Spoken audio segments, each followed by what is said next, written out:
that I've selected along the bottom. So, folks, in the commentary box, who would you like to see? I'm going to take the number 911, please, Chad, defending race winners, because they had to come from outside the 10, and they've done things a little bit differently in holding one of their drivers back. And it's not just that they've been holding Matty back, they've been doing less stops, so fewer stops than anyone in the field. Now, you compare that to, say, the 888, you can instantly see the difference with how many times they've been in pit lane. So for the Porsche, the race-leading Porsche, they've been very cautious about where they use Matty Campbell. He's in the car right now doing a double. You'd have to say that they might be lining him up to do the double at the end, but again, they've got a pretty good amount of factory experience to draw from where they're going to finish their race later today. Give me another one. Chad, can you show us car 75, please, Lucas Stoltz? It says on our screen they've done 7 stops. So how come they've done 7 stops and Matt Campbell's done 5 and they're still in front? One of them was a drive-through. So they did get a drive-through early in the race, which technically counts as a stop, which happened in this period of the race right here. And this is the exciting Kenny period of the race. That was highly entertaining. So we saw Kenny do that part of the race there. He is run and done. They could put him in if they wanted to, but they don't technically have to. And we compare what that car has been doing to the 183, which also has a bronze-ranked driver. They did it slightly differently. Liam Talbot started, did the exact same amount of laps that Kenny did at the beginning, but then he got back in and did that really big stint. So that was a pretty adult drive, that one, from Liam Talbot out there against the pros. Yeah, Chad, I feel like that drive from Liam was really important in the context of the race for that car, and that's going to pay off for them later with the flexibility they've got. Yeah, so they've got more flexibility for Fella and Feeney, which is blue and white, compared to what we've seen over from this side here with Stolz and Gounon. So they're going to have to go a little bit further in the race. They've done it before, and they did it, remember, 2 years in a row by giving very strong amounts of driving time to Luca and Jules, and absolutely no driving time to Kenny to get that race win.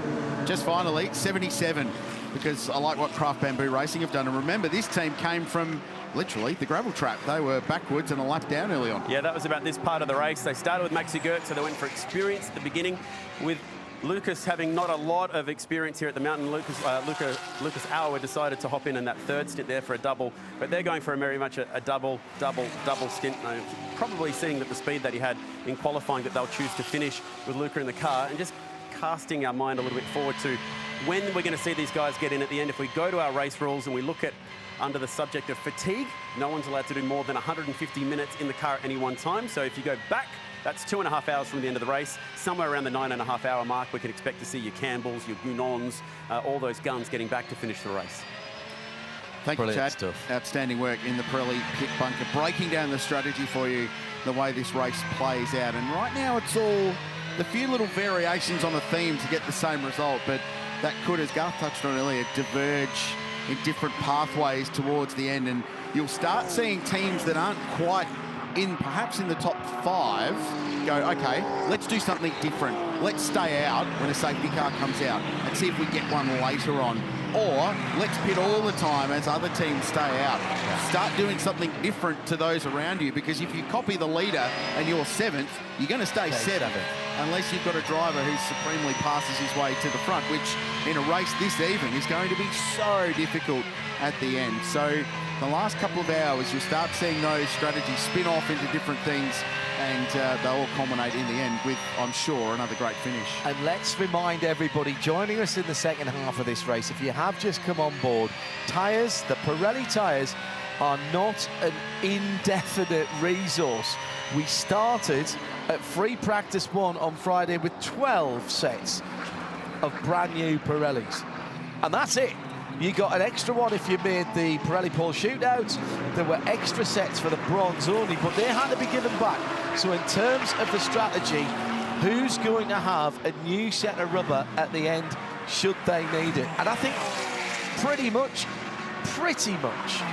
everybody's going to want to keep one brand new, possibly even shining set of green tyres, Garth Tander, just in case. It's a bit of a gamble, though, because you don't want to leave performance out there, and if you don't use them, you're going to feel a bit aggrieved, aren't you, at the end? Yeah, and that's why in the early part of the race, it was more important to double stint there so that you buy more flexibility with your tyre use late in the race. So I think you do. I think if you're coming into the last stint, the last hour and 15, as we come up on the GT4 McLaren, we're on board with Matt Campbell, that's Daniel Serra right in front of us.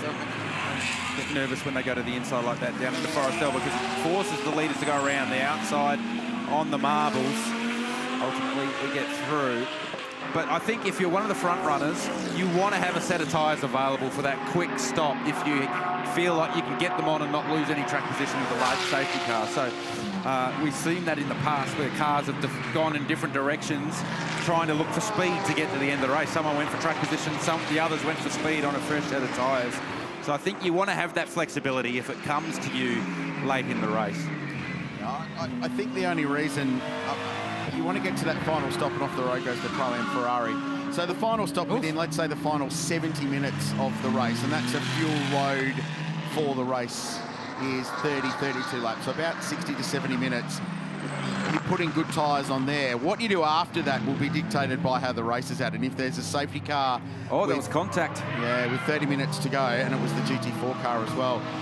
If there's a safety car with 30 minutes to go, that's when you roll the dice and go, right, we'll put a brand new set of tyres on, or a roaded set of tyres for the final stint. Or if you've got older tyres, do you stay out and roll the dice? Oh, there we're on board with Elliott Shute as he goes around at the chase, and McLaren just finding itself in an awkward part of the racetrack there, and unfortunate contact for the number 36 Arrives Racing Ferrari. That car, it's actually Brad Schumacher aboard at the moment, down in 12th, second in Pro-Am behind Yasser Shaheen, and they are 2 lanes behind Shaheen. So a bit of work to do for that 36 car, and going around at the chase wouldn't have helped. A strange weekend for that car. I think the second Arrives Ferrari, it's been very difficult to get a read on it. Well, it's hard performance to get performance from that car for, say, like your Jackson Evans or what, because you've got to give driving time to the other drivers, the bronze drivers. So because they got 4 drivers in that car, it's much harder to find the groove and be comfortable. And you've got to have a setup in the car that's comfortable for 4 drivers, not necessarily 3 pros. Yeah, I agree. But even with Brad Schumacher, who's been hugely experienced and fast here in GT World Challenge and the Bathurst 12-hour in an Audi product, it's fun. For those again joining us in the second half, maybe, or just wanting a quick update, we have 3 cars who I think you can put the Sharpie of Doom through on your spotter guide. The 222, 222, Scott Taylor Motorsport car, the unusual and uncharacteristic slight error by Craig Lowndes at the top of the mountain, clipped the left rear. Meantime, the battle in the front of the field is hotting up again. And Valentino Rossi having to defend his second place fairly stoutly there as he went into Hell Corner. As Jason Ojeda is right there. Jaden just trying to get a little bit of the drag. See that BMW does pull out the slower corners very well, doesn't it? It's got plenty of straight line handling, does that BMW. So it looks to me, remember when the M4 came to Bathurst for the first time in the heat of the day, it really lost performance. And they were in the game early and then they just disappeared as the day got warmer. BMW have done a great job of rectifying that, because the Ferrari, to me, looks like it has definitely lost performance as the sun's come out and the days got hotter, but the BMW stayed far more consistent than it did in year 1 when they first came with the M4. Just before this all kicks off again, I'll continue with the retirement. So Craig Lowndes, the 222, with a left rear drive shaft pulled right out of the transmission. Ryan Sorensen in the McLaren Artura put a wheel onto the curb at the top of the mountain, speared across and bounced back into the road, actually. Heavy contact as well with the Valmont Racing Tigani Motorsport machine. That car's back in and running again, and the other car had the spectacular and big accident at the top. That was Stephen Grove of the Grove Racing AMG. That car airborne for a moment after contact, side-by-side contact with the Express 75 Express car. That was real racing incident, by the way. I do think it's important to say that, but Race Control took a good look at that. Those are the 3 cars that you can put your Sharpie of Doom through on your spotters guide. I went down and had a look at the Grove Racing car when I had that little break when Tom Randall came up to the box, and you can put the Sharpie of Doom through that chassis live. Oh, really? That one's done. That one's done. Yeah, significant damage to that car. That's one of the biggest hits from a GT3 car here. Full stop. Here's where the field sits for you. So that's the leading car of Augusto Farfus. And exactly as they cross the line, 4 seconds back, this gaggle, Rossi, Ojeda, Engel, Stolz, how's the names? And then another 5.5 seconds down the road. Here's Daniel Serra and Matt Campbell. Ricardo Fella next in the 183 Audi. And then we'll go past the GT4 car, and then we'll pick up that Aston Martin, which continues to be so strong today with Jay Robotham behind the wheel. So 5 hours and 24 minutes to go in this race. They're all playing their way towards the next round of pit stops. All the brands represented in the top 10 of this race. They're all on the lead lap, fighting their way towards the final phases of the 12-hour.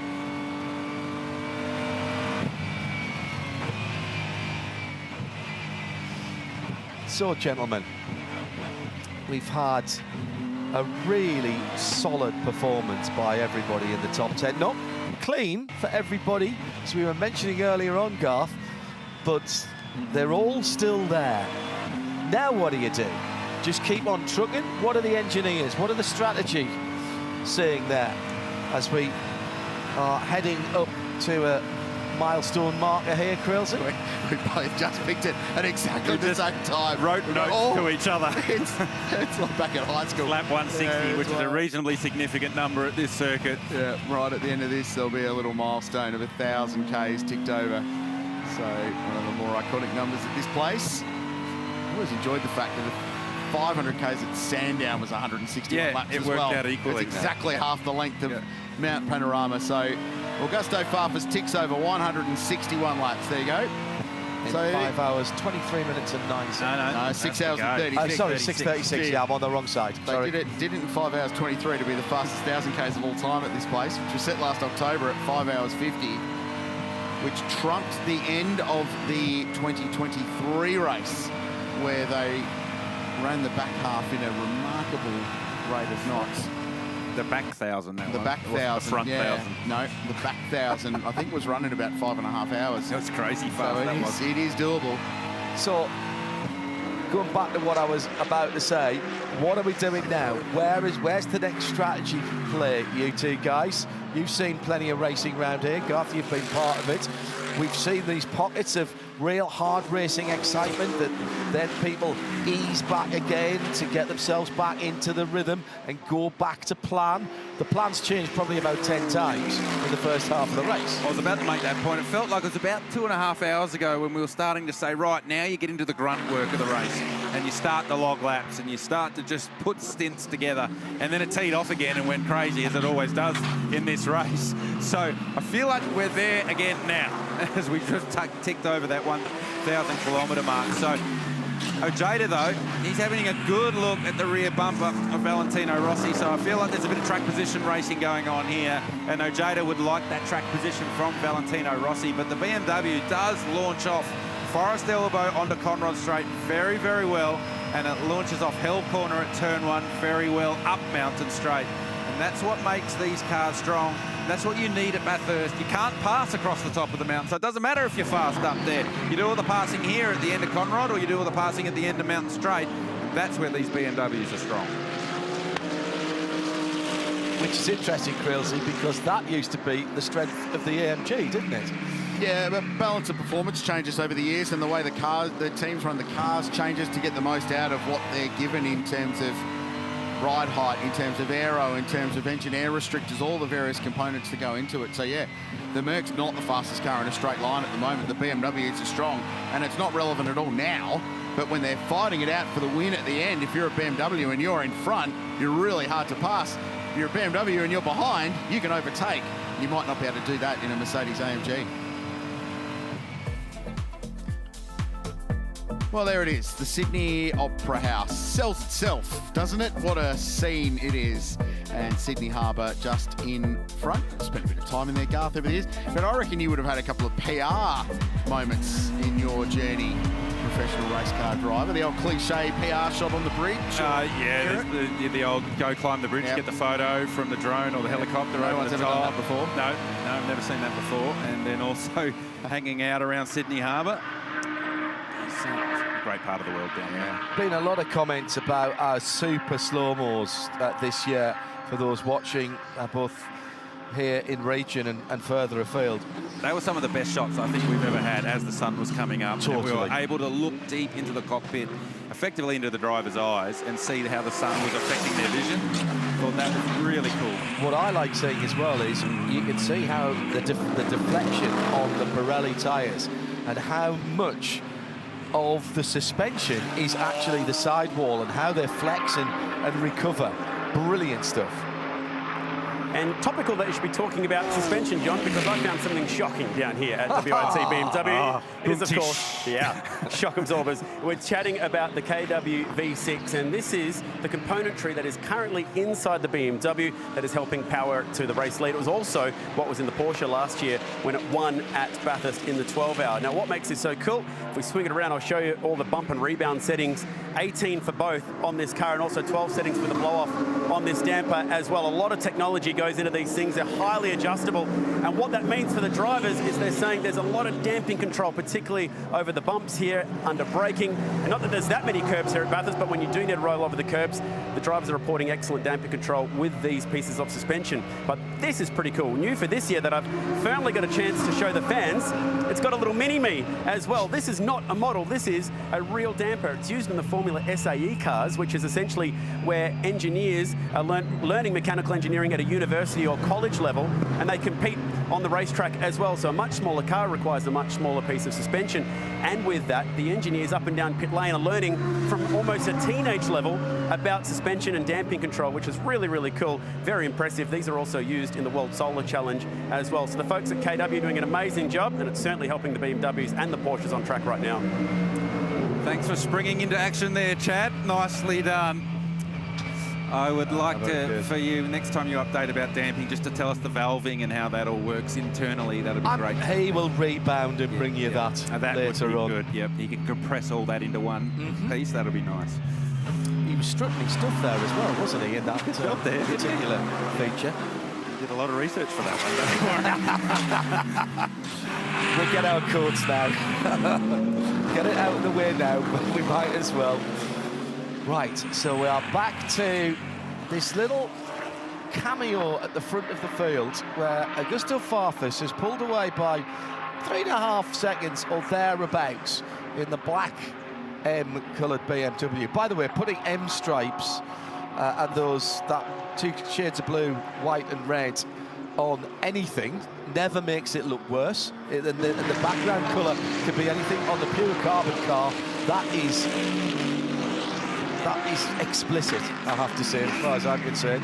But there's a little cameo battle going on in second place between Valentino Rossi and, not right up his tailpipes, but flashing the headlights, Jaden Ojeda in the AMG. Oh, the Hulk into one. Craft Bambi racing car, and this is as close as he's been coming off the first corner, hell corner. Now he will get a little bit of a draft here.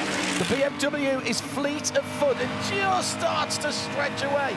There's traffic though. Will that affect what Jaden can do? He's not close enough. He's flashing his headlights. It's the 44 Porsche that's ahead of him. With the 44 Audi and Sergio Perez behind the wheel that's ahead of this little battle, and now they're all going to compress up behind that 44 Audi. What's happening there? Down in the WRT bunker, Kelvin or Sheldon van der Linde's just filing that away in the back of their mind for the last hour of the race. They're going, okay, I know where we're strong now. No, sorry. Kelvin haven't raced against the BMW, and he's even better prepared. In the car that has suffered by not having straight line performance, knows exactly what to do and how to use it. So, to me, it looks like we took some onboard shots of Valentino a couple of laps ago, and he was fuel saving. So I think he's a bit of a rock in a hard place here. He's trying to save some fuel but keep the track position off Jaden Ojeda. So he's doing a nice job. Absolutely doing a great job. But he's not losing any time to his teammate. It's 3.8 seconds. It's been 3.8 seconds for the last 5, 6, 7 laps. So he's stabilised that gap. Farfus disappeared for a little while, but he stabilised the gap and he's still saving fuel. He'll lift as he comes into through the kink. He's fine. He's got to go past the nice spot to go past the Audi. Yep. Yeah, still lifting and coasting. We had a little audio cut out there, but that was enough. He's absolutely lifting and coasting. And the reason he did that, you look in the mirror and you go, yep, I'm safe enough. I can do it this lap. So you don't do it every lap when there's someone behind you or every straight. It's even a corner-by-corner proposition when you have someone on the rear bumper like this, when you're saving fuel. If you feel you're safe, you do it. If you don't feel you're safe, you keep it pinned and drive it normal. So they're 20 laps into this stint, 21 laps now into this stint on a tank of fuel following the last round of pit stops. So what does that mean? Well, it means the next round of stops, we need to look around the 7-hour mark into the race. So 10 laps, 2 and a bit minutes a lap, and the max adds up. So somewhere around the 7-hour mark plus will be a good window for these cars to roll in for their next stop. No, that's the 103 Audi. It could be right now. Kidding me. There's a car in the trap at the chase. And I think you might see the entire field peel off into pit lane, because that's not driving out. And Ricardo Fella. Safety car boards and flags. He hasn't made a mistake and driven it in there. There's clearly something gone wrong with that car. Remember, right back to the start, there was contact, and Ricardo Fella reported there was damage to that car. So here he is, coming into the chase, on the brake pedal, and it just, something happens there, and left front's gone. it looks like a tyre or something. It's so Suspension? far away Yeah. to actually diagnose exactly what it was, but clearly a failure, and that car has found itself. If it was a tyre letting go, he'd still be able to turn. So I hope it's not, but I'm wondering whether it's a rotor, a brake rotor. A long way. Long is relative in a GT3 car when you're braking, and you're stopping from 270 k's an hour there, but you're 50 metres into the braking point at the part where it went, where the puff of smoke happened. So a lot of the speed would have been washed off. It was at the point of turning the car in to the left-hander. When can I get out of the car?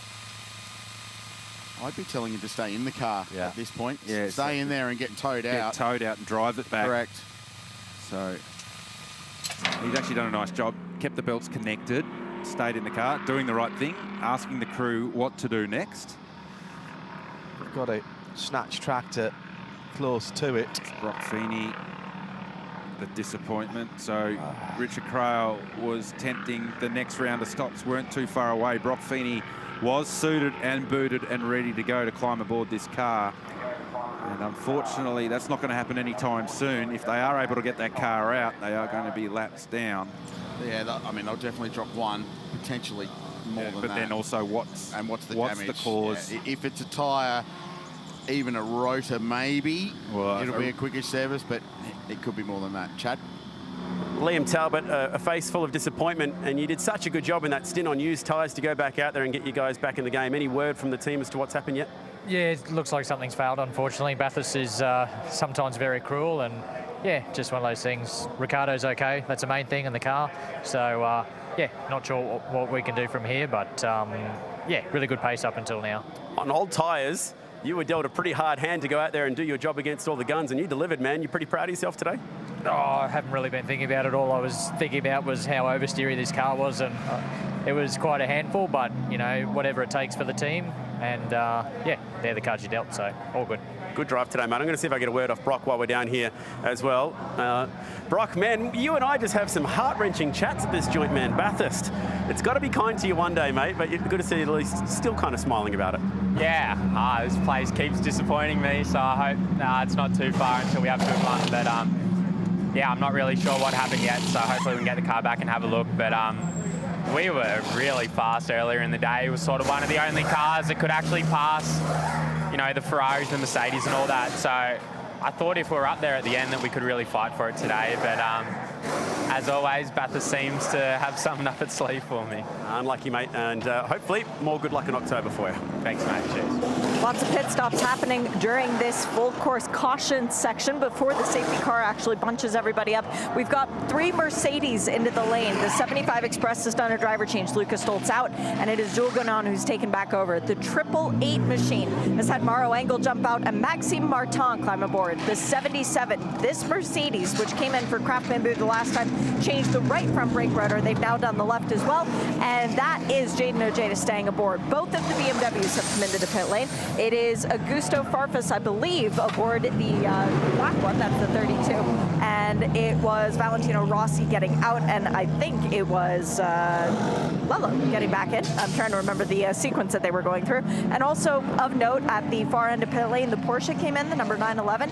Matt Campbell got out, and Chan Guven got back aboard. So that means that they have finally completed a full rotation more than halfway through the race. That's impressive. Thank you, Shay. An update from the lane. Busy times while we're behind the control of the safety car. Well, earlier in the weekend, my mate John Hindhaugh and I had a good time across the road at the National Motor Racing Museum, and here's a little sneaky look at what happened.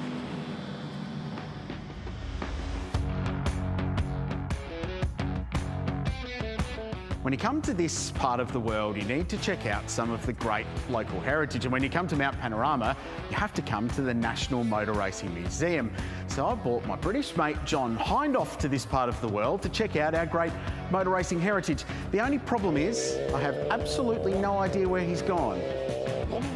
But I think he's found a V8.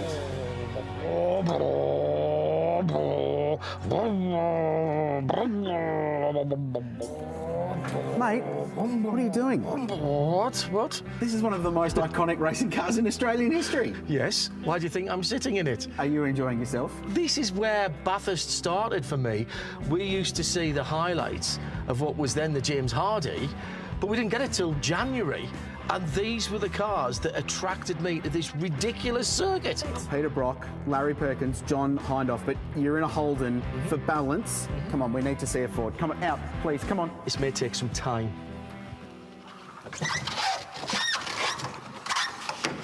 The floor is so slippery.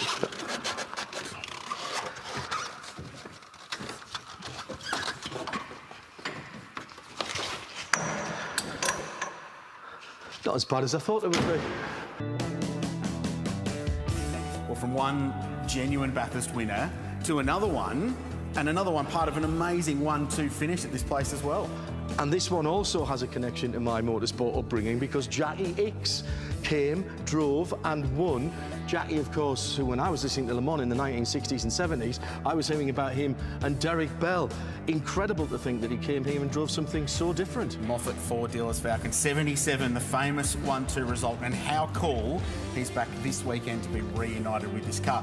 But it's not just Bathurst 1000 history in here, John. There's some 12-hour classics here as well. I think we need to go and see those now. Let's go, come on.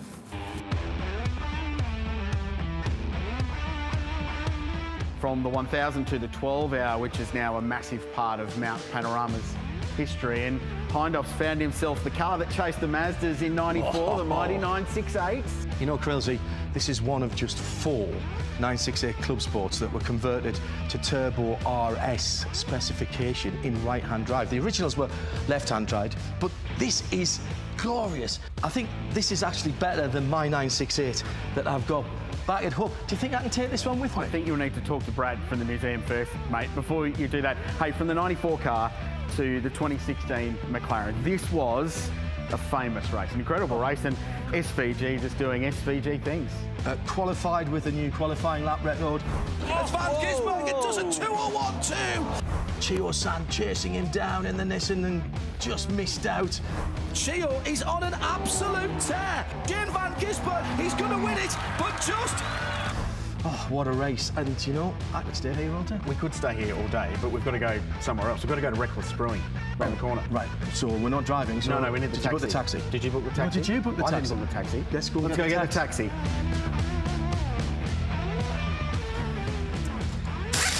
Champagne television, gents.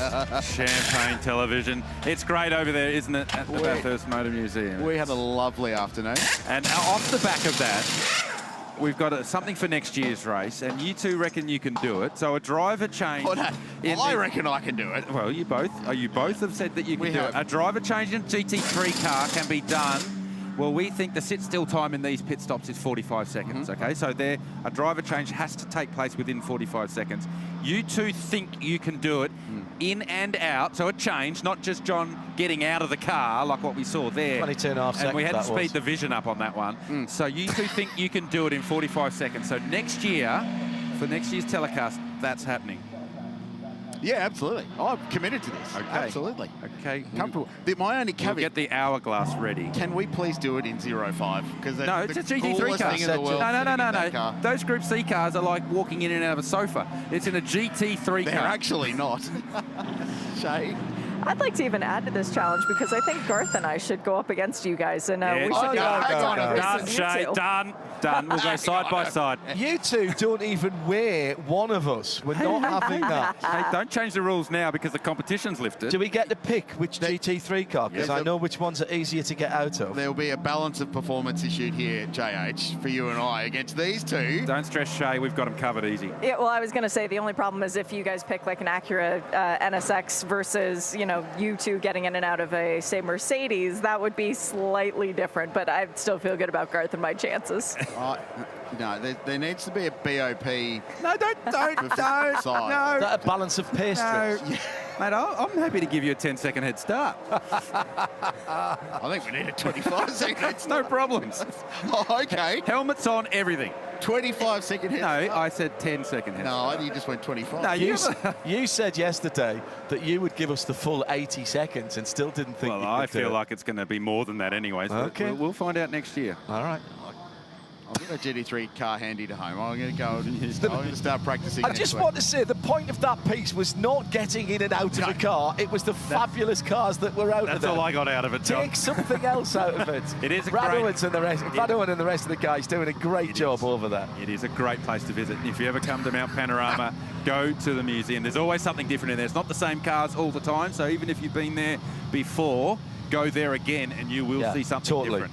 Yeah. Well, I think when the KTM gets to the finish today, he should drive it down and put it in there at Murray's. Oh, that's turn brilliant. right, drive it through the doors, and get in there. So that is the National Motor Racing Museum. Red Roof building behind Murray's Corner. So it's a walk across the racetrack. You can get there. That's what they did with the SR71 Super Blackbird that beat the coast-to-coast record in the States. It landed at Washington at IAD. It taxied off the end of the runway and straight in to the Air and Space Museum. I love that because that's what the KTM reminds me of. There's two precedents for it here. Nathan Hearn did a massive burnout winning the Trans Am title and drove it straight to the museum, tyre rubber and all flailing off. So it's been done. It can happen again.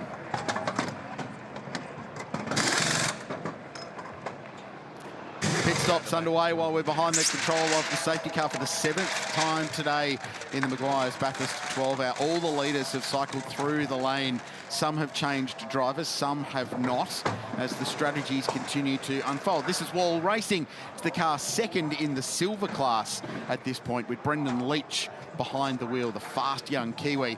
He brought the car into pit lane.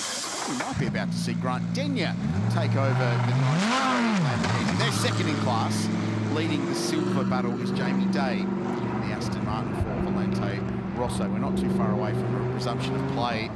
The sad news, of course, that the 183 Audi with a left front issue, and this is the current in-car view as it gets recovered to the Team MPC Jamek Racing garage. This was a program put together very late in the piece. They'd worked in late December and early January on a program that fell through, and for a moment it looked like there wouldn't be a pro-class Audi in this race, which is a strange scenario because they've been a constant in the 12-hour and they've always been contenders, and Audi are tied with Mercedes on the most wins in the history of this race. Regardless, they got this together, and man, they've been super competitive. Highlights with 5 hours to go in the 12-hour, and this amazing race start. And I don't care how many times we see this, it doesn't stop being any less exciting or impressive or remarkable that it unfurled. Thomas Randall hadn't seen that. He was further back in the field, and he couldn't take his eyes on it. Unfortunately, his car didn't go the distance today. 25. McLaren going out for Ryan Sorensen. He was transported to hospital for a check. Also came into contact with the number 44 machine. That car's been rebuilt. Then the big one, Grillsy. That's not getting rebuilt. Stephen Grove, unfortunately. Okay, taken to hospital for checks. but okay, climbed out of the vehicle under his own weight, and that was one of the larger crashes we've ever seen in the Bathurst 12-hour. Meanwhile, the fight at the front has been intense. This was another safety car with the Tigani car going off the Superbahn entry, and then the Hallmark car into pit lane with a puncture. Lap traffic has played a role in this remarkably today, and a big hesitation for Lucas Stoles trying to get past the Method Motorsport McLaren, and it was gobbled up by two of his rivals in the AMG brigade as they gobbled him up down into the final corner. And then this, the reason for the current safety car, with Riccardo Fella off at the chase. BMW lead the way. In fact, 32 leads 46. And on that, let's go to Shay. With Valentino Rossi just having a laugh now that the stint is over, you can finally relax a little bit. This race, how has it compared to your first two attempts here? Yeah, I'm happy. It's better because this track, for understand very well the places, you need a little bit of years, a little bit of kilometers, and also need to keep very attention to the fuel consumption. So you cannot push it 100%, but you have always to do the fuel saving and the traffic, and also I have always 2 or 3 Mercedes behind that push me, so it was not easy, and I'm very happy that I was able to remain constant without making any mistake. The BMW is one of those strange GT3 cars. When you go into a fuel safe mode, it seems to even go faster. Do you feel like that's a big advantage? Yeah, this is true. It's because our car is you need to drive smooth, especially in braking. You don't have to overdrive, you don't have to push a lot. So when you do the fuel saving, is more natural because you lift earlier, so the braking is more smooth, and you can turn the car and you can bring speed into the corner. Do you think you're going to have that speed in the final stint? I hope we are there, and but you know, and until the last 3 hours, everybody, you push, but you keep always quiet, try to don't do mistake, and after we understand the real level in the last hours. Good luck. Thank you. Ciao. Just brilliant, just brilliant. The man has so much passion, Garth, for everything that he does. Just his 3rd time here at the mountain, 4 years of GT3 driving. He's already tested the BMW LMH car back in the last year. He's thrown himself into this new career. I think we're incredibly fortunate here in Australia that he's come 3 years back to back. Yes. That we've been able to watch his growth as a race car driver. That's a really good point. Because his growth over this 3 years has been immense. Like, he does a lot of racing in Europe, yes. So we get to see how he improves year on year. And last year he did some good stints, but not all. And it was interesting to hear him just then say, I'm happy with what I did because I saved the fuel I needed to save. I kept the track position I needed to keep, and I made no mistakes while I was doing it. And as a driver, when you're part of an all-pro team at this stage of the race, that's all you ask of you, to be able to do that. So it's been really cool to watch the growth of Valentino Rossi as a 4-wheel motorsport expert. Changing the regulations this year as the safety car lights go out on the BMW M safety car. You can still weave here. That is a change in the regulations. We're going back to green flag as the BMW M safety car clears off, and Augusto Farfus assumes the lead as the lead car and effectively the safety car. It's up to him when to go. They went early last time. It's the 32 ahead of the 46, the 2 BMWs. They pitted the other way around, and they've gone again, just coming out of the penultimate corner. Still a bit of weaving going on behind. Jade Nojeda trying to keep Charles Verts now honest as they go down. Same car ahead, different challenged as far as the driver is concerned. Under 5 hours to go, we're back racing at the 2025 Meguiar's Bathurst, 12 hours. Decent start for everybody. Aston Martin down the inside of the show. Number 91. And that was, once again, Jamie Day proving his worth. He moves up into 8th position ahead of Sam Shahid. We're on board with 75 Shulgunon on Chan Guven. These two cars battled for the lead last year. 1st and 2nd in the race in 2024. And Gunon trying to get one, an early marker around the outside at Visit New South Wales corner, but there's no move there. Now, the trio of AMGs have been split a little bit by this with the Ferrari, and it was the GMR entry, car number 888, that's dropped a couple of spots in that pit stop shuffle, so they lost a little bit of track position. And Chaz Mostert, who's now behind the wheel of the Ferrari, finds himself up to 4th place, and the Porsche's got some ground as well. So those 2 cars have jumped the number 75 Express and the 888 GMR entry. Yep, they've done a nice job there through that safety car pit stop window. Gounon trying to go around the outside of Anshin Guven was never, ever going to happen, and Gounon knew that, so he got back in a line so that Maxime Martin didn't take advantage of that. So heads-up driving by all involved there. With the race cleaned, Garth, so everyone's now on a full tank of fuel. Everyone's now got drivers in the car that are good to go for this stint, and then they'll worry about what happens later on. In theory, you could potentially do the race on 3 more pit stops. So working on about an hour and 10 minutes for a stint, your stop's going to be with 3 hours 50 to go. You work backwards from the end. Your final stop at the moment is an hour and 20 left in the race, and that is well marginal. It's a bit spicy, fuel. yeah. So if you can save some fuel now, save some fuel in your next stint, and push that final pit stop to 70 minutes from the checkered flag, from the 12-hour mark, you're going to be much more comfortable. That doesn't take into account safety cars and opportunistic times to pit, but in theory, if it goes green the whole way, 3 more pit stops will be the goal for these cars. And that's why when we talk a lot about opening the pit stop window, and now's when you start to be able to really be able to do that. If we do get 3 clean stints to the end of the race, that's what you want to do, because also if you do find you're stopping, say, an hour and 15, you're going to have to save fuel in the last stint. But if you can stop at an hour 10 or an hour and 5 to go, you can go full fuel to the end of the race, and that could be the difference when it comes to strategy. So you have to do that work now to buy those laps later in the race. And in an ideal selfish world for us, what we want is one of each. We want someone coasting, and we want someone blazing, and we want them to converge on the final lap, ideally. Stewards have imposed a pit lane penalty over drive-through to car 46 for a safety car breach. Oh, wow. So that pulls them out of this leading group of cars. So 32-second transit time, plus in, plus out. Going to lose 35 seconds. And with this leading group of cars coming by 10 seconds down to 9th place, Sam Shikin, that's going to drop them right to the back of the queue. So while we're crunching numbers on being green all the way to the end, all of a sudden 46, they want a safety car somewhere, because they're going to lose a lot of track position in a race that's going to be dictated by being up the pointy ends. Something we've been watching all weekend down in the WRT pits.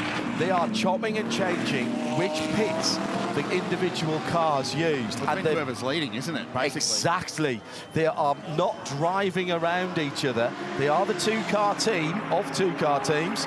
And this has been really clever what they've been doing. And I think that, again, you talk about the 1%ers, they're just giving themselves the best opportunity. Big battle going on behind that 2nd place car. It's 3rd that's under dispute at the moment. Chaz Mostert has lit the afterburners again on the number 26 Ferrari. As in the background. And off goes the...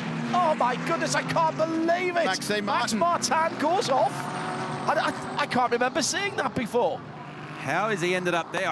When we were focusing on the 46 coming to pit lane, I just saw it in the back of shot. Well, they're doing their pit stop now under green, so if that car doesn't go...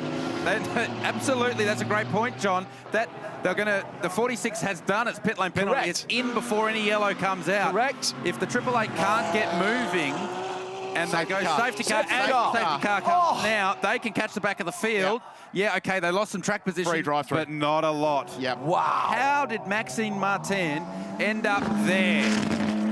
There was a bit going on, and I wonder, has he tried to go around the outside? Remember, we saw Lucas Stoltz trying to go around the outside at the sweeper coming out of the chase. Has he fallen foul of that? We'll wait and see. I don't think we've rolled the old cliche for a little while. Safety cars, what do they breed? Safety More cars. No. I know we used that one earlier. We have used it earlier. Yeah. But it's worth reinforcing, because we're going to have another restart in a minute. So tick for these guys. Right, come on. Here we go. See if we can work it out. No, he's by himself. He's gone off. So it looked to me, we're on board the Aston Martin of Jamie Day, and it looked like Day was having to drive through a heap of gravel coming out of the chase. And I wonder whether he's dropped a wheel actually at the chase itself, and then when he's changed direction, has had a tank slapper. But he wasn't going around traffic. That's what I thought, because how else would someone of Maxime Martin's experience have that happen? And Mauro Engel watching from the lane. Here it is, top of the screen. Now. Yeah. So he's Has out he got wide a left front early. puncture? Oh, man. Did he have a left front puncture? That was a huge hit. The shot from side on and above from up in ridges diminished, I think, how serious the impact was. But from that front-on shot, how hard it went in. It launched the car off the ground. Watch. Oh, I can't see for the mirror. Oh, so he's turned, he's got that gravel. So that was the dust that we saw the Aston Martin drive through. So he's got the dust, and then when he's appeared in the next shot, he's out wide and you're in the grey. So he's effectively ended up where Lucas Stoltz was earlier, but he did it by himself. That's rung his bell a little bit for Maxime Martin. That's don't forget, left-hand drive car. That's his side. So and it was saying that impact was really hard. And once again, Mauro Engel in a competitive car, in a shot to win the race, is denied at Mount Panorama. He's been coming here pretty much every year since 2014.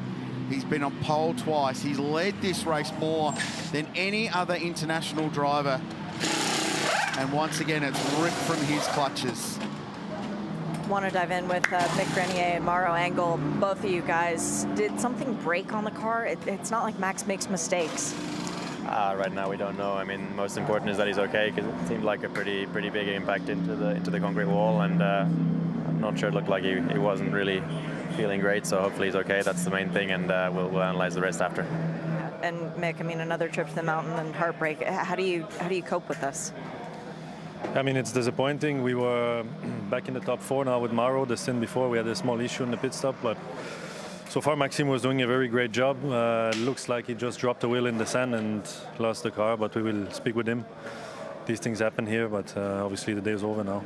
The medical car is bringing him back, so I'll let you guys run over to the medical center and check on him, but I'm so sorry. Thank you. Okay, so how far back did this start, Garth? Going down through the kink, everything looks okay. Well, through here's fine. Apex of the chase is fine. It's when he turns in, so you can't see past the mirror now. There, that dust that kicks up. Yeah. And now Day has to deal with it. But I think when Martin's hit that dust, he's then understeered wide and ended up out in the grey, where we saw Lucas Stoltz get caught earlier. And there's no grip out there, and it's just slid into the wall. This is the shot that shows the severity of the impact. So watch how high you see there. Oh. Yeah, and bang. He should be coming out onto the end of the red and white curb, and he's, what, 3-4 cars lengths further up the track as he's come out. So it's just on the change of direction. The car hasn't gripped up because he's had all that dirt and gravel all over the tyre, and he's into the barrier. Now, Richard Crail, you asked for some teams to start doing some divergent strategy.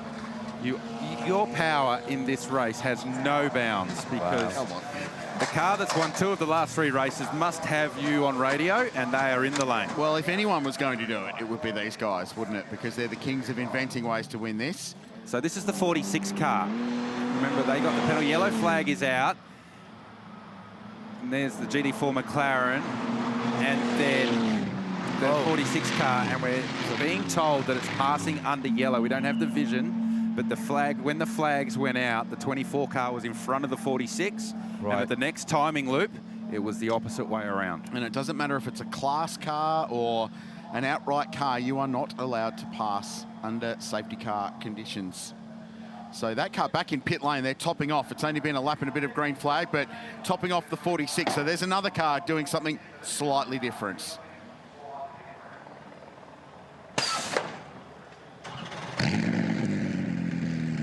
So that's the penalty that he served just before this safety car. So they've actually fulfilled that penalty. Yeah, and they've fulfilled the penalty, and they've done a stop now to top off again. And to Richard's point, there was only a couple of laps. And the reason they've done that, they're at the tail end of the lead lap anyway. So open up the fuel window. Even further. So make it open. You're not going to get any track position. You're not losing track position by pitting. So now open up the fuel window. So now we have 2 cars effectively on an alternate strategy when it comes to fuel than our leaders, and they are Gounon and the 46 car as he leaves pit lane. They are down in 7th and 8th. They're on the tail end of the lead lap. But they have slightly more fuel right now than the others. I think that's smart. Do something. It's not costing them anything. Nope. It gives them another option. I like it. Hello to everybody on the RWEC Discord group. Thanks for your support. and all the kind messages that's coming in via the socials. Hashtag B12HR, B12HR. And there's a very passionate group of people on that RWEC Discord group who've been following the opening stanzas and salvos of the endurance racing season over the last 3 weekends before this one. And we'll be back with them and the FIA WEC in a scant few weeks' time with the prologue in Qatar and then the first round of the FIA WEC, including some of these drivers. The WRT team will be taking their teams out. Yasser Shaheen making his WEC debut for BMW, having done a cracking job in his first run in the race, a race condition. So yellow flag comes out now. There's the McLaren, and right now that's fine. So now we're further down the road, past that point that we picked up earlier from out of the car. See the yellow flags. Fellow flags are already well out, and then now he's gone by. Valentino. So Shea caught up with Valentino after that stint. He was happy that he didn't make a mistake, but we caught one. He'll not be up about that, I tell you. But you know what?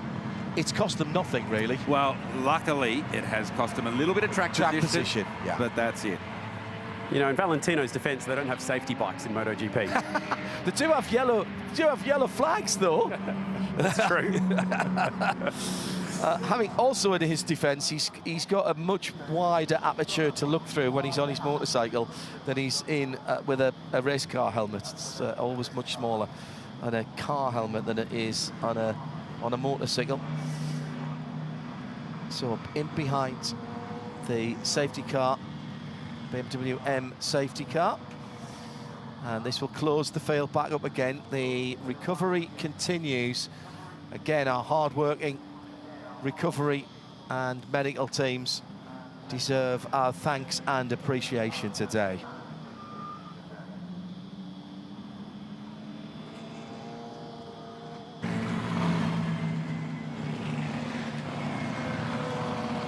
That's the view from the Reckless Brewing rooftop bar. Great partner and a local brewery, 2.5 kilometres from Pitt Straight, Reckless Brewing, and doesn't get much more local a partner than that. And they make a very, very fine drop, JH, as you well know. Say hello to Jared and the rest of the team. Absolutely. Always make us welcome. Great part of the world, and the recovery continues. Right, let's get back down into the Pirelli pit bunker where all of today's action is playing out.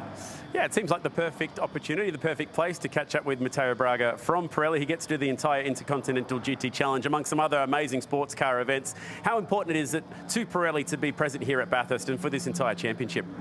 I say that Bathurst, first of all, represents for us the opening of our season. Basically, here we start our season in the GT categories, and this year we will supply nearly 70 championships all around the world for a total of 450 races.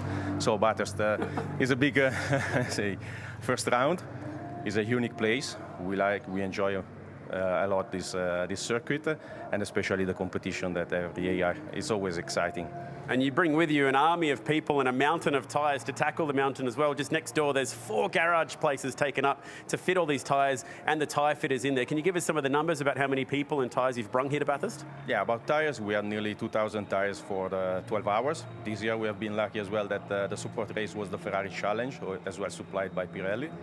And people, we have nearly 20 people from the local team fitting tires and supporting the teams, and then we have nearly 10 engineers that are coming from Europe, and we support all the teams, intercontinental and local, for the entire race in using our product at the best way. At the end of the race, we're going to be talking about teams rolling the dice, Matteo, and double stinting these Pirelli tyres to get to the checkered flag. How much work goes into the design of these tyres to make sure that they can keep up with the speed when you try and do that? Let's say that the design is it takes a long time. So usually we keep going in our development of the product every year, and every 2-3 years we introduce a new generation of products. The design obviously take care about all the aspects that we have to cover, because with the same category, the same platform and the same product, we supply sprint races and endurance races, so the product has to be performance, and endurance. And usually we target 12 and 24-hour races. And in all conditions. So from the cool conditions this morning to the heat of the day here, 31 degrees at Bathurst, these Pirelli tyres have got a lot of work to do. Thanks, Matteo. Always enjoy our annual catch-up. Thank you. Thank you, Chad. Thank you. Mick Grenier and Maro Engel. What a disappointment for this team. GMR have been incredible supporters of this race, and they've been the nearly team of the Bathurst 12-hour for 6 or 7 years now. They've finished second, they've finished third, they've been leading late in the day. There's been little dramas that have caught them out. There was a piece of technology that failed on the car that required them to pit to be rectified in 2023, and then we had an angry Maro at the end, and it was extraordinary, and he came from 30-odd seconds behind and lost the race by 1.4. An incredible finish in 2023. They've had everything here, and on the podium in 2020, but had a post-race penalty late, which dropped them to 6th, but that could have been another top 3 finish. One day it'll all click, because they've never had a slow race car at Mount Panorama. And one day, I'm sure, for both them and for Maro Engel, the stars will align and they'll have success at Mount Panorama, but not to be this year.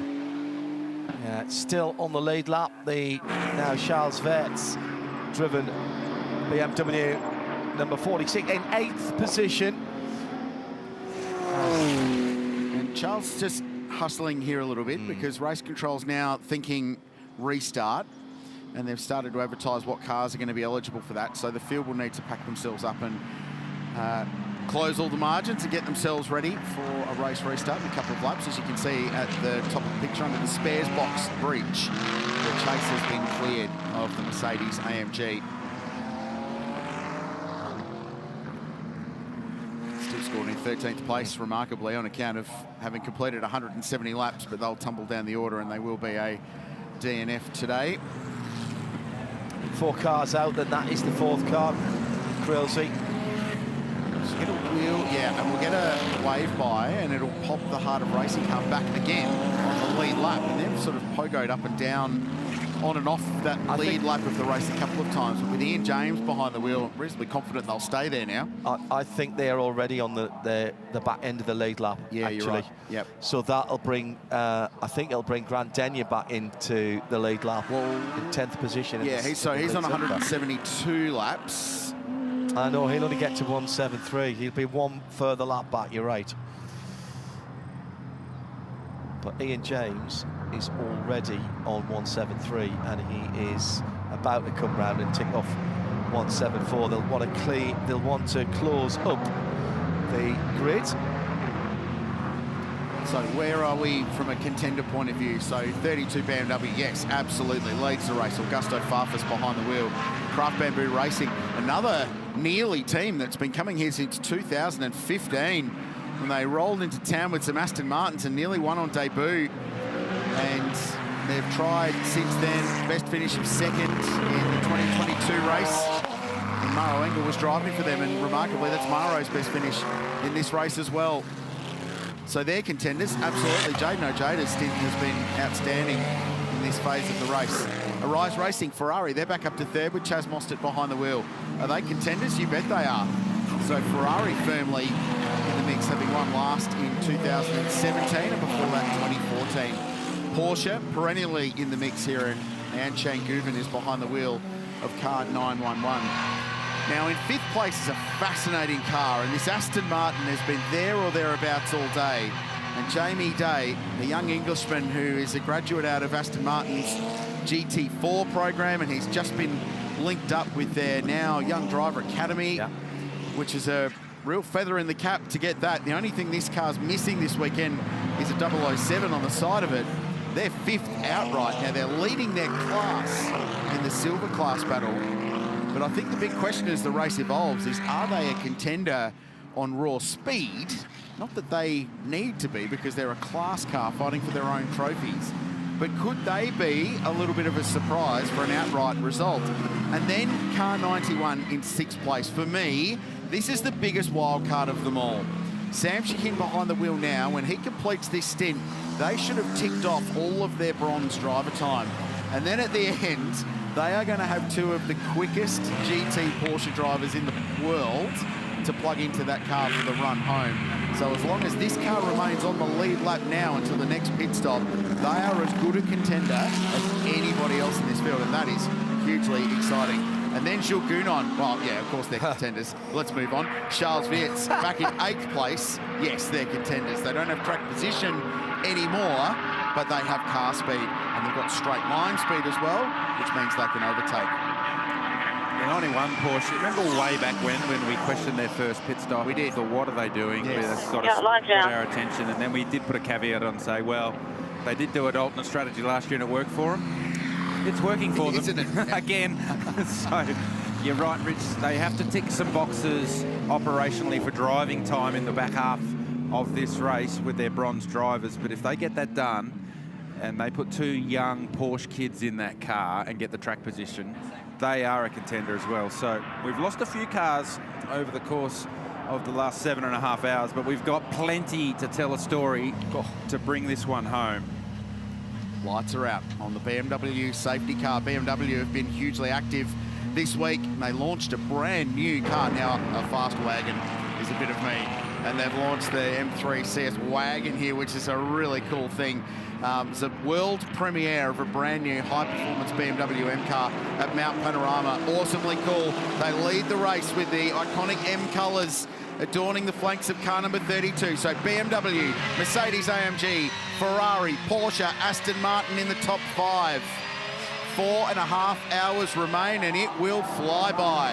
And so that slight mistake by Valentino Rossi that got the drive-through has cost them 2.7 seconds in real time, and a few cars between themselves and their teammate, albeit, my goodness me, when it's somebody's day, Garth, it can be somebody's day. They've worked hard, but they've had a bit of good fortune. They have, but the harder you work, the luckier you get, and certainly WRT continue to work hard. And yes, it's only 2.7 seconds, John, but it's more the track positions of those cars. But we now get to find out.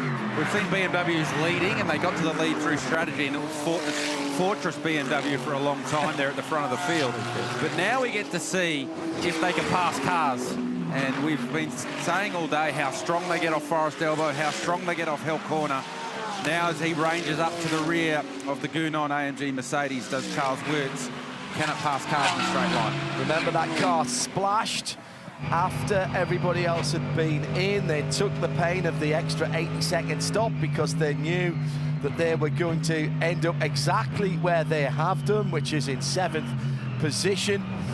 We've now got, let me see, 9 cars on the lead lap because Sam Shaheen did come around to get the lap back. Grant Denyer in 10th is 1 lap off the lead, as is Brad Schumacher. The question for mine around car 46 is I think they'd like a little bit more fuel saving. Yeah, so I wonder if this stint from Charles Wirtz is just a little conservative. Just stay in touch with this leading group of cars. They're not going to separate much. They're all pretty closely matched on raw car speed at the moment. So if they drop 10 or 15 seconds back in this current run as they race their way towards the next pit stop, I think they'll be in good shape. The whole target now is to get from here to the checkered flag on 3 more pit stops. But the job is to make that last pit stop as close to the final hour of the race as you can. So as Garth said earlier, you can go full rich and burn to the flag. A 15-second time penalty to car 93. Failure to comply with the waybind procedure. Over to... That's Grant Denyer in the Wall Racing Lamborghini Huracan. So 15 seconds, so that will be taken at their next pit stop. Currently in 10th is Grant Denyer. That'll be the next car if there is another this SC. Is the position in the mountain straight. Gounon, he's not saving fuel right now, so he gets around Jamie Day. He's done a mega job this weekend in that Aston Martin by Valentino Rossi. First time ever at Mount Panorama, he did a 5-1 in his first session. It's not bad. Absolutely. Not bad. There's an argument here about balancing hopes and dreams for an outright result versus getting to the finish and making sure you win your class for that Aston Martin team. That's a good point. I don't think they have quite the outright pace. If you look at their best lap, it's a 2:03.7. The fastest lap of the race is a 2:04. Everyone else pretty much in the 2. So on raw speed, I don't know if they've got enough quite to get into a proper all-out arm wrestle. So there needs to be a little bit of caution, I feel, with that car to make sure they get to the end and maximise this incredible job they've done all day. I'm going to say exactly the same for the leader in the bronze class in 8th position. Ian James currently behind the wheel of the number 27 Harter Racing SPS AMG.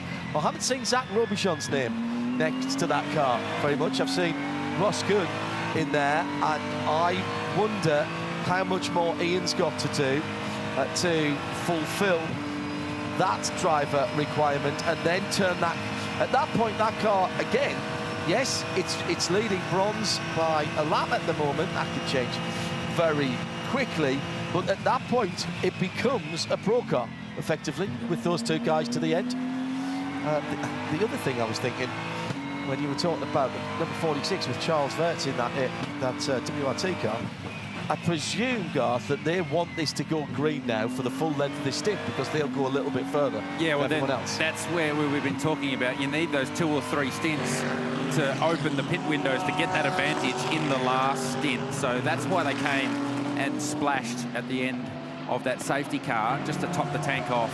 Now, as the 46 BMW Rangers are back up on the rear bar of the Aston Martin of Jamie Day, they make their way up Mountain Straight. Superbarn AMG Mercedes looks like to be back on track. Here comes Fitz up the inside. Jamie Day doesn't fight it. And they've done a really nice job at Valentino Rossi of just lurking around behind the leaders, behind the superstars, just hanging around at the back, using the safety cars to close back up onto the tail of them, not going a lap down. Day made that small mistake early in the day where he clipped the wall just up the road from here, leaving going out of here and just clipped the outside barrier at BP Ultimate there. But other than that, they've had a really good day to this point and done a very nice job as a team. It's just been pointed out to me by our team down in the Pirelli pit bunker, the last pit stop time for this car. So remember, they're aiming at 80 seconds from pit in to pit out. 80.10. No, too close. John, you asked about the Heart of Racing Mercedes, the SPS performance car. Zach Robichon, helmeted, sitting in the back of the garage, staring at the screens, waiting to take over. Ian James is effectively done with his driving duties today. He has done a lot, and it will be Zach and Ross Gunn to take this car to the checkered flag. Now, remember last year when they were running in the Pro-Am class with Alex Riberas in place of Zach Robichon, they nearly won the race in their category. They lost it on a technical penalty because Ross was weaving behind the safety car when he shouldn't have been. He owned up to that. He held up his hand straight away, and one of the first things he said this week was they studied the rule book, all the drivers.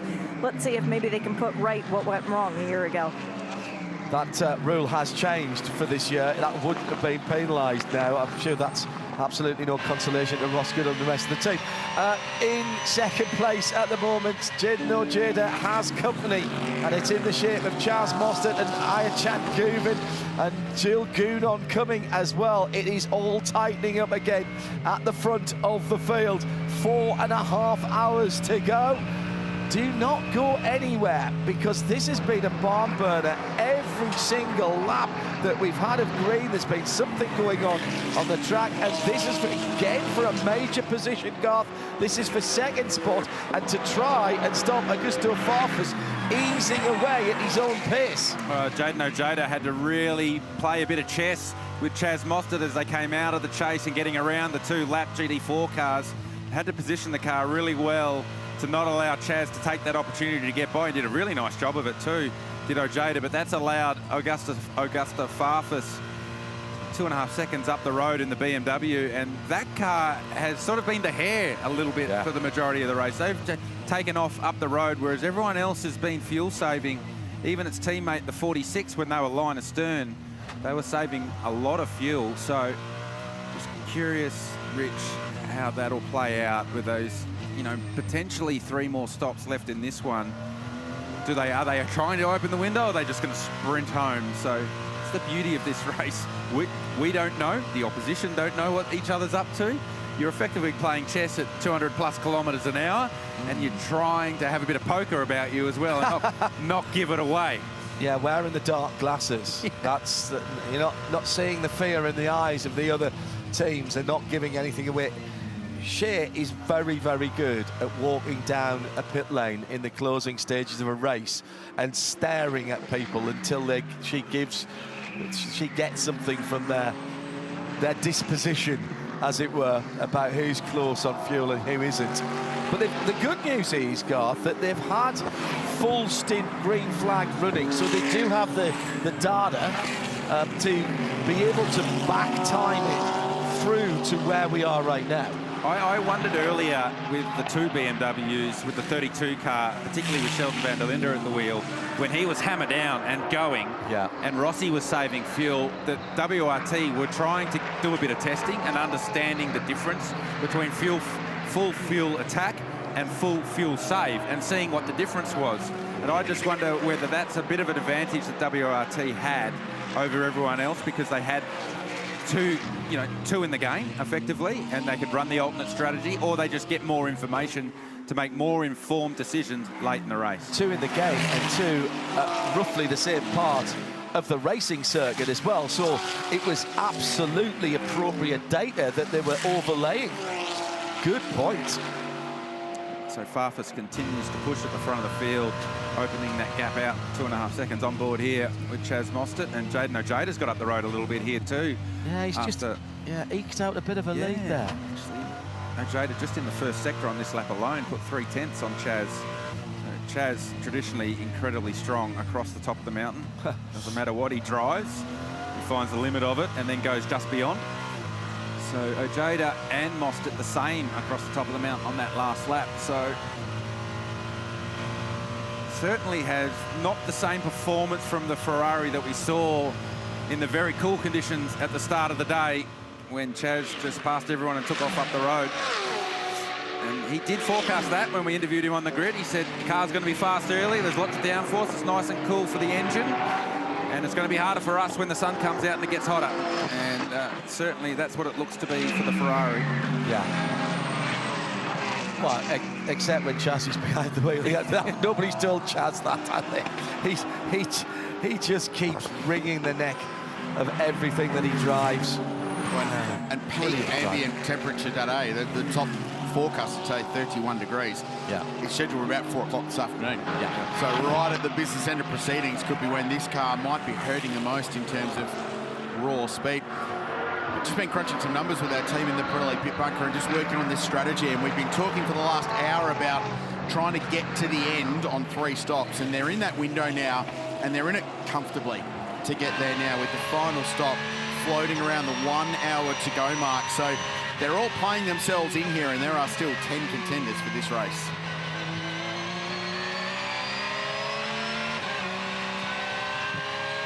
So does that mean you throw fuel saving out of the window? I think not, because you still want to have that fuel advantage. It has worked all day for WRT, hasn't it? Yeah, well, there will be a point where track position has higher priority than fuel saving. Yeah. We're not there yet, but depending on what happens with, if we do get any more future safety car or however it plays out, at some point, the cadence of the race will change. It will change from saving fuel or just being happy where you are to, no, I am not giving up this track position. You're going to have to come and take it from me.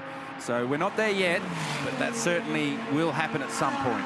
So has Chaz Mostert then made a mistake, or is he now trying to extend that fuel window that we've been talking about? Ooh, sideways at the top of the mountain for Augusto Farfus, a man who left his home in South America in his mid-teens and set off on his own to carve himself a motorsport career.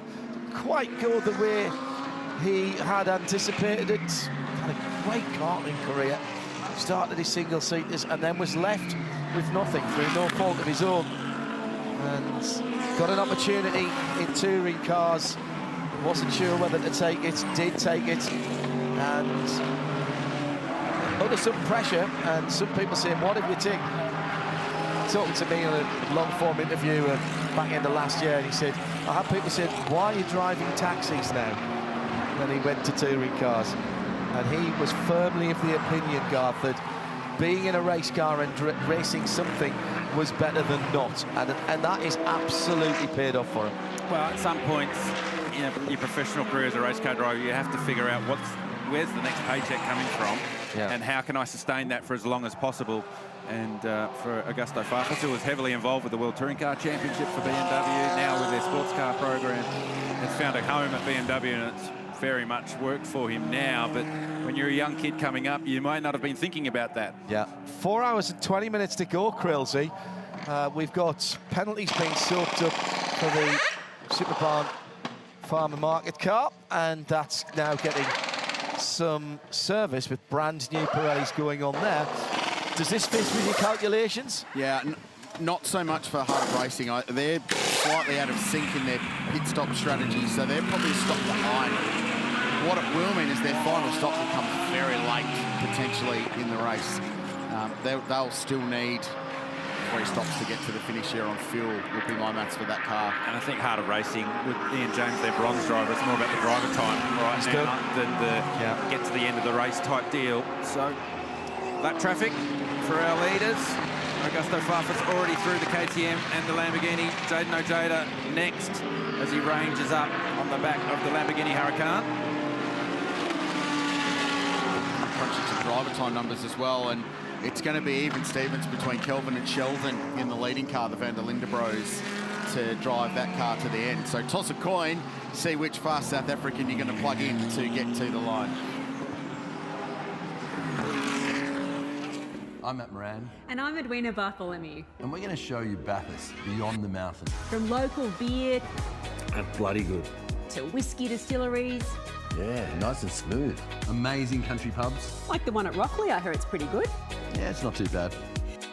Matt, this pub, the O'Connell, has been here since 1865. I used to come here when I was at uni.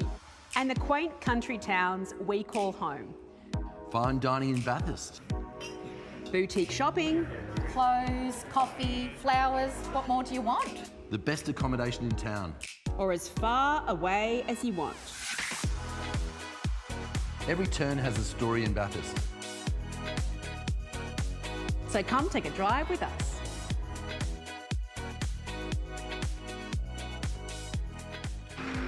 Four hours and 18 minutes remaining in an utterly compelling Meguiar's Bathurst 12-hour, where pretty much every result remains on the table today.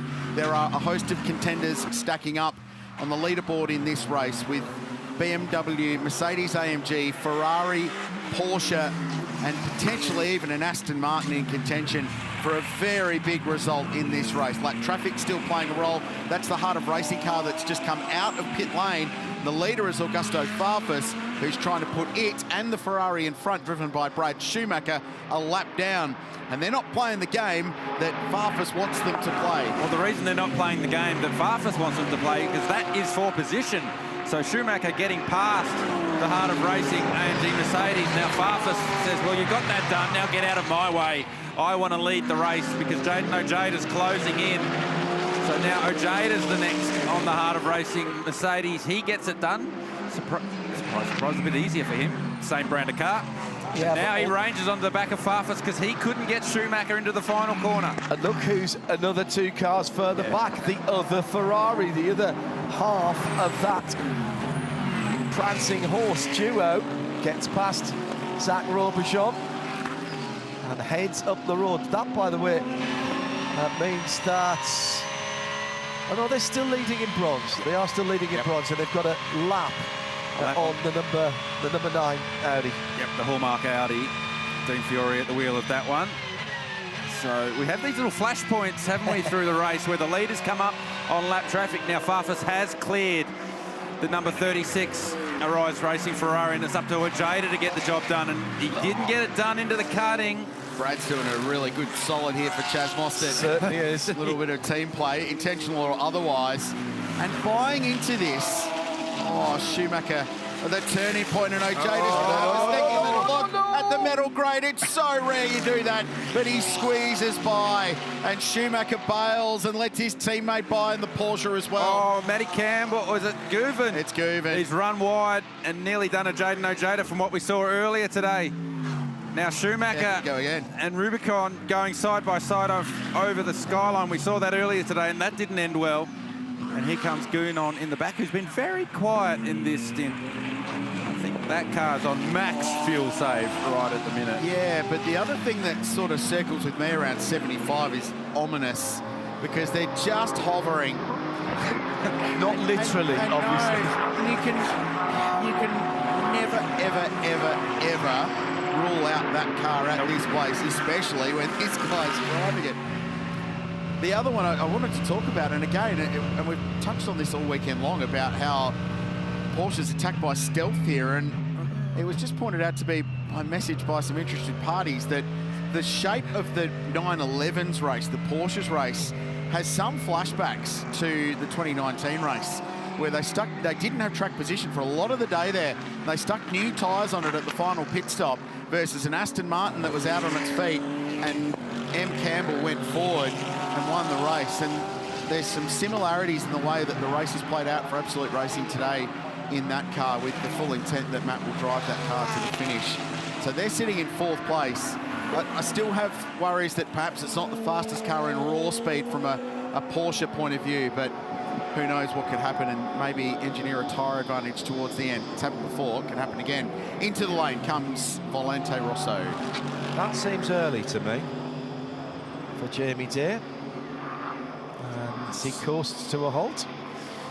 Just the other thing about the Porsches, if your prediction of hottest temperatures and hottest track temperatures comes true and it all gets a bit greasy, wouldn't you want Garth to be in a car that's got a lot of weight over the rear wheels? Porsches like slippery conditions generally. Oh, it depends on the car balance, or how you've set the car for as the track trends over the day. Generally, the track rubbers in more and more. You pick up more rear grip regardless as the day goes on. So early in the day, we've seen cars that had a lot of turn and they're a little bit nervous in the rear, and they tend to settle down as the track rubbers in. So Valentino Rossi have done what they needed to do to service the number 14 Aston Martin. And they will be on their way shortly. Yeah, this doesn't add up with the numbers that we've got for when they needed to stop, but I wonder if they're working to some driver time requirements, potentially. And they're pretty safe from a silver class position right now. The next car in class is Grant Denyer aboard the number 93 Lamborghini Huracan, and they are a lap and a bit behind this car. The challenge from here is that they'll need to stop with about 25 minutes to go to put fuel in the car to get to the end without running out of juice, assuming a green flag run. Some pretty smart heads in that garage though, Valentino Rossi. So Chris Papadopoulos, who's part of the ownership group there with Josh Hunt, was on Kimi Raikkonen's Formula 1 car for a little period and had some success. So knows a thing or two about engineering race cars. And Romy Mayer engineering in that garage as well, who has seen a lot of success at this racetrack in the past for her previous workplace at Triple Eight Race Engineering. So we've been wrong before. Actually, we're wrong most of the time, really. Yeah. So just put an asterisk next to the 14 and they'll pop up somewhere. Absolutely. In the snakes of ladders game that is the Bathurst World Hour. Frankly, I've got an asterisk pretty much against everyone at the moment. The numbers that we're crunching at the moment is that the BMW is very much in the window to do this and get to that final pit stop and then be able to blaze. The other one that's a bit out of sequence, remember, is 75. So they're going to stop later than the other cars around them. So they'll go further into the race, shortens that final stint, means you can nail that 80 seconds final pit stop. You'll have a lighter fuel load potentially at the end as well. And you'll be able to dictate when you take that final stop. And that could also play a role with fresher tyres as well in what's an inevitable shootout at the end. That's what is so entertaining about this race, is all the various permutations with absolutely no idea how it's all going to play out. And you can make all the predictions in the world. Yeah. One safety car changes it completely. Yeah, exactly. And if it comes a lap earlier and a lap later than you like, it disadvantages you and advantages your opposition. So you can have all the strategy in the world and it can go sideways in a heartbeat. Following up that story about the 6th place Charles Verts-driven BMW for WRT, now that's 12.5 seconds back from its teammate, with obviously 5 cars between it and its teammate. It's been that far behind, nearly. It was, I think, 8 or 10 seconds behind when it was in 2nd place. So again, just going back to that, they've got a little bit of a fuel advantage towards the end of this stint, coming up in a wee while. So they are not out of it just because they dropped further back down the road. And behind them, the best of the Pro-Am cars, Sam Shaheen in the beautiful Shell livery. As just squint a bit as it comes down through the kink. Yeah, I can see a 962 in that. All right, Lauren Heinrichs, the last time we talked to you, you had practiced here, you were in love with the track, but now you've been a part of the race. What do you think about the Bathurst 12-hour?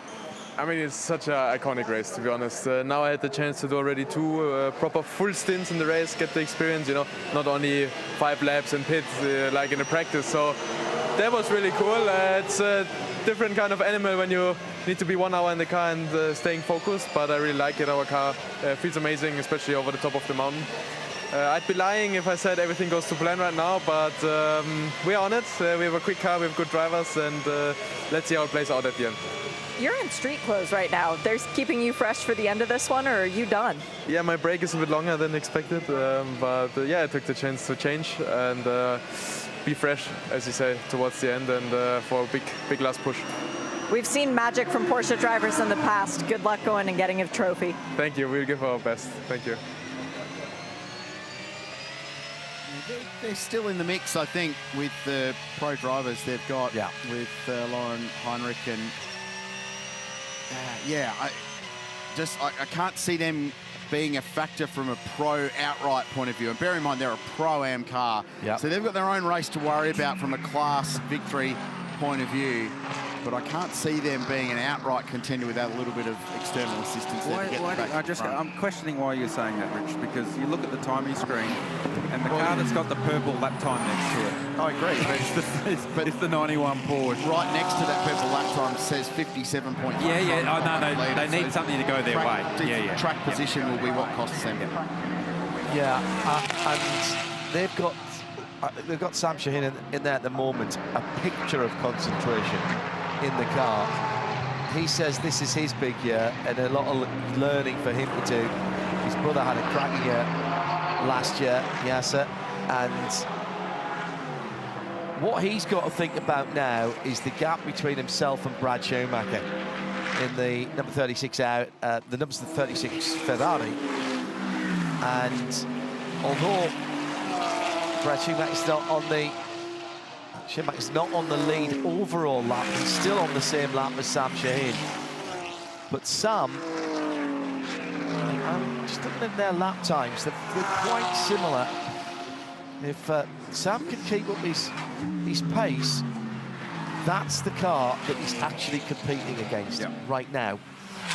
That's his job, to not lose anything on Brad Schumacher. In the lead of the Pro-Am class.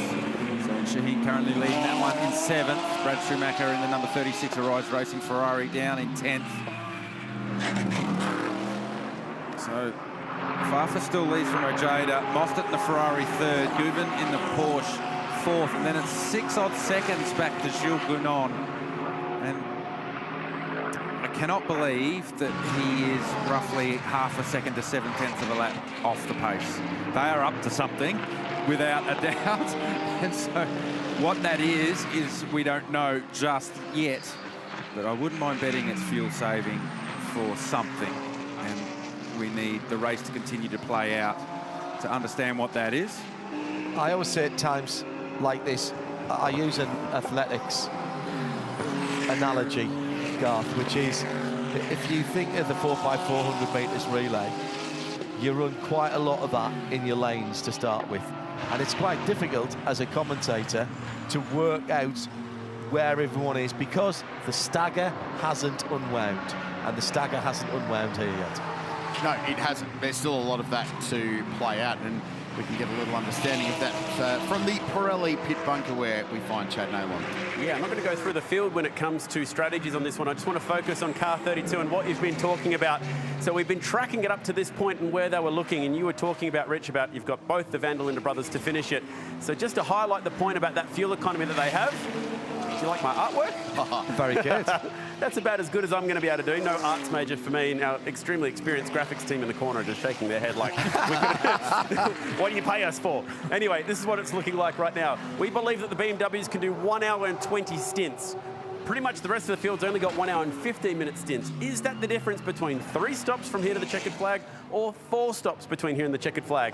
For BMW, it looks a little bit like this. At the moment, they're going deep with Farfus. He'll get out of that car. That's stop number 1. Stop number 2, you'll put in one of the Vanderlinders. Again, toss a coin as to which one. They're both pretty good. And that'll take you across to the 12-hour mark. Hour 8, 9, 10, 11, and 12.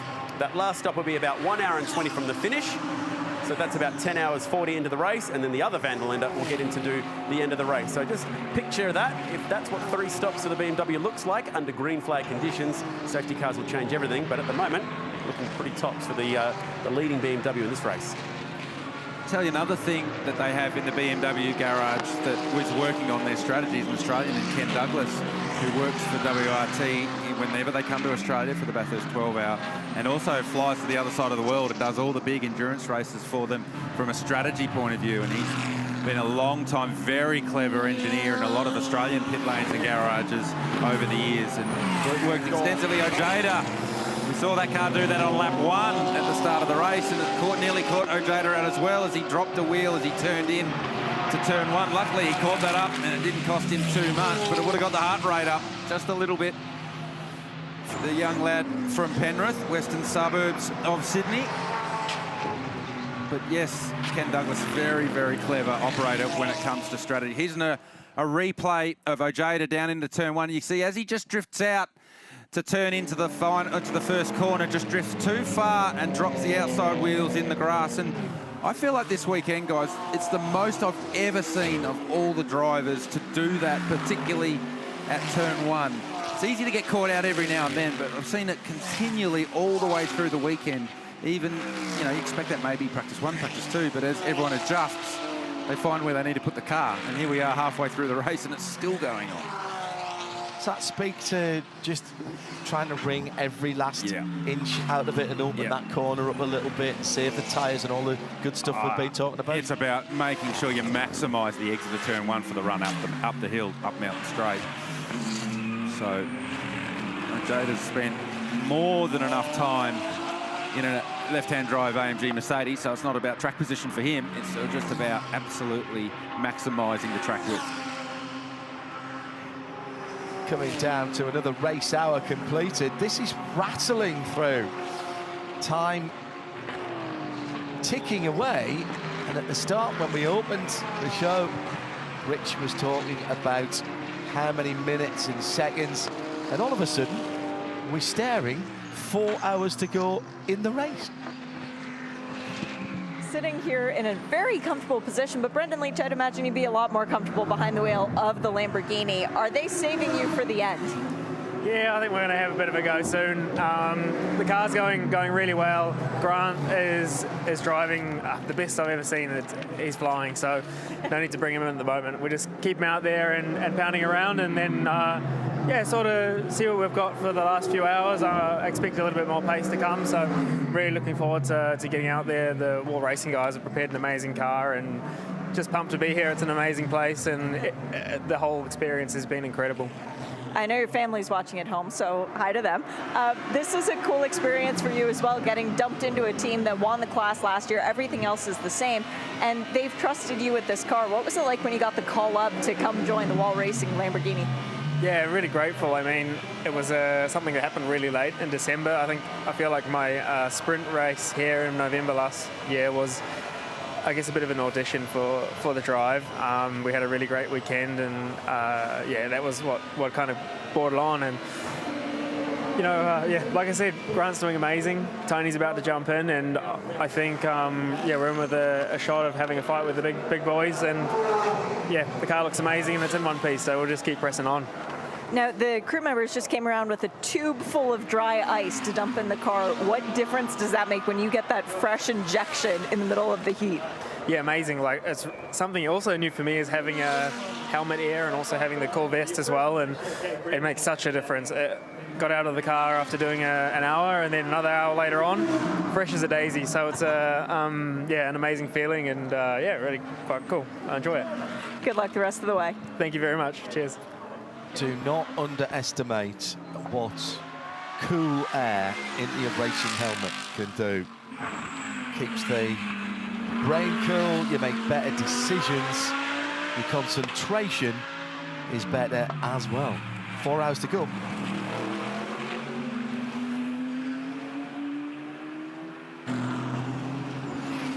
Right, gentlemen, we are into the last third of the race, and you kind of feel, well, I feel that it's sort of been building to this. All endurance races have that point where you go, right, this is it, this is all going to kick off, and we're not far away from it now, Garth, because we're coming around again to a crucial situation, particularly for the WRT cars, where we're getting into the anti-penultimate pit stop.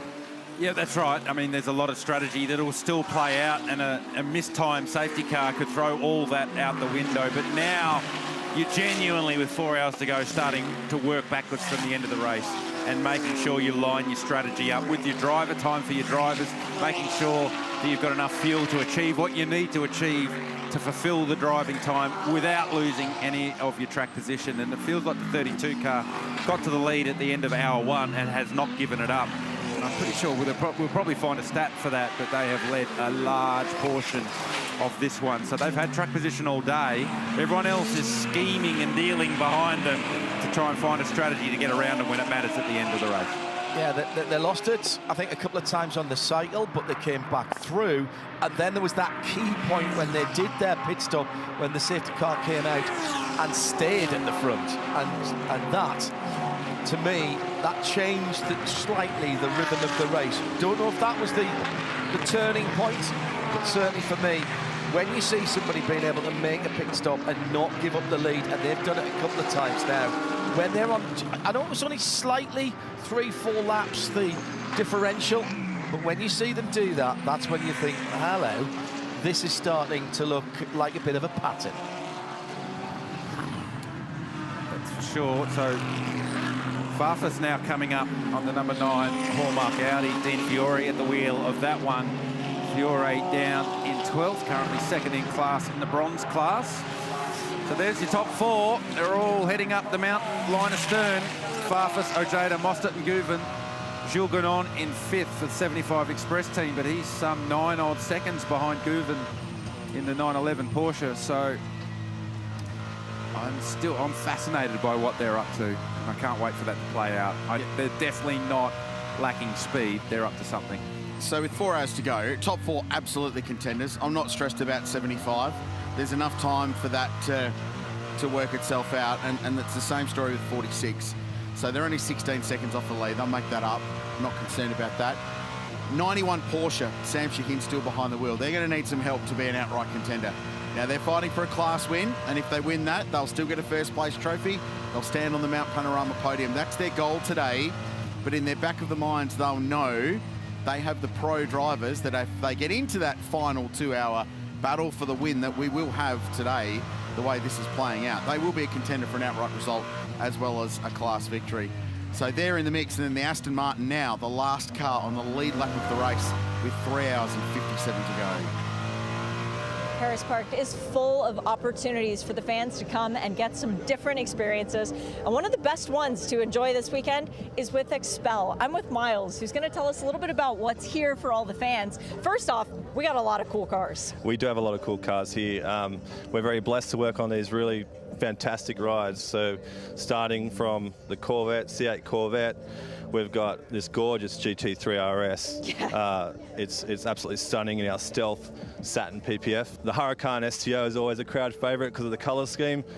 We've got a one of one in Australia, 812 super fast in Largo, and we've also, thanks to Lamborghini Sydney, they lent us a Revolto, $1.35 million. As an American, I know Expel from IndyCar, and you guys being on Scotty Mac's cars all the time. What exactly is Expel? Expel is ultimately a protection film company. We specialise in paint protection film, window tint, ceramic coating. We protect anything from cars, boats, aircraft, countertops, anything you can think of. And I noticed there's a Scotty Mac lid and some protective glass. What's the deal with that? Yeah, Scotty was kind enough to sign one of his race helmets for us. So this weekend, if people come and scan the QR code, fill in their details, we're going to give that away to one lucky person. all right, these cars that are sitting here, I know that the Porsche is roped off. We can remove the ropes, right? You got the keys, we can go take it for a hot lap? We can definitely take it for a hot lap. Excellent. She was selling that hard, in fairness. I've only ever bought one brand new car in my life, 3 years ago, and I paid the money to have the Expel Fusion Plus put on it, front to back, nose to tail. You've seen it, and that was the film with the ceramic built on top of it. And living in the UK, every time it rains, it looks like I've been out and washed it. It really is incredible stuff, and big supporters of racing. Just remember, Scotty helmet, that would look terrific in the office. I don't think I'm eligible, unfortunately, but that's a very cool thing. So this is the Arise Racing GT Ferrari, brand new race team, founded at the start of last year. An offshoot, if you like, of Arise Racing, which has been based at Wanneroo Raceway for a long time over there in Perth. And they set up a GT program, 2 Ferrari 296s. It's the first time in Australia we've seen these cars. This is their Bathurst 12-hour debut. The final round of GT World Challenge Australia, the domestic GT Championship. By the way, first round of that kicking off in April at the Phillip Island Grand Prix circuit. Another pretty good GT racetrack. Yeah, debut last year, and the final round was here at Mount Panorama. So they had a really strong weekend, really good information gathering session for this race. They knew they'd be targeting, and there are the 4 leading cars all locked together. And the last couple of laps, so Davis has taken a little bit of time out of Augusto Farfus. So that Mercedes continues to nibble away at the back of the BMW. But right now, last time by, 2:04.4 for the leader, 2:04.4 for Ojeda, 4:1 for Mostert Guven with a 3:9. So the 4th car in the queue of all these leaders, the quickest of them at the moment. But there's still definitely some saving going on. They're trying to push this stint back as long as they possibly can. They want to delay the final pit stop deep into the 8th hour of the race. Probably 8 hours and 20 minutes, 8 hours and 30 if they can, to shorten the amount of time they spend in going through pit lane at the end of the race. So that's what they're doing at the moment. They're just holding their position, circulating around and playing the phony war before all-out battle plays out. Down through the twisty, tight parts of the circuit into the BMW M elbow, and then on to the world-famous Conrad Straight. The leader, Augusto Farfus, continues to hold on to a lead, but it's coming down, and the top 4 are coming back together. 1.6 seconds between the top 4. This is GT3 racing at its absolute zenith, and this is the 2025 Meguiar's Bathurst 12 hours at its absolute top. How good is this with 3 hours and 50 to go? Today, there has been some really good overtaking as well, and we've got a few nominees for our Elf Oils Slick Pass of the day, and this was one of them. This was Chaz Mostert in the opening stages in the pre-dawn at Mount Panorama, and got in the tow of the Craft Bamboo racing car. These 2 cars still running line of stand, by the way, some 8 hours later, and that was the pass at the chase through the kink at 270 kilometres an hour, and that was the race lead at the time. So we're going to show you a few more of those as we get to the end of the race, and we might have a little discussion down the road about what was the best Elf Oil Slick Pass of the day when we get to the checkered flag. Who knows? The history of this race, the Elf Oil Slick Pass of the day could come on the final lap. Yeah, that's right. We don't want to do that segment too early. We might have to wait till the end of the race. It could happen on the last lap. So we've seen plenty of excitement in the dying minutes of this race over the journey. This is incredible. This has gone like the Gunon Engel battle from a couple of years ago when they were going lap for lap. It's got that feel about it, but there's 4 of them now. And we've got different manufacturers. Like just that shot when they exited Reed Park and they all danced the car up to the concrete wall, it just looks better. They are on it. Traffic, again, traffic coming now. And it's the Aston Martin that is ahead of them at the moment. The GT3 Aston Martin, albeit, so it's not a slow car, probably doesn't make it any easier for Augusto Farfus. So he's been concentrating, but now he's planning. Now he's looking at the back of that car and thinking, right, where am I going to catch him? Where am I going to be able to go through? Is he going to help me? Is he not? Looks like that car's a big grip limiter on the back of that Gulf Racing Aston there as it came out of the chase. And this is danger time for Augusto Farfus. It's Matteo Villagomez aboard the number 14, Valentino Rossi, Aston Martin, and you're right, his sector at times to the end of the second sector was very strong. He was only half a second slower than Farfus, but looking a little bit taily as he came down the hill, and Villagomez potentially just going to have to roll out of it to let them go. And it looks like he's about to do that as Farfus ranges up on the rear bumper. So that's smart driving by the Aston Martin, because he can obviously...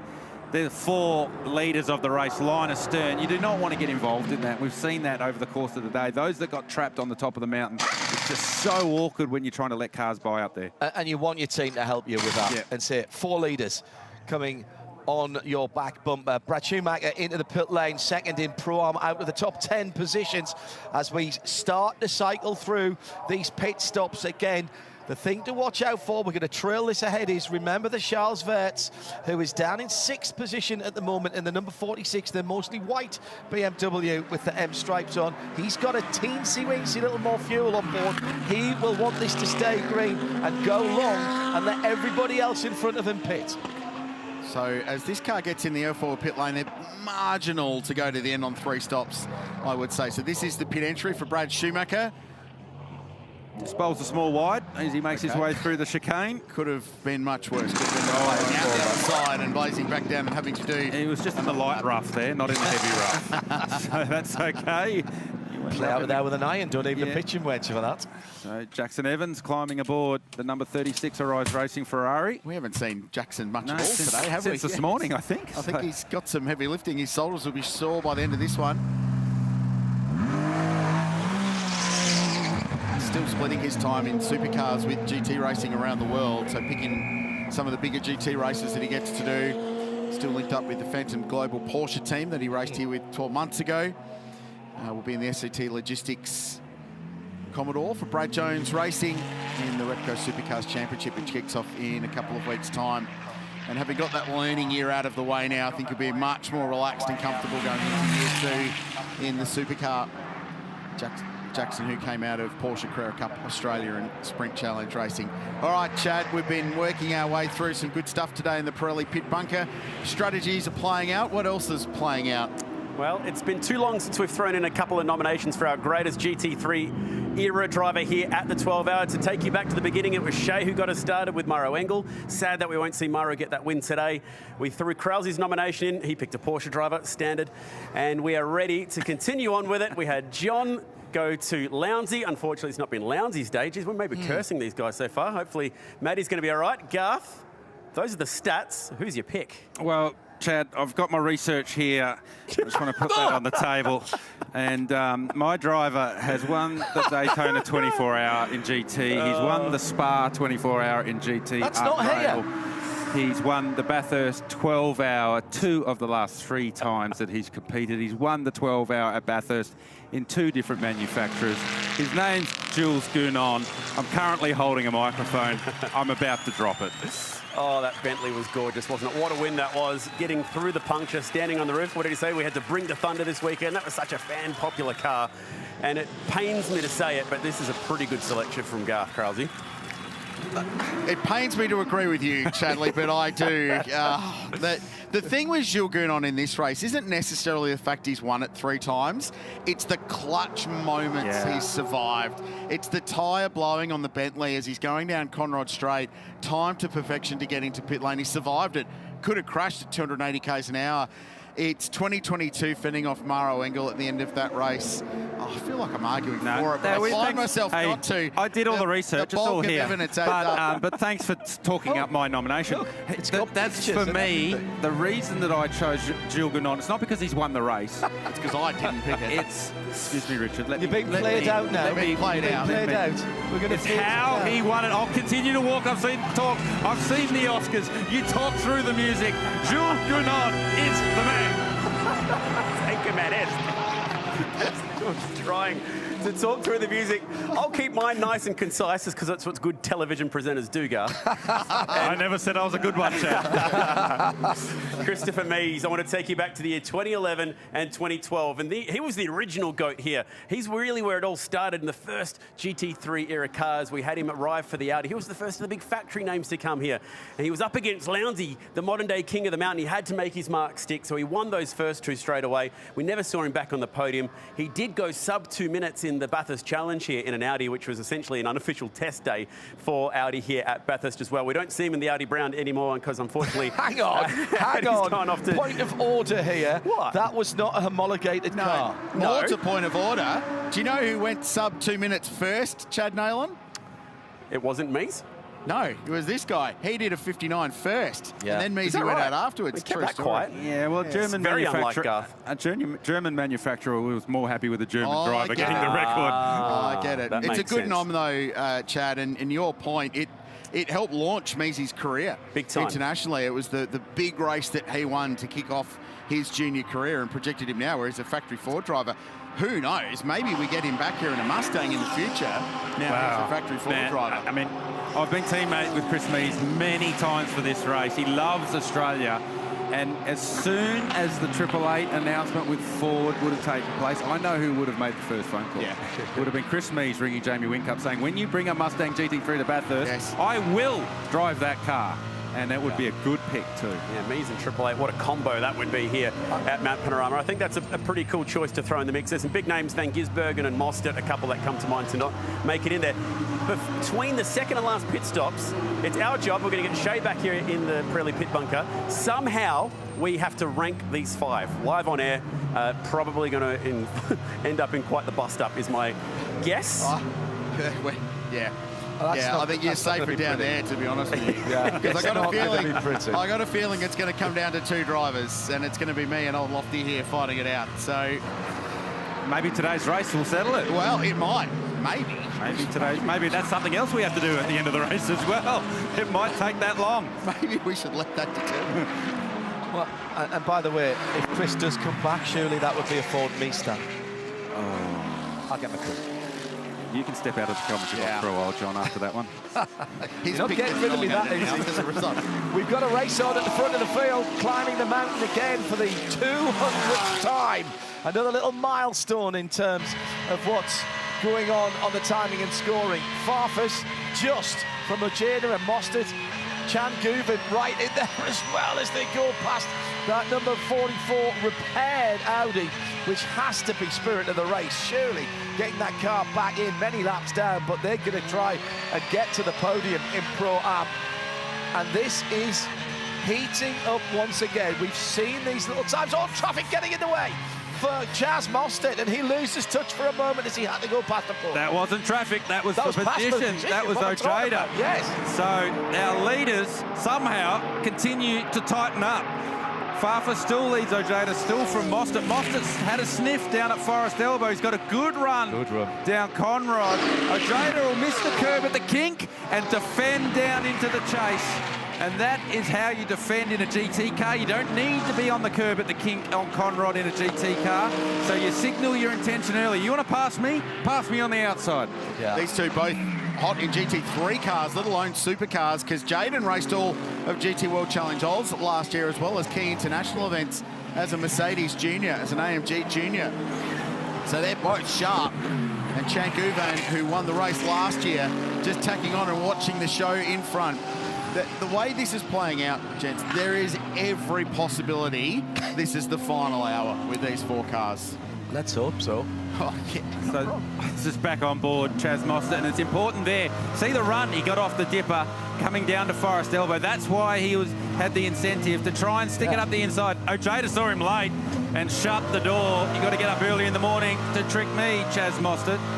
And then that run down Conrod and that battle into the chase was epic to watch. Matt Campbell is just a watching brief now. Oh, sorry, and Chan Guven, it will be Matt Campbell for the run home. Just a watching brief back and forth. It's probably not a bad idea just to give these guys a bit of room right now. just in case. You might find yourself leading sooner rather than later. There's quite the Australian term in sport called a Bradbury, and he's just playing that one right now, I think, Chan Guven. The other thing to notice, and we've been following car 75, although it hasn't been in this battle pack, all of a sudden it's less than 10 seconds away from this group. So slowly they're creeping up to it, and Gounon's pace in the last couple of laps has started to build up. Told you about the front one. Oh, we knew. Well, end of stint as well. We said that before. The balance of a Porsche changes most significantly of all of the GT cars because of where the engine and the fuel tank is. KTM still running. Still running. Don't say it, John. No. Don't say it. Standing ovation at the end. I'm telling you, I'll be on my feet if when that gets to the checkered flag. I think we just ignore it. Stop talking about it, man. Okay. Yeah, pretend it doesn't exist until it gets the flag at the end. We love It's the stressful. KTM and we love the guys, but we're not going to talk about you for a while. Here we go. Here they come. Here we go. All three. The BMW stays out, and that could be critical. We've been talking about the fuel economy advantage that Augusto Farfus in the 32 car has. So in the lane they come. Ojeda first, Mostert second, Guven third of them. And the action switches to the L-Foil pit lane as the crews now have... Look, they're bump drafting in the pit lane on the speed limiter at the school limit of 40 kilometres an hour. The AMG pit limit is set at 39.8. The Ferrari pit limit is set at 39.9. So now the critical thing is getting back into pit lane and having track position when they leave Elf pit lane. So Will Brown climbing aboard the Arise Racing Mercedes. Yeah, and this driver change now is about getting yourself sorted for the final stint, which means you put Mostert back in at the end of the race. A little bit of damage to the diffuser and the splitters on the front of that car, all the aero appendages that are about balance and airflow around the front wheels and generate all the front grip and downforce they've got. So this is all about that 80-second mark. We've seen the teams getting so close, 80.1 seconds in pit lane, but watch for these rejoins as well. This is going to be so close. Oh, stalled it. He's still got time up his sleeve if he gets it going. Watch for the rejoins on pit lane. That might be the difference between the Porsche getting the Ferrari. The Merc gets out in front of the Porsche. You guys can see the numbers on the timing screen. Who got close to 80 seconds?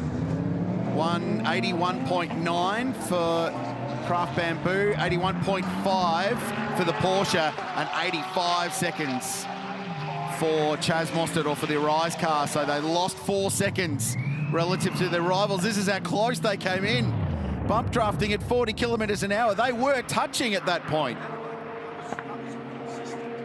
That was consistent contact all the way down the pit lane. And the reason that Chaz Mostert didn't just pull out and try and range up next to him is you're not allowed to pull out and head to your pit boom no more than 2 garages before your pit boom, so you can't just transit the lane too wide. And then this moment, this is the reason why this car was 4 seconds longer in the lane. When Will Brown went to go, he didn't have the launch set properly, and you could see there he was flicking buttons as he went, and then he had to reboot the car and go, and that's cost him some time. Farfus goes around again, so an extra lap, another lap. This is that 2 or 3 extra laps they've got. And why is that important? Well, it pushes their final stop later into the race. It makes their final stint quicker. They'll be able to push harder on better tyres and on a lighter fuel load at the end of the race. Also going past is Jules Gounon, who's on a similar strategy now, and the 46 BMW, which is only 14 seconds away from the lead with Charles Weird behind the wheel. And he's going to lead I think he's going to lead the race because he will go longer than those 2 cars ahead, so they will get back to the lead before they pit. But a pit stop still coming for the top 3. Yeah, but Gounon and Weird stopped on the same lap under that last safety car, which started this stint. Yep. So Farfus, we think, will be the next one to the lane. And then Gounon and Wirtz will have probably a lap more fuel. And that's the reason they did that. They wanted to go to the back of the lead lap runners, lose some track position, but gain some pit stop window. And this is where you start to see the benefit of opening up those windows. Yep. If this remains green, the BMW and this AMG Mercedes are in the best spot to give themselves the most flexibility for that last stop with 70-odd minutes to go. Joey Tayson says, what is it about the BMW that makes it more efficient? Well, it's up to now, it's been the drivers and the strategy, hasn't it, Carl? They've been doing exactly what's been asked of them. Yeah, it's also part of the balance of performance, the fuel tank size and how they drive the car, the lambda that they run, the boost that they run. That's all part of the equalisation of each of the manufacturers. So ultimately, they do roughly the same lap time. Is how they achieve it in different ways. They have their different strengths and weaknesses. So here we go. We think the leader is about to hit the lane. So car 32, Augusto Farfus, this will be his final drive in the car. He's done. And the brothers Van der Linde, younger brother Sheldon, older brother Kelvin, back together. I was talking to some of the international journos, and they were trying to work out what the last race they did together was. I think it was an ADAC GT Masters race in Germany, racing together in an Audi when Sheldon was still an Audi driver, and they won. Is the theory we came to, that the last race they started together, they won. So it's a Van der Linde getting in this car, and that's the Kelvin spec one. Yep, that we get aboard now. Well, then K-spec. That means Sheldon finishes means the race. The Sheldon spec one finishes. So spoilt for choice, really. It wouldn't really matter either way, which he did it. But given Sheldon Van der Linde has more experience with this car, given he's been a BMW factory driver for longer than his brother, who started his BMW journey this year, that makes sense to me. No doubt they'll argue about it in the future, no doubt, as Kelvin gets more experience with his car. But Kelvin on his way. Now Gounon continued on. He now leads the race in the 75 Express AMG Mercedes from Charles Viets in the team WRT BMW. I'm really interested now to see if Thurts can go longer than Gounon. Because they did duel on the same lap. That's a really good point, John. History would suggest that it will. The BMW will do at least another lap. Let's watch the rejoin. This is important because car 77 has been out for a couple of laps, so it's got hot Pirelli tyres and a hot Maxi Goats fired up, ready to go. But the BMW has slid in comfortably in front. And the reason for that, partly at least, is their pit stop was 80.3 seconds. Too tight. So 0.3 of a second, but it's repeatable. They've done it all day, so there's no risk involved there. It's not tight, John, because of the way that the readout on the dash were. Right. You can get it to within 1/10 of a second. So if you're more than a half a second over 80 seconds, you've done a bad job. And that's why in the pits, in practice, all the teams time this, they calibrate it. The drivers understand how to use the timers in the car to maximise it. And a lot of the time, I talked earlier about the countdown timer when you leave your pit box to get to pit exit. A lot of the time, you'll leave in the red zone, which means you've got to lose some time in the 40Ks. So a lot of the time, you'll just get into the lane, go a little bit slower, get the light green on the dash, then you can turn the pit limiter off, and you're as close as you need to be to 80 seconds.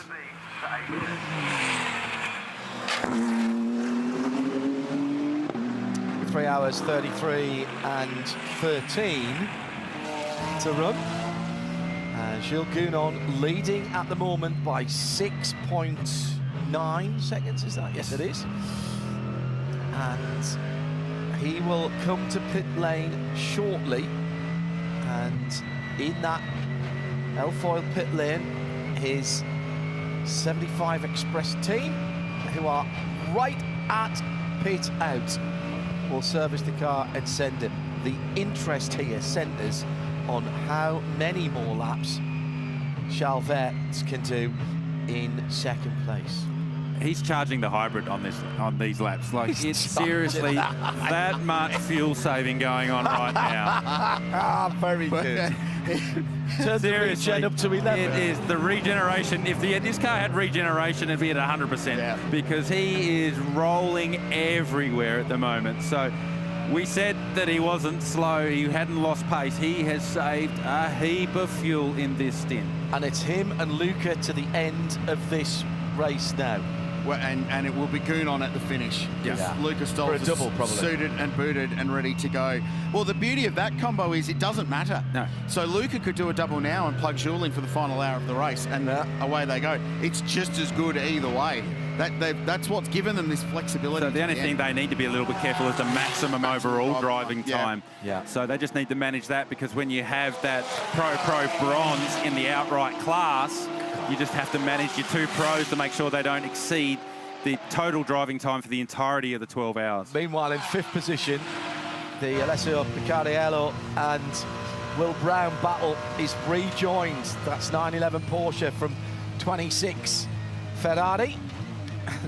Seems like we've seen a bit of this during the day as well. as they charge down towards the BMW M-Power elbow. Will Brown on a bit of a redemption drive at the moment after stalling it, leaving the pit box, allowing the Porsche of Picarello to get in front. So as a race car driver, that just grinds at you. You know you've made a mistake. You know you've cost the team some track position. So it's important not to try and get that back straight away, but there's an opportunity rising now as Brown ranges up on the rear bumper of the Porsche as they head down into the chase. And Picarello's not going to, he didn't wake up late. He knows what Will Brown was up to. So Brown just needs to keep the pressure on as he does, leaving the chase. Picarello defends. Brown was going to send it, but Picarello ripped the stamp off. Said, no, you don't. That was the Jules Gounon move from earlier on where he went left, right, left again, but they couldn't get the cutback coming out of Elf Murray's corner to get it up the inside at T1. That's magnificent stuff. There's a lot of trust between those drivers. Brilliant stuff. Now, not so much in the last hour. Fair point, yeah. Yeah. 3 hours and 30 minutes on the nosy. 2 more pit stops for some of the field, 3 for the 2 at the very front.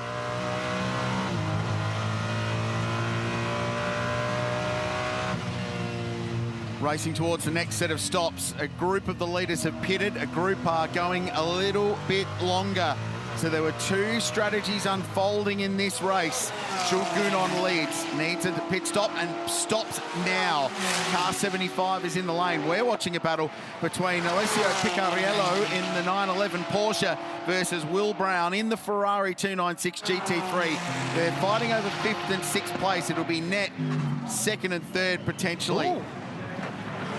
So they did the same laps. That's big for 75. Yeah. That's huge. I've just made a note, and I've got a little homework task for Richard Trail that I would like to know what the next best AMG stint is after what Gounon just did. But I think that's the biggest stint of the race so far for a Mercedes. So that's massive because we've known all day that the BMWs have had the best fuel economy. But Gounon's just matched them and kept track position over the 46 while he did it. So that was an exceptional stint for Jules Gounon. As they bolt Lucas Stoltz into the car, 4 brand new Pirelli tyres, a tank load of fuel, and they'll send him on his way. Yeah, that could be among the defining stints of the race in a weird way. We talk about that in Gounon in the past for driving amazingly and so quickly and relentlessly, but that one was going as slowly as you possibly could while still being competitive. This is important. This is important. So don't forget, he was well behind these 2 cars. It was 9 odd seconds behind those cars halfway through that stint. Yep. That gap's closed. That gap has absolutely closed. The 46, again, repeatability, 80.2 seconds pit stop time. And Valentino Rossi plugged back into that car. Yep. I don't think it matters whether it's Valentino Rossi, Augusto Farfus, or Charles Vett. No. Doesn't matter. Rossi's been more than the match all weekend for any of the BMW drivers, so... I reckon it's for driver time. I reckon you'll double someone to the end, potentially, in car 46. Well, my point just being that that's a full pro car, and Valentino's been given the opportunity to go back. That's how his journey has progressed in the last 3 times here on the mountain. So Picarello now coming up on lap traffic as they make their way to McPhillamy, and Picarello sneaks through. Will Brown had to abort. He was thinking about going through as well. And wisely, Will Brown backed out of that one, went back a gear, waited, and then made the move up to the skyline. Well, now this battle, just a little bit of a sting taken out of the Porsche versus Ferrari battle. We can continue our journey through some of the airfoil slick passes of the day. Remember this, it feels like an age ago how lap traffic was playing a role, and there was a hesitation, a lift from 75, and the Craft Bamboo car threaded the eye of the needle and snuck through, and so too did Maro Engel for GMR. And the Technicolor Dream car worked its way past, and 2 in 1. Lucas Doles dropped 2 spots, and Jaden Ojeda gained a couple. So that was our next edition of the Elf Oils Slick Pass. And just to answer Garth's question, have we seen any other Mercedes run as long as that 34-lap stint? The answer is yes. Car 77 did it on their 4th stint today, and car 888 laid down a 34-lap stint with Grenier in the car, and that was their 6th stint of the day.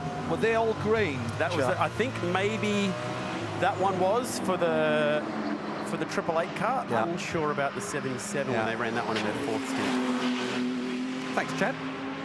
Welcome, Garth. Team's on it. Oh, I asked Richard to do it, but no, we true to form over the course of the weekend, we had to go down to pit lane to get the answer. This is a team effort.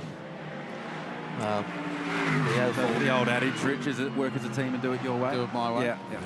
You all do exactly as I say. There's always an Italian job quote for everything. Just remember, this is a team effort, which means you all do exactly as I say. The L5 pit lane team as slick as ever with the information. Oh, you nearly worked on that for that one as well, John. So Maxi Goetz behind the wheel, started the race in car 77, vastly experienced German who's on his 7th visit to Mount Panorama and has a trio of podium finishes to his credit here. So a really good strike rate. And this Craft Bamboo racing team, which was an amalgamation of 2 racing teams, incidentally, when they were formed. Craft Racing and Bamboo Racing came together. Darryl O'Young, one of the partners involved in this business, a racing car driver in his own right. Hong Kong Canadian ancestry. Tidy little steerer as well. Very steerer. Won this race with Chris Mees. Yeah. Darryl O'Young. Correct. As an Audi driver. Yeah, and then early days of the GT3 era. Yeah, and then set up the team as Will Brown's got to this battle pack again with the Porsche. What about a pass at the chase? Is there any option there in the Scuderia Auto Art chase? No. And Picarello is making this very, very hard. It's for 3rd and 4th position. There's still 3 hours and 20 minutes to go in this, but it feels like a little bit of an audition for what we're going to have in the closing stages of this race. In the middle of the corner there. He really stood him up in the middle of the corner. Well, that lane change with that late for Picarello, he really should have used his indicator. So Will Brown just trying to position Picarello's Porsche to get him out of position at the bottom end of the track here. So the run out of Forest Elbow down into the chase. He's trying to get the Porsche to defend more heavily so then he can create a switch over tight pass coming out of the final corner. And he's too far back to get the job done here. So now it's all about staying as close as he can to the Porsche across the top of the mountain and have another crack when they come down Conrod next time. All right, Jules Gagnon, we were looking at your stint, and we reckon it's tied with the longest stint that we've seen from a Mercedes so far this race. Fuel save was the goal? Yeah, luckily I came from Daytona where we fuel save all race long, so it was pretty easy to do, but it's annoying when you're in Bathurst, you want to push, and now we have to fuel save. We are trying to save a stop for the end. I think the 46 is doing the same as us. But it looks like the BMW are able to save much more fuel than us. The 32 is fuel saving 2 laps like us, but they are still in the lead. So we try our best, we gamble, and sometimes the mountain will reward us, so let's see.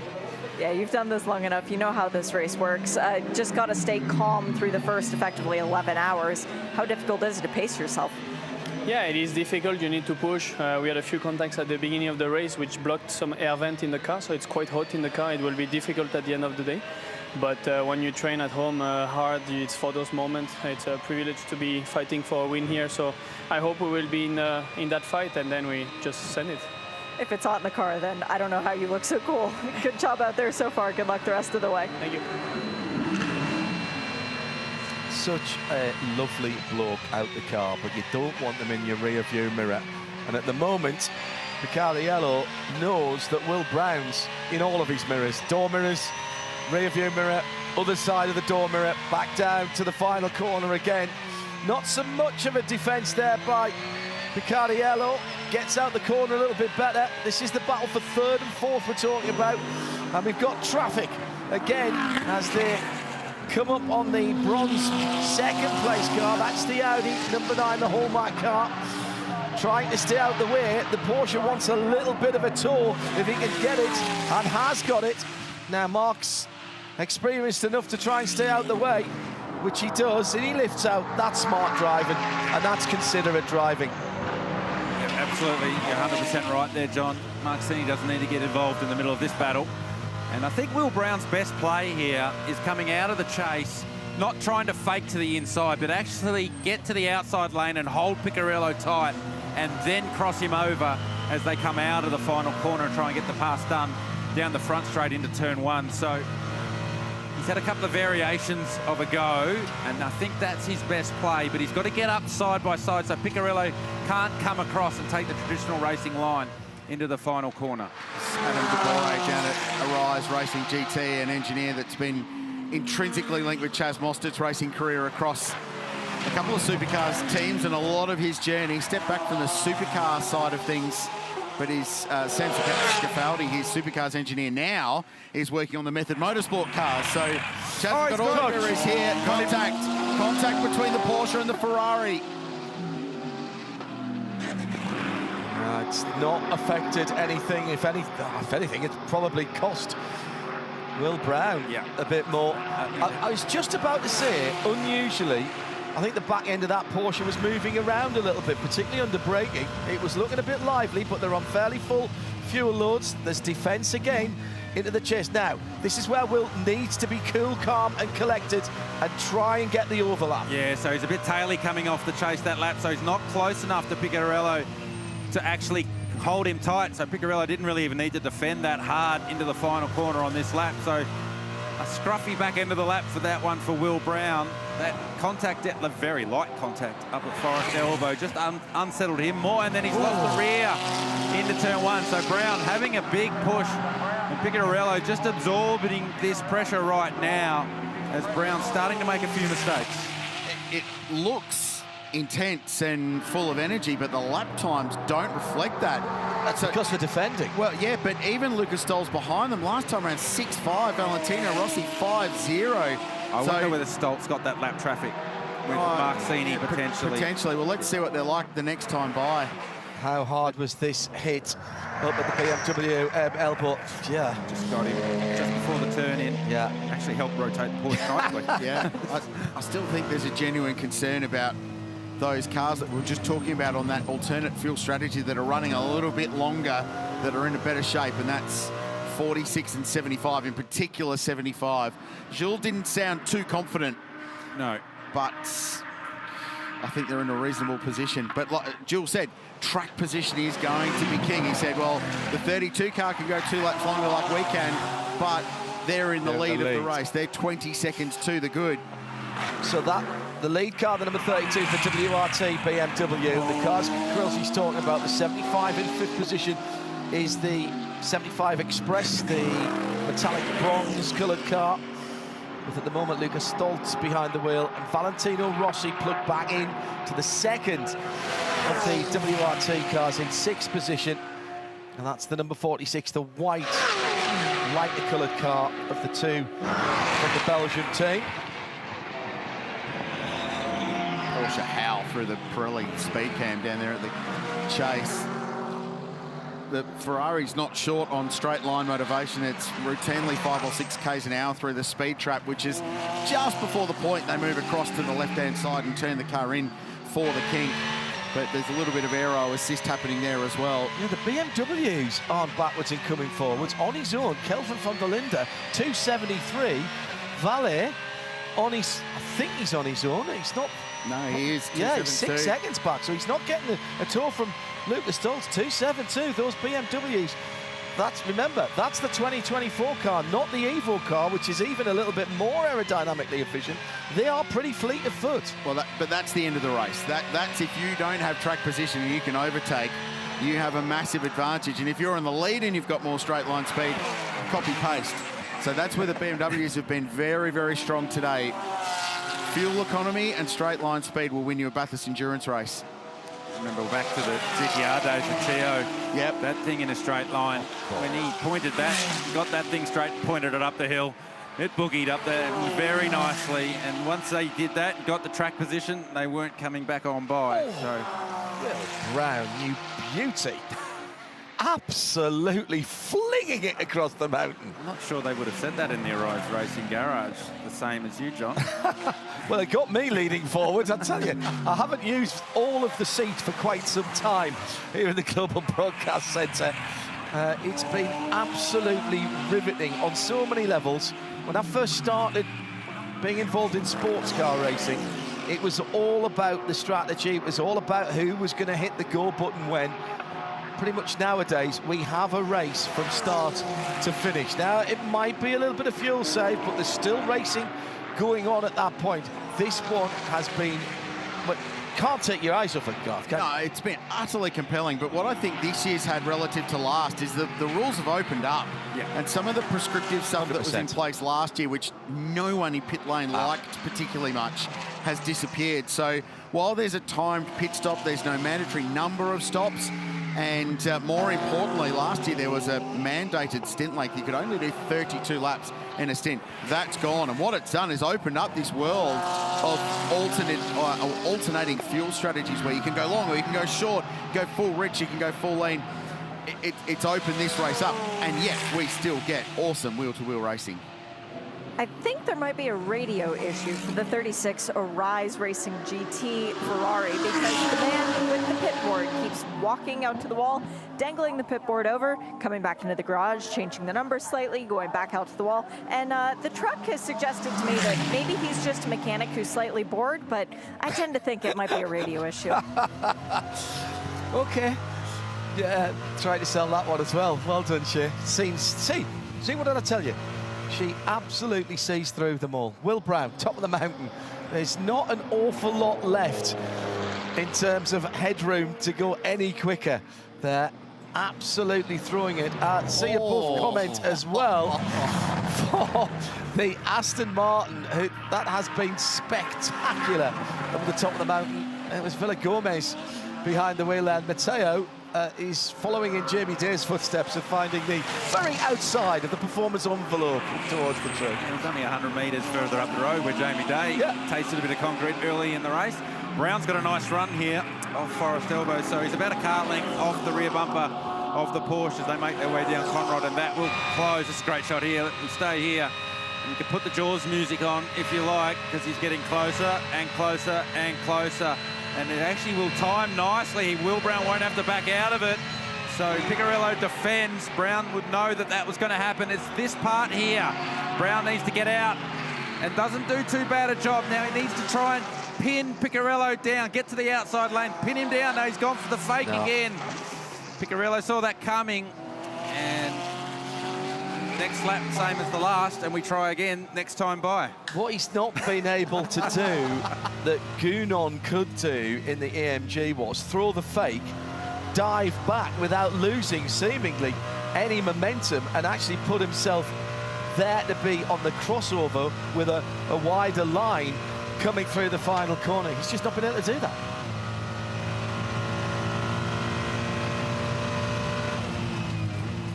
Transmos's a unit, isn't it? Oh, yeah, totally. What I love almost more than anything about this race is that we know Will Brown is an unbelievably good racing car driver. It's Repco Supercars champion. You have to be a gun to win that championship. You have to be elite to win supercars. But you don't often get the opportunity to compare them to the world's best that race at Spa and racing GT championships in America and INSA or GT World Challenge. This is the one race in the year where we can do that, and it's happened since the start of this race as a GT Enduro. I love this because it's a source of pride in a way for us to go, look at the talent we've got in this part of the world. How good are they? And that's part of the attraction of this race, not only to the Aussie drivers, but the international drivers, because they fully respect what goes on down here in the Supercars Championship and the level of the drivers in that championship. So they want to come here and have a crack, not only on the track, but against the Aussie guys. Yeah. And then for the Australian drivers, the ability, the opportunity to go head-to-head, to your point, Rich, is mega. And it's such a way to measure where we are at with the Australian drivers. We think we know where we're at, and we get to prove it year on year. And we've always known that the best in the Supercars Championship down through the years can go door to door with anybody. But has the change in the supercar technical regulations that has brought the cars more towards a GT3 alike type of thing, has that made a difference? Oh, if anything, the more recent generation of cars probably gone further away from a GT3 car from a downforce perspective. Right.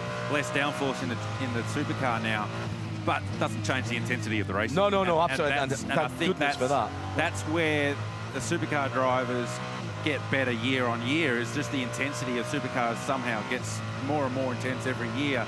And then you plug them in a car with grip, with traction control, with ABS, and you can drive it so much harder that the intensity level's great, but you just go faster while you do it. And the other new tactic, by the way, from Will Brown, started flashing the headlights 2 laps ago. That'll work. Yeah. the other thing about it is it works the other way, is that we get a chance to see guys like Kevin Estra come and drive for Grove Racing like he did, which is great. I pay all the money in the world to see Jules Gounon in a supercar in October. That would be worth the price of admission alone to the great race. Surely something. He's got a very busy calendar. He's got a very busy calendar, but it's not through lack of trying, I can tell you. Yeah, is he not busy at Petit Le Mans? And WEC. And everything else. Pro races. Yeah, the Alpine driver announcement comes on Wednesday, actually. Now, a moment or two ago, Valentino Rossi. Well, this time the 24 car does get out the way. Tony Levitt. Actually, Tony's done a really good job, Anthony Levitt, in that car, of making sure he hasn't been in the way. There was almost enough room for GT's dossier on his GOAT nomination there between that car and the wall. Heaps of room there. We priced a mirror for Ferrari earlier in the weekend after Chaz Mostert scraped one down the concrete. Just allows the €1,700.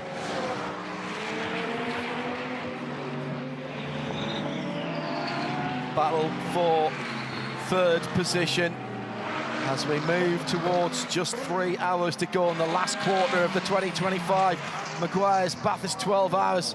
The intensity has not dropped 1 inch, millimetre, centimetre, however you want to measure it.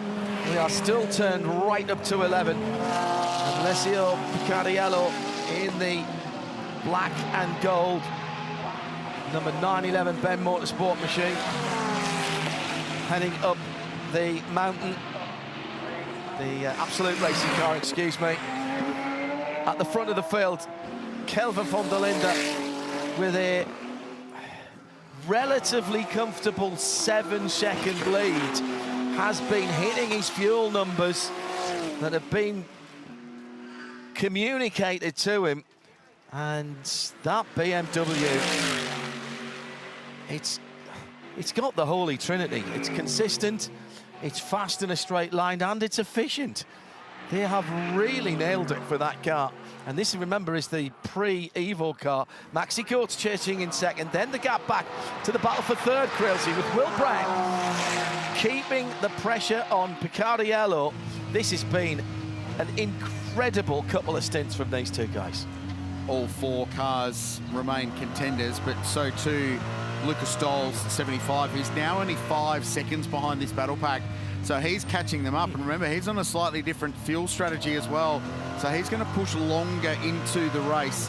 The prediction from a next pit stop point of view, so they're Van der Linde 13 laps into this stint now. Now he can go another 20 laps based on what they've done in fuel economy with this car. So somewhere around 2 hours and 15 minutes to go in the race. You can see 3 hours and 7 to go at this point in time. That's when we expect the stop from the leader. So that is well within the window from there to get home on 1 pit stop, which is exactly what they're looking for. The difference between 32 and, say, 75, Sun Energy 1, is that Sun Energy 1 is going to be another 5 or 10 minutes down the road. Yeah. Right. So their final stop could be within the final hour of the race. Again, flexibility in that final stint is key. Don't forget, dear viewer and listener, as soon as you put the fuel hose on, it's an 80-second pit in to pick out stop. So there's no splash and go here. If you need fuel, you might have been saving, thinking, excellent, I only need 3/4 of a tank. I only need half a tank.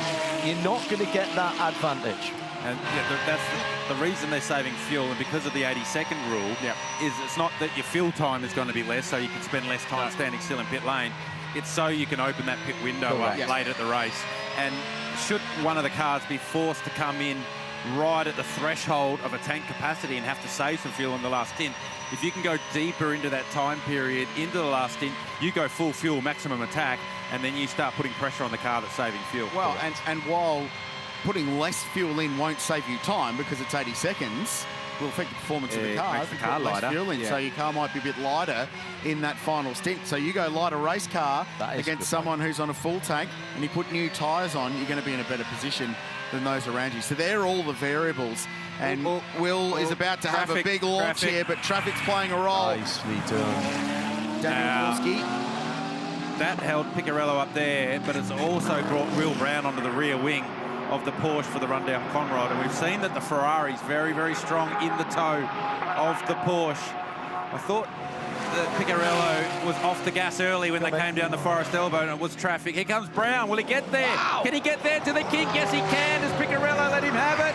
No, he doesn't. Oh, man, he comes right up to the width of the side of the Ferrari. Gives him exactly one Ferrari width on the outside. And they battle on to the final corner. Great call, Garth. Well done. That was awesome racing and really good awareness between the two of them and racing respect between two great racing drivers through the fastest corner in Aussie motorsport. And now we go again. Where's the send? Does it come here at turn one? No, Picarello blocks, but that's going to open Will Brown's exit for the run-up Mountain Straight. That was nice driving by Picarello going through turn one. Just stood him up in the middle. You could hear clearly that he didn't pick the throttle up straight away. Really nice driving all the way around from the chase. And now they go side by side again. This is going to get tasty. Little bit of side arrow effect for Brown. Can he go all the way around? No.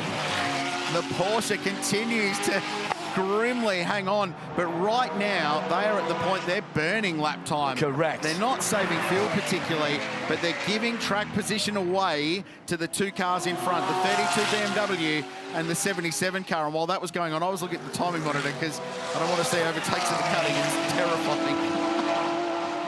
Better send that memo to Will Brown. Yeah, well, I don't think he cares. Arise Racing might, though.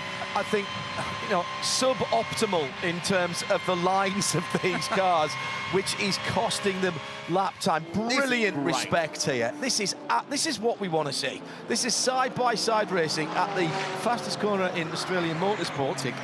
And I have to get it in as well. It's in my contract. And then again, going up to visit New South Wales Griffith. Possibly the slightest of touch there, but that's not deliberate. That's the cars being pulled together aerodynamically. That's gamesmanship, John. Absolutely gamesmanship. They might have touched, but they literally rubbed a bit of vinyl wrap, and that was all. So great exchange between Picarello and Brown. I would have liked to have nominated all that for a Elf Oil slick pass, but there was no pass involved, so we can't. That was... Is there an Elf Oils attempted pass? Or an Elf Oils exchange, maybe? I like that. That's nothing like a... on the flash again. Great exchange. Here comes Will. That Ferrari is pretty good on the brakes, but Picarello is picking his lines very carefully. He's I think, and I'll defer to a racing driver here, I think he's right on the edge of moving around in the braking zone. He tends to pick them, but there's just that little bit of wander there that I think he's got to be careful. I think, and I agree, John, I think he's right on the limit and maybe stepped over it a couple of times, and Will Brown's been very kind to Picarello. And if this was for the lead within the last half an hour of the race, I don't think Will Brown would be as kind as he has been right now. He's not been warned, though, for No, he hasn't, but he'd be right on the limit. And Brown's been quite patient and waited, and he was waiting for his moment. And he's trying to create a moment. That's the name of the game right now for Will Brown. Kelvin Fontelinda still leads by just under 4 seconds. There's 11.5 seconds back to Maxi Coates in the number 77 Craft Bamboo. And then this battle, and that's another 15 seconds further back. Matty Campbell, which is harder, Alessio defending from the Ferrari or sitting here watching your car? A bit of both, to be fair. I mean, obviously he's working pretty hard in the car. It's nice and hot out there. So, yeah, for sure he's got his work cut out with him. The Ferrari's pretty quick at the moment, just behind. So, yeah, for sure it's not easy. Do you think you have a car that can win? Hard to say. I mean, for sure the BMW has been pretty quick all day. You know, we're just trying to get through the next couple of stints, and then, you know, hopefully we're there somewhere. But on strategy, for sure, a couple of other cars are in a better position. So yeah, for sure, hoping for another yellow or something at some point to be able to bring us all back together with the field. But yeah, we're trying our best. Good luck. Thank you. they've been working since that car rolled onto the track. And there was a lot of head scratching early on. If you've just joined us for Sunday race day at the 2025 Meguiar's Bathurst 12 Hours, that absolute squad and its 3 drivers, Garth, have been up against it. Might be slightly too strong a phraseology, but they have not had a car that they were delighted with at all this weekend. There's been a lot of furrowed brow in that garage at the conclusion of practice sessions and qualified session. A lot of scratching their head going, we're not where we need to be. But as they always do in Porsche, they find a way on race day to get themselves in the game. Are they going to be one of the serious contenders if it comes down to it? We don't know. You strap Matt Campbell into a Porsche on a brand new set of tyres and say, go get the race lead. It's a pretty compelling argument to say that they will be in the game come towards the end of this one. Porsche teams across the sport, generally when things are good, will be effusive about their praise, but when things are bad, they'll say nothing at all. They'll be very buttoned down, and they'll go about their business quietly, trying to work it out. But the phrase bad was thrown around about that car early in the weekend, but more to the point that it was really difficult to drive across the top of the mountain. The car started the weekend really taily. The rear end was trying to overtake the front, so lots of oversteer, and they've been working hard on that all weekend long. And it's clearly a much, much better thing now over a race distance as opposed to one-lap pace, which ultimately what this weekend is all about. And qualifying is incredible here, and we love it to bits, but it's now that's the money for today. So it's better.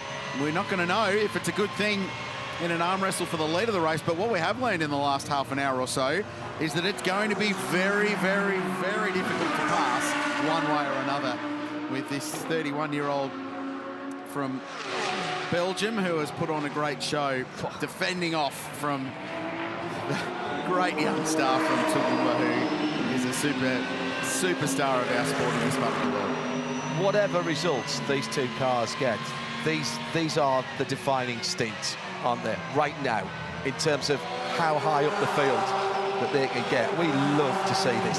There's just been no let-off at all here. Yeah, right, I agree completely.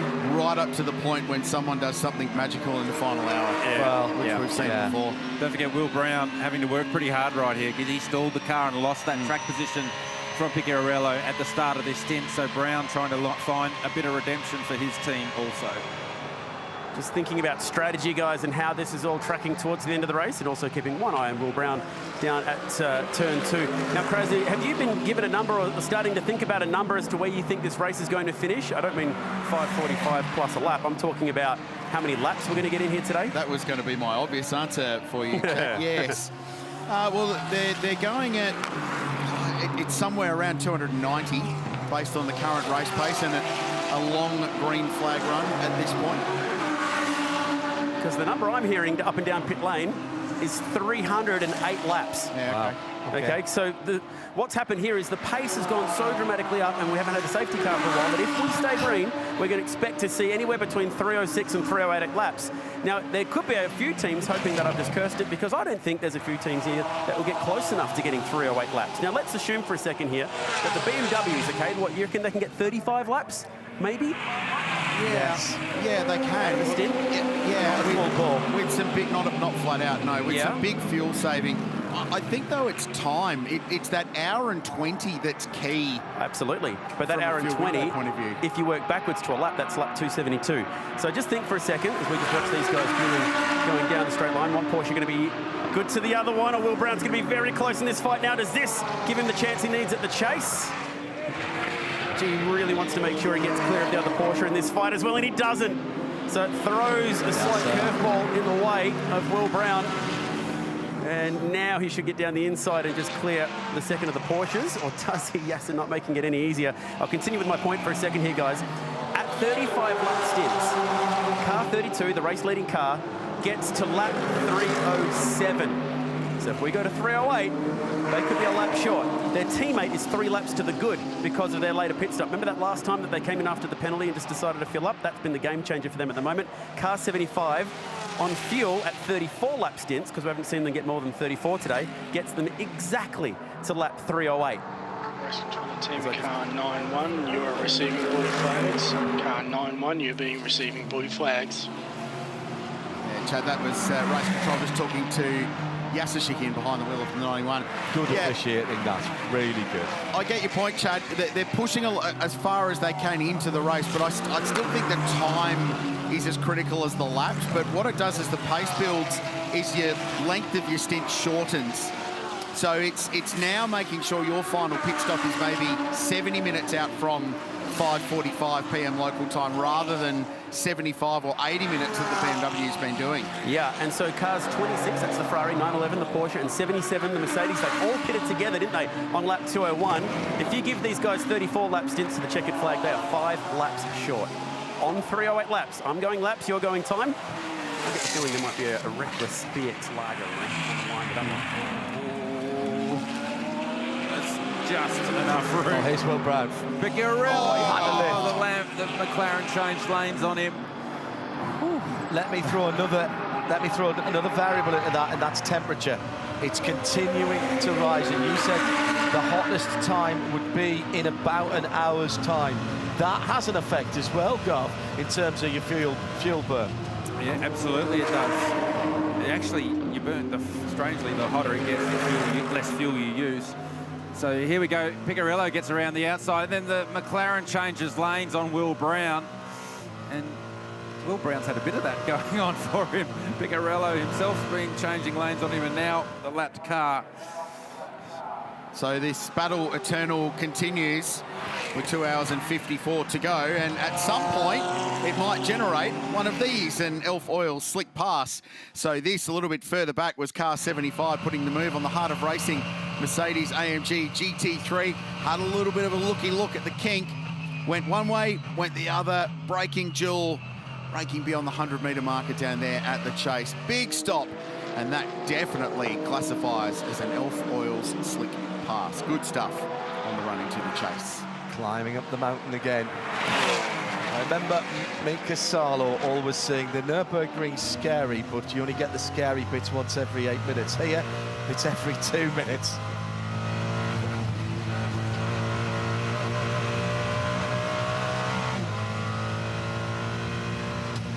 Will Brown is like a dog with a bone on this battle. He's just taken 2 tenths out of Picarello again as he tries to close to the rear bumper of the Porsche after being held up from the previous lap with some lap traffic. It's not being able to close at will, Garth, but that Ferrari right now is clearly a very, very good platform, and he can get to the back, but he hasn't got the performance advantage to actually, we've seen maybe half an opportunity for him to get through. Yeah, it's only down the bottom of the track that he can create that opportunity. So I think the Ferrari's quicker than the Porsche at the moment. Will just can't find a way through. And Picarello is doing a nice job of holding Brown behind him for track position. Valentino Rossi now coming up on Yasser Shaheen to put him a lap down. And he's already been warned about the blue flag, so hopefully the team, and it is part of the team's responsibility as well, Garth, isn't it, to say, come on, you've had your blue flags, we've been warned about it in the past. Yeah, and I've been a teammate with Yasser, and he will brake as late as anyone, so it makes it harder for the outright cars to be able to lap him, because that's how he makes his lap speed, by braking nice and late. So I dare say that same call may come out from James Taylor at Motorsport Australia Race Control, just reminding the 91 you are about to go a lap down. And the team really need to get on the front foot here so that Race Control doesn't have to do that. So you're just not in the bad boy books with Race Control in case you need something later in the race. By the way, if you notice the Lumirank system on the top right of the windscreen, Yasser's car showing his position as 011 in green, that tells you that here is in the Pro-Am class. The white numbers are for the pros. You'll see the orange numbers for the bronze class, blue numbers for the silver. So just another way to help multi-class racing be a little clearer if you're trackside or watching and around the world. Talk about watching around the world. Just got a text message from Shane Van Gisbergen, who's tuning in. He's just finished third in his heat race at Bowman Gray Stadium in the opening round of NASCAR. So should be actually paying attention to his day job rather than watching this race. He as I speak. He's texting me now, so go to bed, Shane. Why do I feel like a short track is right up his alley? Sort of up his alley. Yeah. A little bit. A lot of money spent on that facility over the last few years to get it back up to quality, and being repaid by the NASCAR organisation by putting the Clash there. It was very cool to see he and Scotty Mack share a race car at the Daytona 24-hour last week. It's something that I think a lot of people have been looking forward to a long time, and a fair amount of culture clash permitted that from happening in this part of the world. Yeah, and the young teammate, Connor Zilic, who's alongside him, he is a superstar in the making, I'll tell you that now. Came up from some of the IMSA series, including the Mazda MX-5, and he held his own mightily in that Trackhouse Corvette.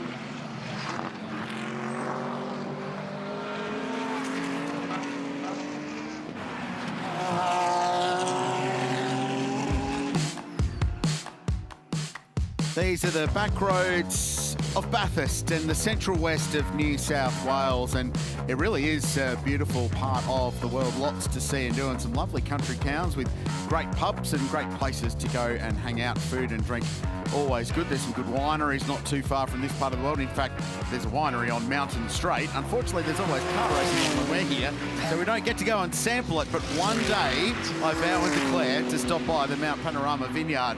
Welcome back, Mount Panorama Bathurst, Meguiar's Bathurst 12-hour. And we've got 2 hours and 50 minutes just under to go. And the contenders are all racked and stacked and ready to battle out at the end, with the top 6 cars covered by just 25 seconds. It's been a great stint from Kelvin von der Linde in the lead car. And you might say, well, it's been easy because he hasn't had anybody right up his tailpipes since he last came out of the pits, but he has held, give or take, 2.5 to 3 seconds over Maxi Goetz in the number 77. That's the Kraft Bamboo Racing AMG. We've got another stop here with 2 hours 49 to go for the number 14 Valentino Rossi Motorsport car. They've got the Gojeks out. That car's going in the garage. Yeah, I thought that was slightly early for that car, so Jay Robotham showing at the wheel. And they've got their roller skates out so they can easily manoeuvre that car into the garage.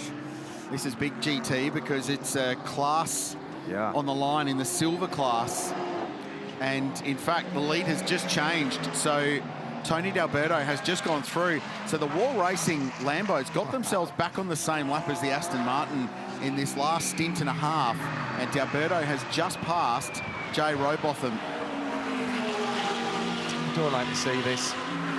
Well, I just hope they can get the car back out. And they push the car into the garage because you can throw everybody at it. You can do the full service on the car rather than the prescribed service when it's out over that red line that splits the garage and the working lane. I just hope that that's a problem that can be resolved in the final 2 hours. Gee, that was a big slide from Maxi Goetz getting that car into the cutting. We often talk about tyre shutter. That was a pretty good example of tyre shutter for Maxi Goetz. Great colour scheme. Number of people saying it just looks fab in that Etruscan orange and sky blue. And Kat on the socials, hashtag B12HR, B12HR. Gulf colours are the little black dress of liveries. Look good on everything. That is absolutely superb, and I'm stealing that, Kat.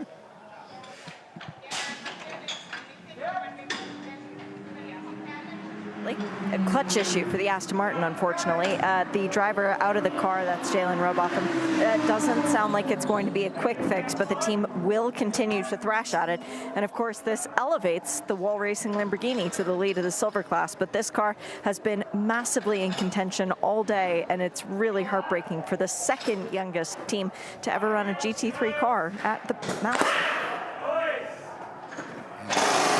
Story, and they really just crept up on it all weekend long and really workmanlike performance throughout it. I spoke to Josh Hunt, he's one of the co-owners down there, former racer, and they were really proud of the team they've pulled together, and sent a message earlier in the day saying it was Mateo Villagomez's first race in a GT3 car, the young man from Ecuador, and he's been really good. And I think it's fair to say, and Aston Martin signed him as part of their academy for a reason, clearly, but Jamie Day, he is the GT star of the future. Oh, Picarello! He's off! He's finally blinked, and it was without pressure from Will Brown. We heard the tyre shudder in the background, so is the track temperature coming up now to the point where it's starting to affect car balance? We heard of Mercedes, of Maxi Götz, up at the cutting on the previous lap, have a big tyre shudder, and I just heard in the effect mics, Picarello, as he went through the final corner, have a tyre shudder himself.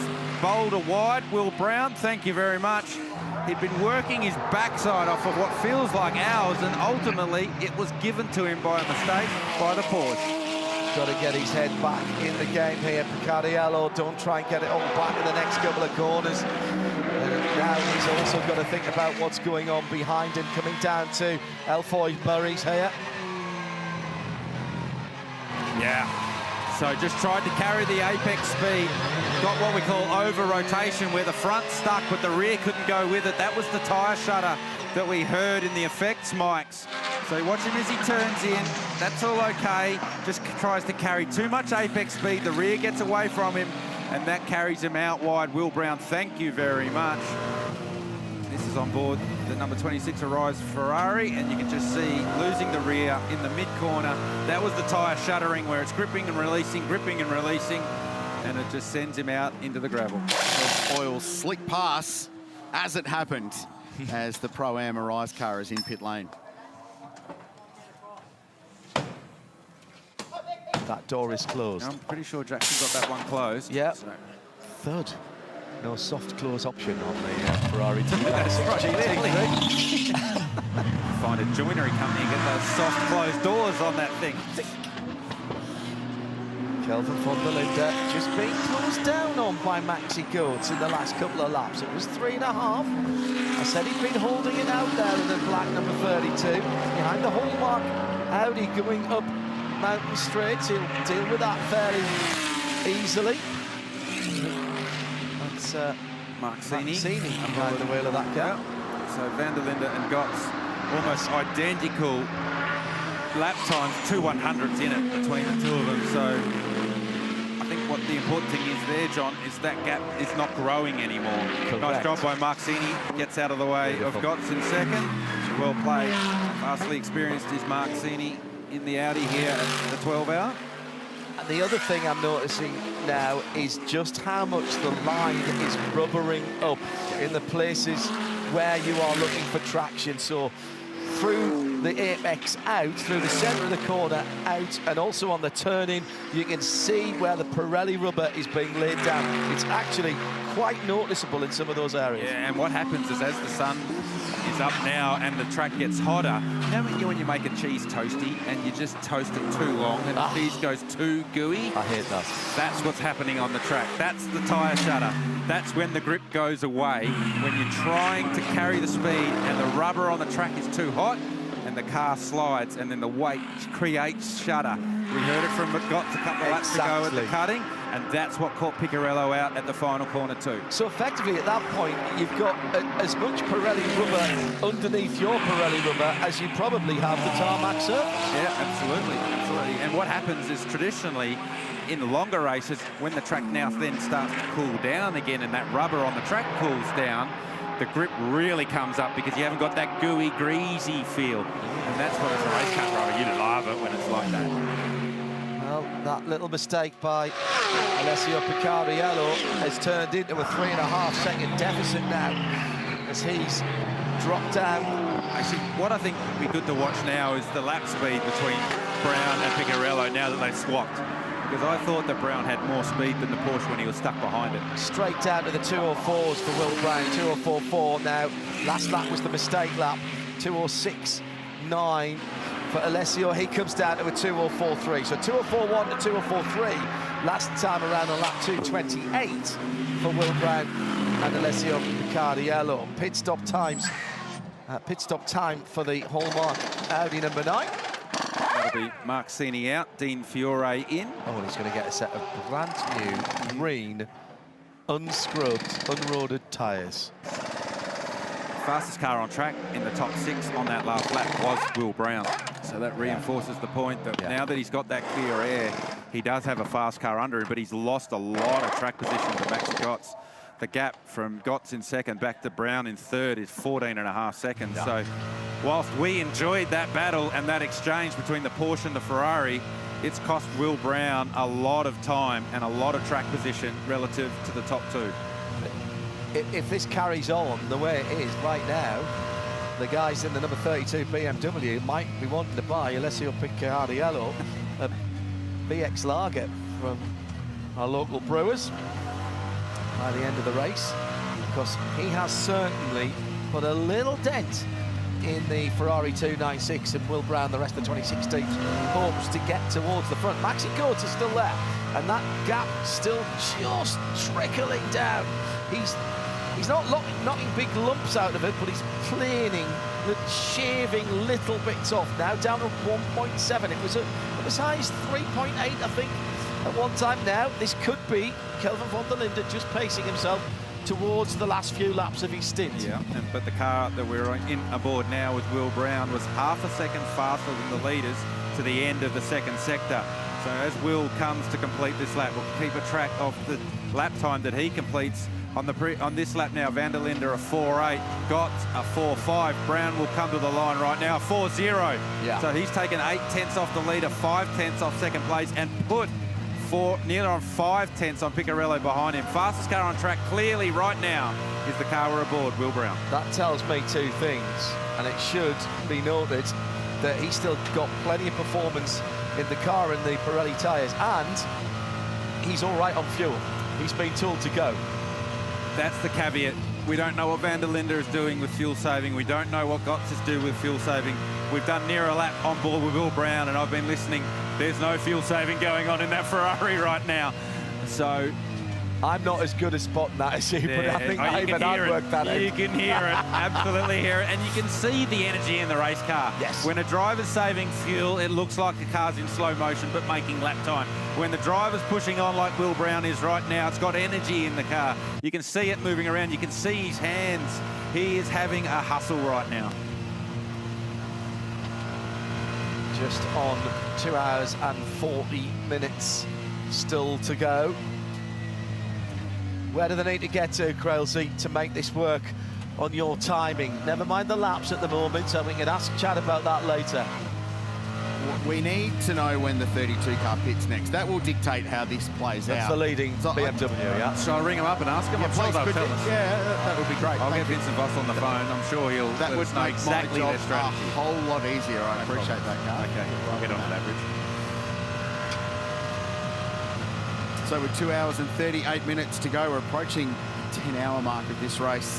Where's it gone? It's incredible, isn't it? We say that every year, but we're continually surprised. I don't know why.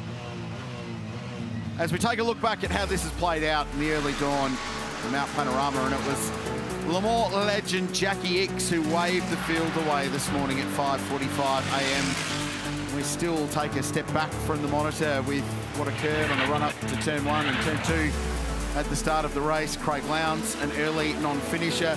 So too, this massive incident for Ryan Sorensen in the McLaren Artura GT4. Huge impact, and it impacted the day for Gaia Valmont Racing as well in the 44 car.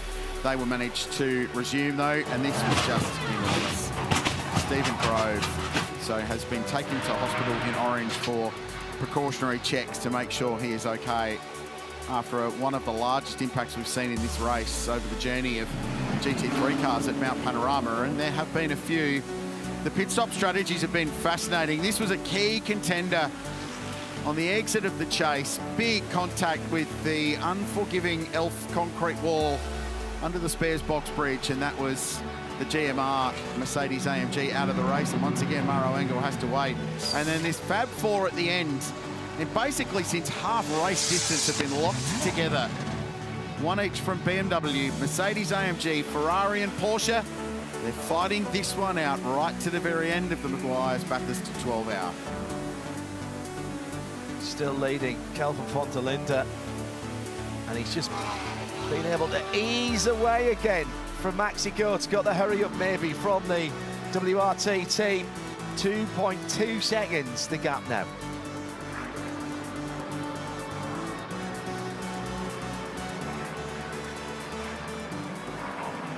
Old school Bathurst shot from the very top of the mountain, looking down Conrod. Grew up watching shots like that back in the day.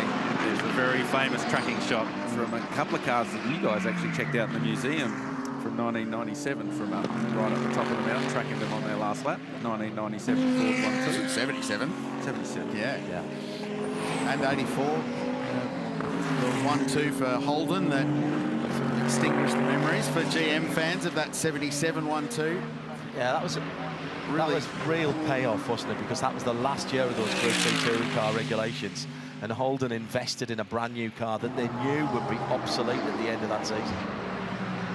Racing cars. It was very cool earlier in the week that Jackie X, the more legend, who's here this weekend, reunited with the 77 car, but also the trophy that he had not seen since they were delivered it that day. Oh, wow. On the podium. Last time he saw it would have been on the podium. In October 1977. Correct. That's awesome. That is good. Traffic for the leader, Van der Linde, as he makes his way up across the top of the mountain, coming up on the back of the KTM. So he's got around that car. David Crantham at the wheel of the KTM. I know we said we wouldn't talk about it, but it's in the race. So we'll leave it alone now. Just wishing that car on. The reason we're not talking about it, if you think we're ignoring it, no, we're not. We just don't want to give it the commentator's curse. Just picked up his pace a little bit over the last few laps, Kelvin van der Linde. He's doing high 204s now, doing low 204s, even when there's traffic involved in a lap around here. He's kind of had to do that as Maxi Goetz has been closing in. It's just over 10 minutes, Grillsy, to the next pit stops, I reckon, for Kelvin van der Linde at the front of the field. Some of the lap predictors that have been thrown around by some people, some of them are ambitious, some of them are too low, so I'm trying to find the happy medium in the middle of it. Somewhere around the 300 lap mark, but I still think time is the critical factor. And if you can make that final pit stop within 70 minutes of the checkered flag, you're probably, and there's an asterisk on that, probably going to be okay. The longer you can go, the better. The longer you can go, the better you will be. I'd be, if I was a crew chief, I'd be happy if it was closer to 65 or 60 rather than all day. We've seen the BMWs doing stints of an hour and 15, possibly as long as an hour and 20 on a tank of fuel. And at the moment, the race isn't getting quicker. Track conditions, even if they are pressing on, they'd be in the 4s, yep. Would they be in the 3s? Probably. They're not going to be bashing out 2s in these hot track conditions and the track temperature, the hottest part it's been all weekend. So there's still so many variables, which is what makes this race so cool. And the fact that there's all top 6 contenders covered by 26 seconds. The longest green flag run of the race as well. So they're still all tightly bunched and jumbled up.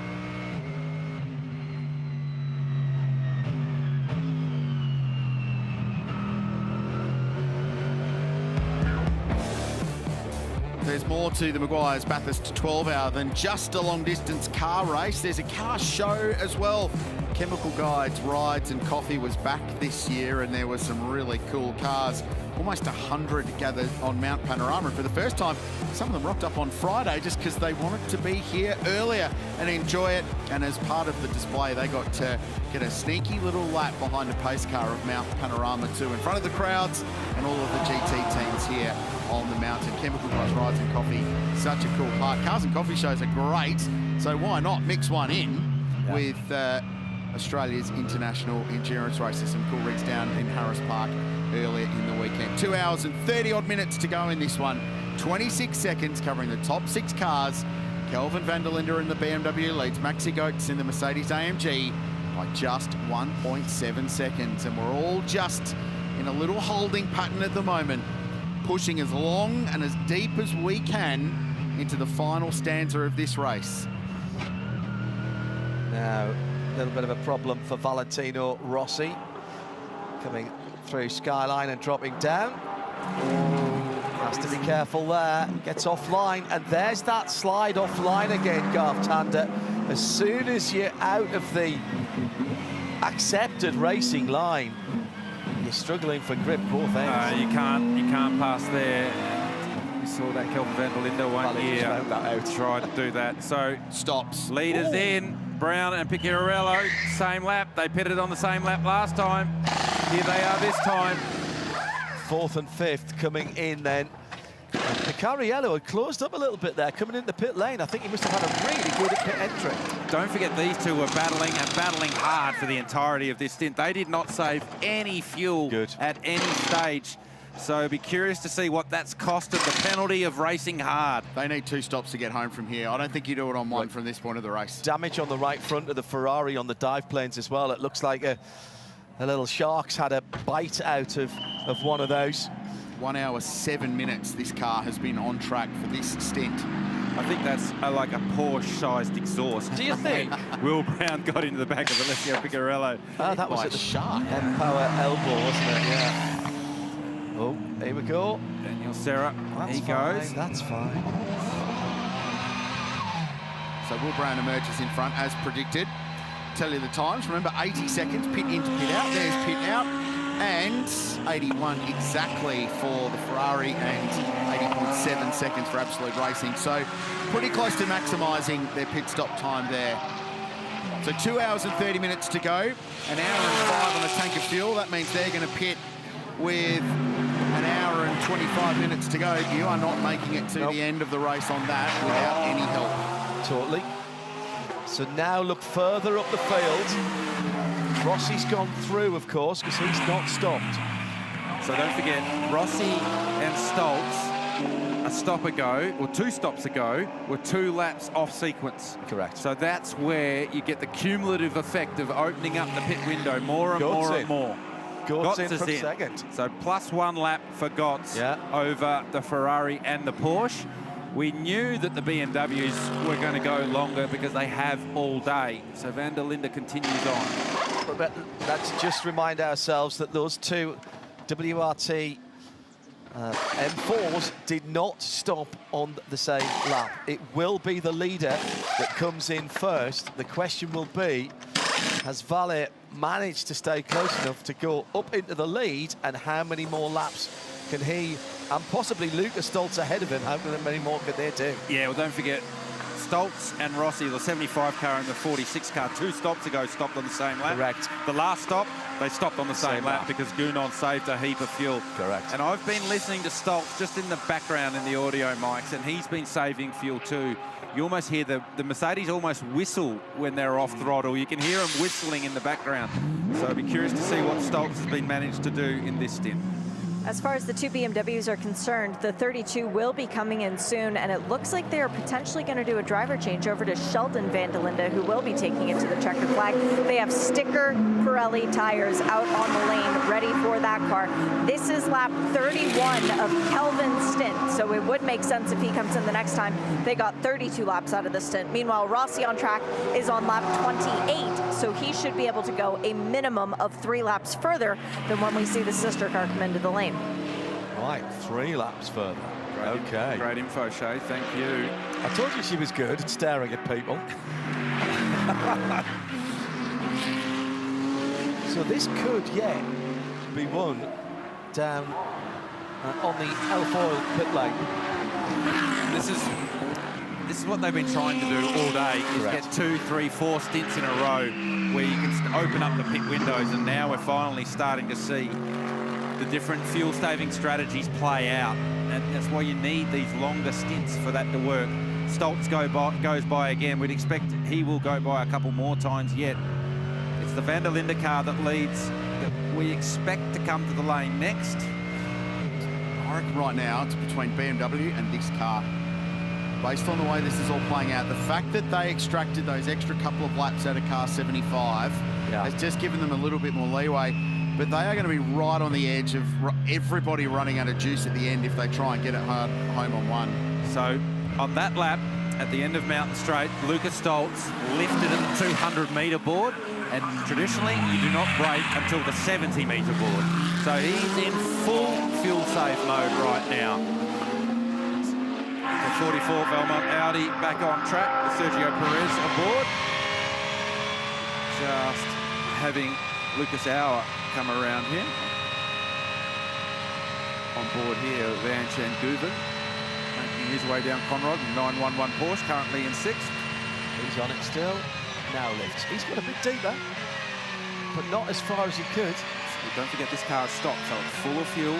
Good point. So Perez gets out of the way because they're many laps down after that unfortunate contact with the McLaren. But it's run faultlessly since it's come out, and they've rebuilt that car. Kudos to the whole of the 44 team, Quilty. The way I see it, these two cars especially, so those were two of the first to pit. They've got two options. Uber fuel save. Is that an app now? Uber fuel save? You can dial that up on your phone, which is really hard. Or accept the fact you're going to have to do this in 2 stops. No, I think what you need to do is you need to keep saving fuel now. Because if you get a safety car, you need to be on the track for as many laps as you can to try and catch that safety car. So there's no point blazing yet. No. You've got to save. You've got to keep saving. Too early to commit to going flat out to the finish right now. Yeah. Next stop, see where you are, see what's happened between now and an hour or so's time. So Van der Linde's gone around again. 2:04.9 for Van der Linde. 2:04.9 for Stoltz, and we know he is fuel saving because we went on board to hear it. Here's Rossi, he's in 3rd, getting around the Valentino GT4 AMG with Daniel Bilski at the wheel and very slight contact. This is the 33rd lap for Kelvin van der Linde. There's an Elvis festival not far from here in Parks every year, and I feel like Mark Griffith could take that Mercedes AMG there because it's had more hits than... That was crowbarred in, Quilty. Workshop that in my brain for a few laps. Yeah, well, clearly, because I wondered where you were going with that one. Yeah, so did I. It took a while to unfold. I committed to it early. Don't know if I stuck the landing. Yeah, well, it worked. Thank you. Bronze class leader, remains heart of racing. Exactly, Robichon doing good stuff. Yeah. So they're 7th outright. Pro-Am leader after a really topsy-turvy day, in fact, between the Ferrari and the Porsche. So Alessio Rivera behind the wheel now, and it should be he and Jackson Evans to bring that car home. So they've got some guns to bring 36 home. They're in 8th outright, the leading Pro-Am. They're a lap in front of the Chevy Porsche. And then the silver class leader, they're all aligned. Astern, actually, the class leader. Brendan Leach aboard the Lamborghini. And that team going for back-to-back wins in class at Mount Panorama.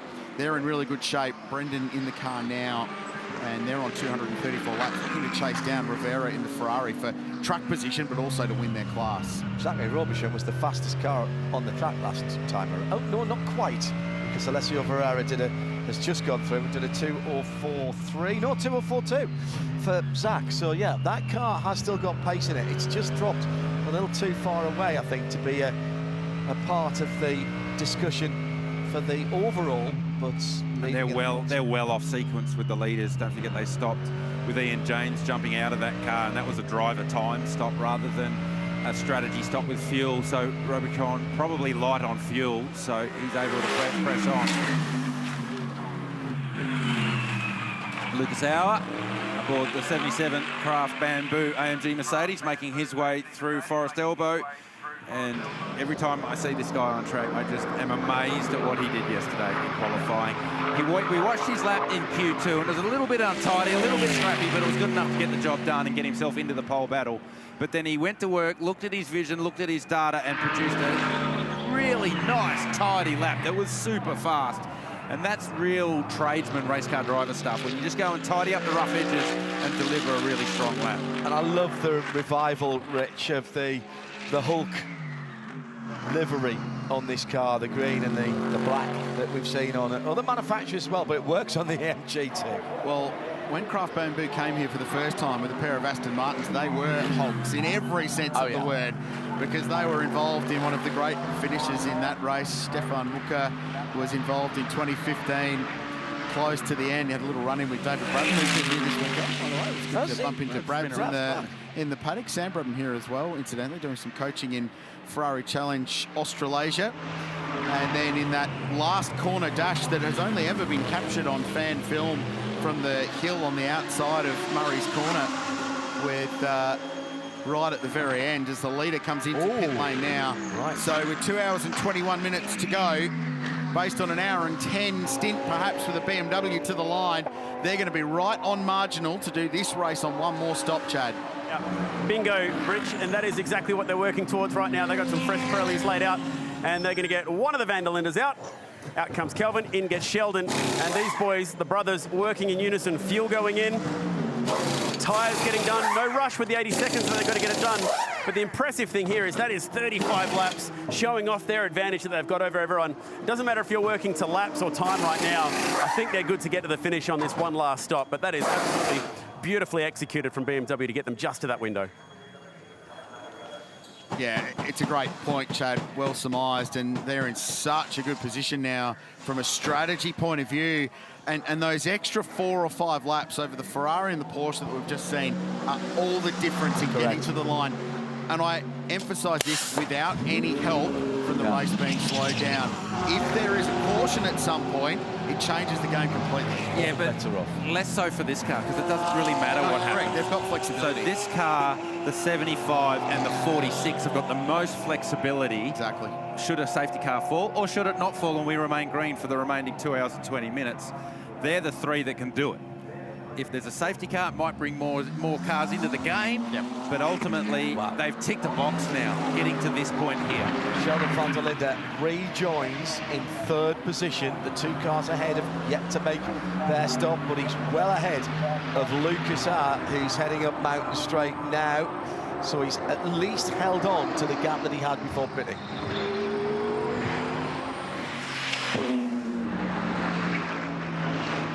Difference is he's a bunch of laps to the good on fuel, so certainly not going to be a cruise. Well, it will be a cruise at this point. It's not going to be. Let's have a listen. Oh, yeah. Oh, I lifted it. Massive. That's supercar spec fuel saving when you lift at the king. And you don't do that in a GT car unless you're on max fuel save. So pit stop time for Sheldon van der Linde. What was it gone? Has it come up yet? He's gone through the first second. Been and gone, so it's gone through the first sector. No, it was 80 seconds. They nailed it again. Yeah. It is nailing it all day. So. It's copy and paste for WRT all day. So Stoltz went through, and we heard the fuel saving on that lap. He did a 2:03.89. So that is as fast as we've seen in any of the fuel saving mode of the race. So Rossi goes through at a 2:05.1. So don't forget those 2 cars 2 stops ago stopped under safety car, topped off the fuel, bought an extra couple of laps, and they continue to buy laps every stint, and they've gone deeper and deeper and deeper into the race. Rossi's pulled back Lucas Stoltz a little bit as well. It's 12 seconds now between those 2. It was up as high as 15.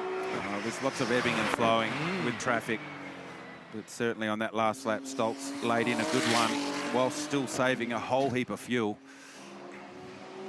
Another fabulous run by Valentino Rossi, race car driver. Whatever else he's done in the past, he's a race car driver now. I don't think you have to put a job description under Valentino Rossi. He can just get around as Valentino Rossi.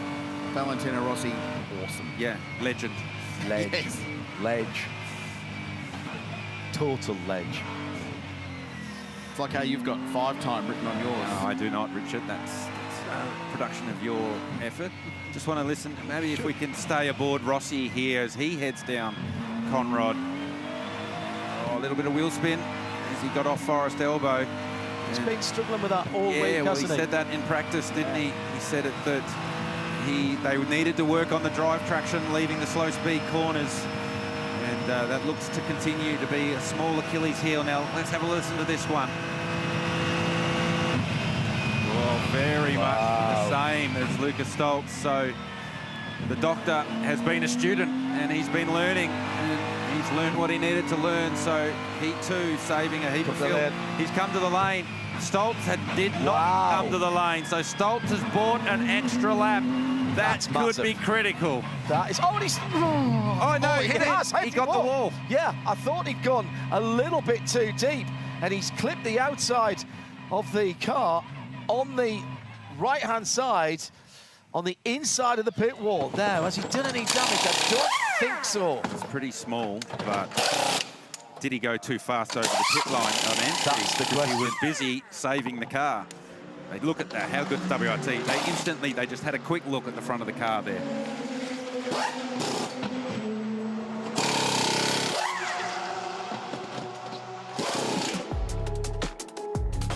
Lots to do in the Bathurst town with great galleries and museums as well. The Bathurst Regional Art Gallery is terrific. I'd love to have that still at home. I don't know what I'd do with it, but it'd look impressive, wouldn't it? Some great pubs as well in this part of the world. Terrific place to come and visit, lots of natural wildlife. And of course, the greatest racetrack going around. And it is turning out an absolute perler today. In pit lane, stopping car number 46, Valentino Rossi, and he came into pit lane hot, really hot. Watch this. Bump onto the little lip. It's basically a gutter. Here it is. Just a little nudge as he got the car, tried to stop and turn. The couple of question marks over that. Did he have it down to 40 kilometres an hour at the time? And is there any lingering damage as a result? Sounded like he was on the pit lane speed limiter, but he has cracked the lip of the splitter on the right-hand front. They didn't feel the need to do anything with it, and they've sent the car, which is now being taken over by Raffaele Marciello. He's the leader in the pit lane. And speaking of the Elf pit lane, in comes the 75 and just gets that car stopped in time.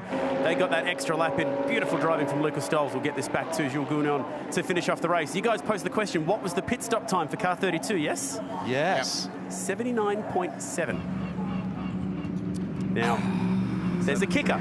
It does say in the rule book that there is give or take 1 second, and you're allowed to potentially go inside that 1 second bracket 3 times during the race. So that's a joker stop then. That is, it's a knockout.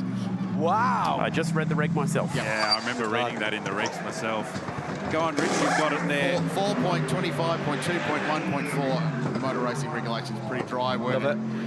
There will be a non-cumulative 1 second tolerance to the minimum pit stop time, which may be used 3 times during the race, which is actually quite a lot. Save you 3 seconds potentially, but so they'll take that, they'll wipe their brow, and they'll walk away. Wow, that's reading the rule book.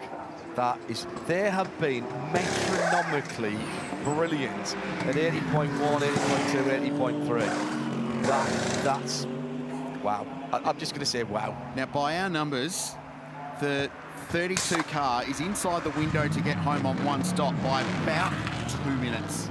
It's that close. They're the margins we're talking about right now to get to the end of the race. The 75 Express Mercedes just came in and made its penultimate pit stop. They did not do a driver change. Lucas Stoles stayed aboard. They offered him a very fresh water bottle. It's still glistening with condensation. And Lucas said, no, I'm all right. I'm ready to do this. So there will be one more stop from this team. And when they make that final stop, we would expect to see Jules Gounon put back behind the wheel. Thank you, Shay. It was the same tactic in Porsche land because they've kept Chad Gubin. This is for position side by side. Running up the hill, Pro Ferrari versus 75. Sun Energy 1 entry. Lucas Stoles and Daniel Serra. Serra fired up and on warm tyres for 3rd and 4th position. Lucas Stoles hanging on, and it's going to take him the lap to get this car back up to speed. He did a really good job going up the hill there just to make sure that that 75 Express was very, very wide. Just to add to your point, Krause, about car 32, the Vanderlinde BMW being good to the tune of 2 minutes. That is 1 lap around Mount Panorama, and they'd want to make sure that that 2 minutes falls on the right side of the control line. So I just wonder if they have enough of a buffer to make sure that they don't cross the control line a second before 5:43 p.m. Yeah. Oh, it won't be comfortable, will it? No. No. 1.9 seconds between Sheldon van der Linde and Lucas Stoles. So the 75 car in this little sequence has done a nice job because, don't forget, they were behind the Ferrari and the Porsche in this sequence. So they've overcut these 2 cars. So now Stoles, so there you go. There's a weight difference there. Yeah. That's the weight difference because Stoltz is chock full of fuel and the Ferrari's already burnt 4 or 5 laps of fuel off. Here's Chan Guven coming through as well in the number 91 Porsche, the gold and black machine. I saw the Ferrari being chased by the Porsche coming out of the elbow and thought, I've seen this story before, just a couple of hours ago, just different players in the game now. Yeah, you're right, that's a good pickup, because not only do they have a fuel economy advantage or a fuel fill advantage, they've now got track position back on their side slightly. Well, they had 2, they've lost 1. Yeah. So you can see Sarah not that close as they came off the elbow, but using the toe, and the Mercedes being full of fuel, it's going to be lazy for the next 4 or 5 laps as it starts to lighten up. So just uses the toe nicely. Stoltz tried to move the car to the middle of the racetrack, but Sarah got there first. Nice job. A great exchange between those two. And that was indeed an Elf Oils slick pass.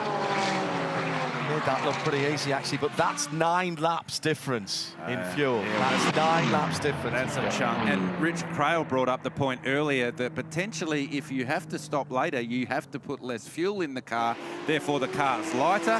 There's an example of why you want a light race car at the end of the race. Yeah, weight is lap time.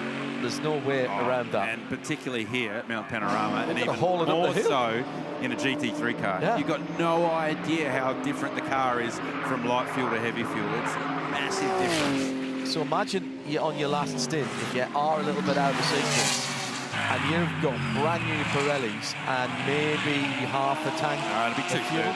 two-thirds of the tank. Okay. That you're not going to save half a tank over the rest, but that will be a difference. I mean, you just said it was 9 laps. That was only 9 laps. Yeah. So that's effectively what the difference will be the other way if it works to the 75 car later in the day. And we still don't know, Rich. We still don't know.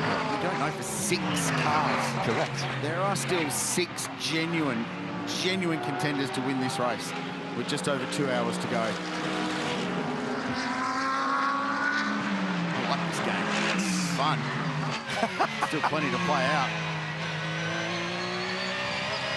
Getting ready round the board to Mayfair and Park Lane now. This is the big money stuff. Yeah, who's got the hotels? That's the question. In fairness, Lucas Stoltz has done a pretty good job coming out on cold Pirellis to hold on to what he did. Had to give up 1 position.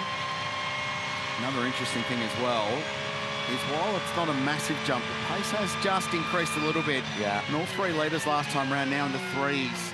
And they were sort of low to mid 4s for a long time in that previous stint. So it just started to up the game slightly. Well, the point is, because they've got to that effectively reverse window for the last stop. They know where that is. They can start the forecast. So then you can start, well, if I use X amount of fuel, that'll get me to this point for the last pit stop. So that's all they were doing for the last 2 or 3 stints, is just positioning themselves from fuel burn versus track position.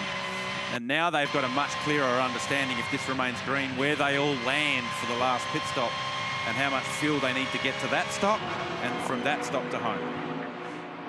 It's fascinating. It's chess. It is 12 hours of chess. 3D chess. Yeah, absolutely. Much better for some open rules that allow the teams to do this and engage their creativity and use these. BMW, particularly in terms of how long can you go on a tank of fuel, that's made their race. Yeah, totally. And use the geniuses that all these race teams employ down in the garages to their advantage. First and second on the same piece of tarmac, both on the front straight. They rumble past us in the Global Broadcast Centre just over to our left. Lucas is looking at the back now as he turns up Mountain Straight of the leader, who's going through traffic. Sheldon von der Linde ahead by 2.2 seconds at the Let's Split.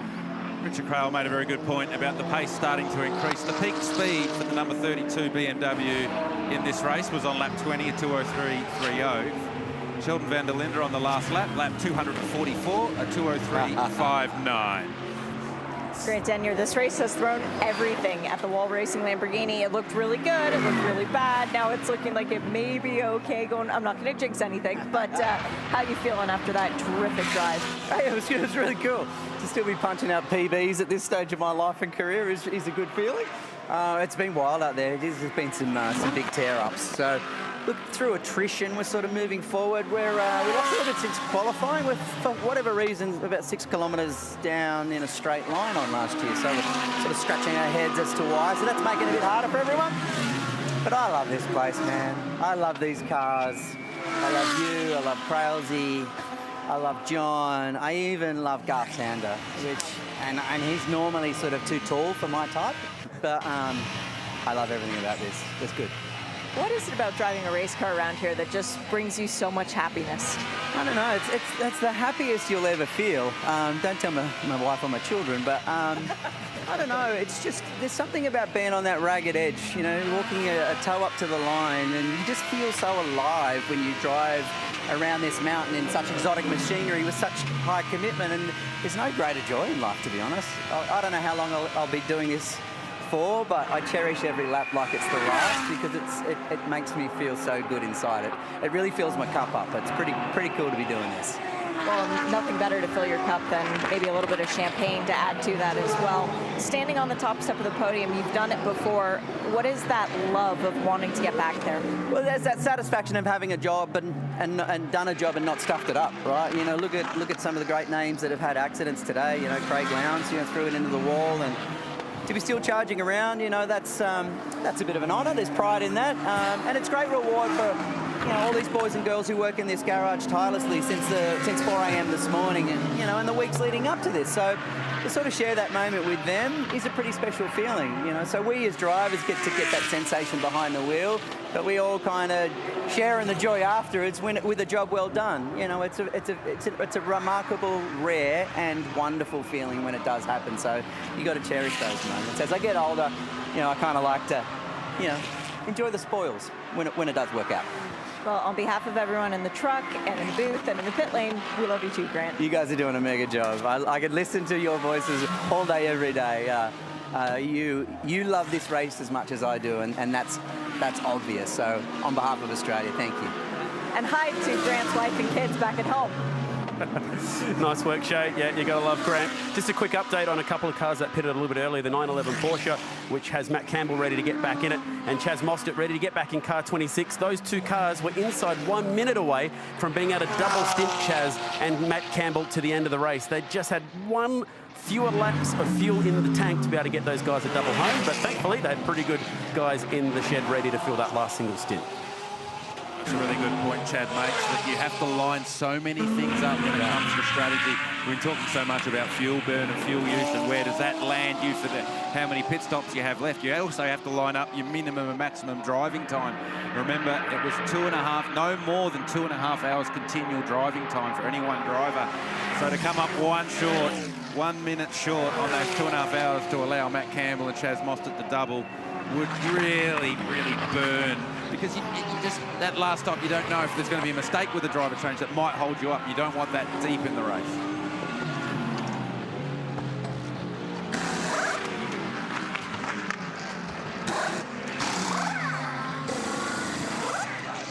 Yes, you could hear the cogs. I can hear the asterisks in your... Yes, but as you said, you're not giving it everything until the last stop. You could fumble a seatbelt, you could sit on your belt or whatever. And in fairness, the guys that are in there now are not rabbits, are they? It's not like they were sticking me in. No, it's not about the lap time that the driver in the car is going to do right now. It's about the potential for an error in the last pit stop. Yeah. You can recover from an error in the pit stop in the first hour. Correct. It's a whole lot harder to recover from a mistake in the pit stop in the last hour. I get that. Here's our leader, Sheldon van der Linde, coming up on the 91 Porsche of Yasser Shaheen. He tries to go up the inside at McPhillamy, and it's hard to do it there. Now Shaheen holds the inside line and allows van der Linde around the outside. So good patience from van der Linde, and well done from Shaheen. Yasser was on a bit of a yellow card, don't forget. He'd had the radio call, or at least the team had, from James Taylor earlier in the race.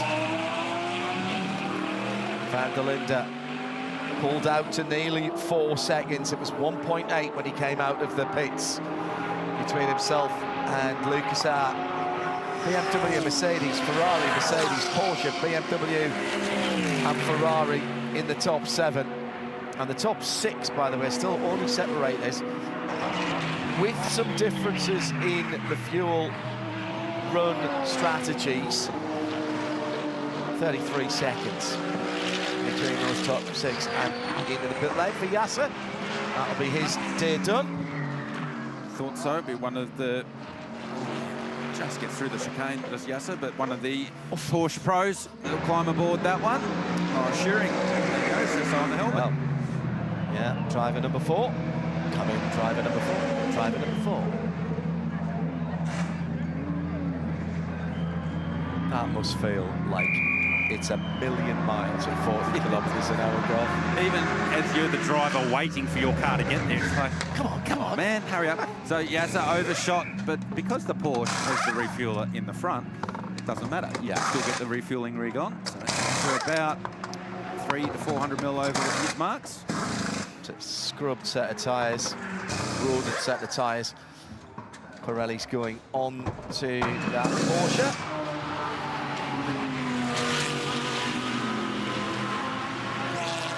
Daniel Serra in the number 26 arrives racing Ferrari coming up on Brendan Leach, who currently leads silver class in the wall racing Lamborghini, and that's allowing Lucas Stoltz to range back up to the rear of the Ferrari. Now that Stoltz has had the opportunity to burn a little bit of fuel out of that Mercedes, that car's coming to life again, and if a little bit of traffic's going to hold up Serra's progress, then Stoltz will like that. He's going to get a second, maybe more, back from this Garth Tander to go across Skyline. Daniel Serra not doing anything too dangerous here.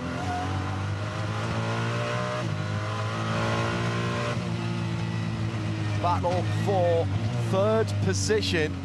The Ferrari number 26 of Daniel Serra just coming out the BMW M elbow and heading down Conrod Straight, and he is being closed in on by Lucas Stoltz. The team car 93, you're being given blue flags.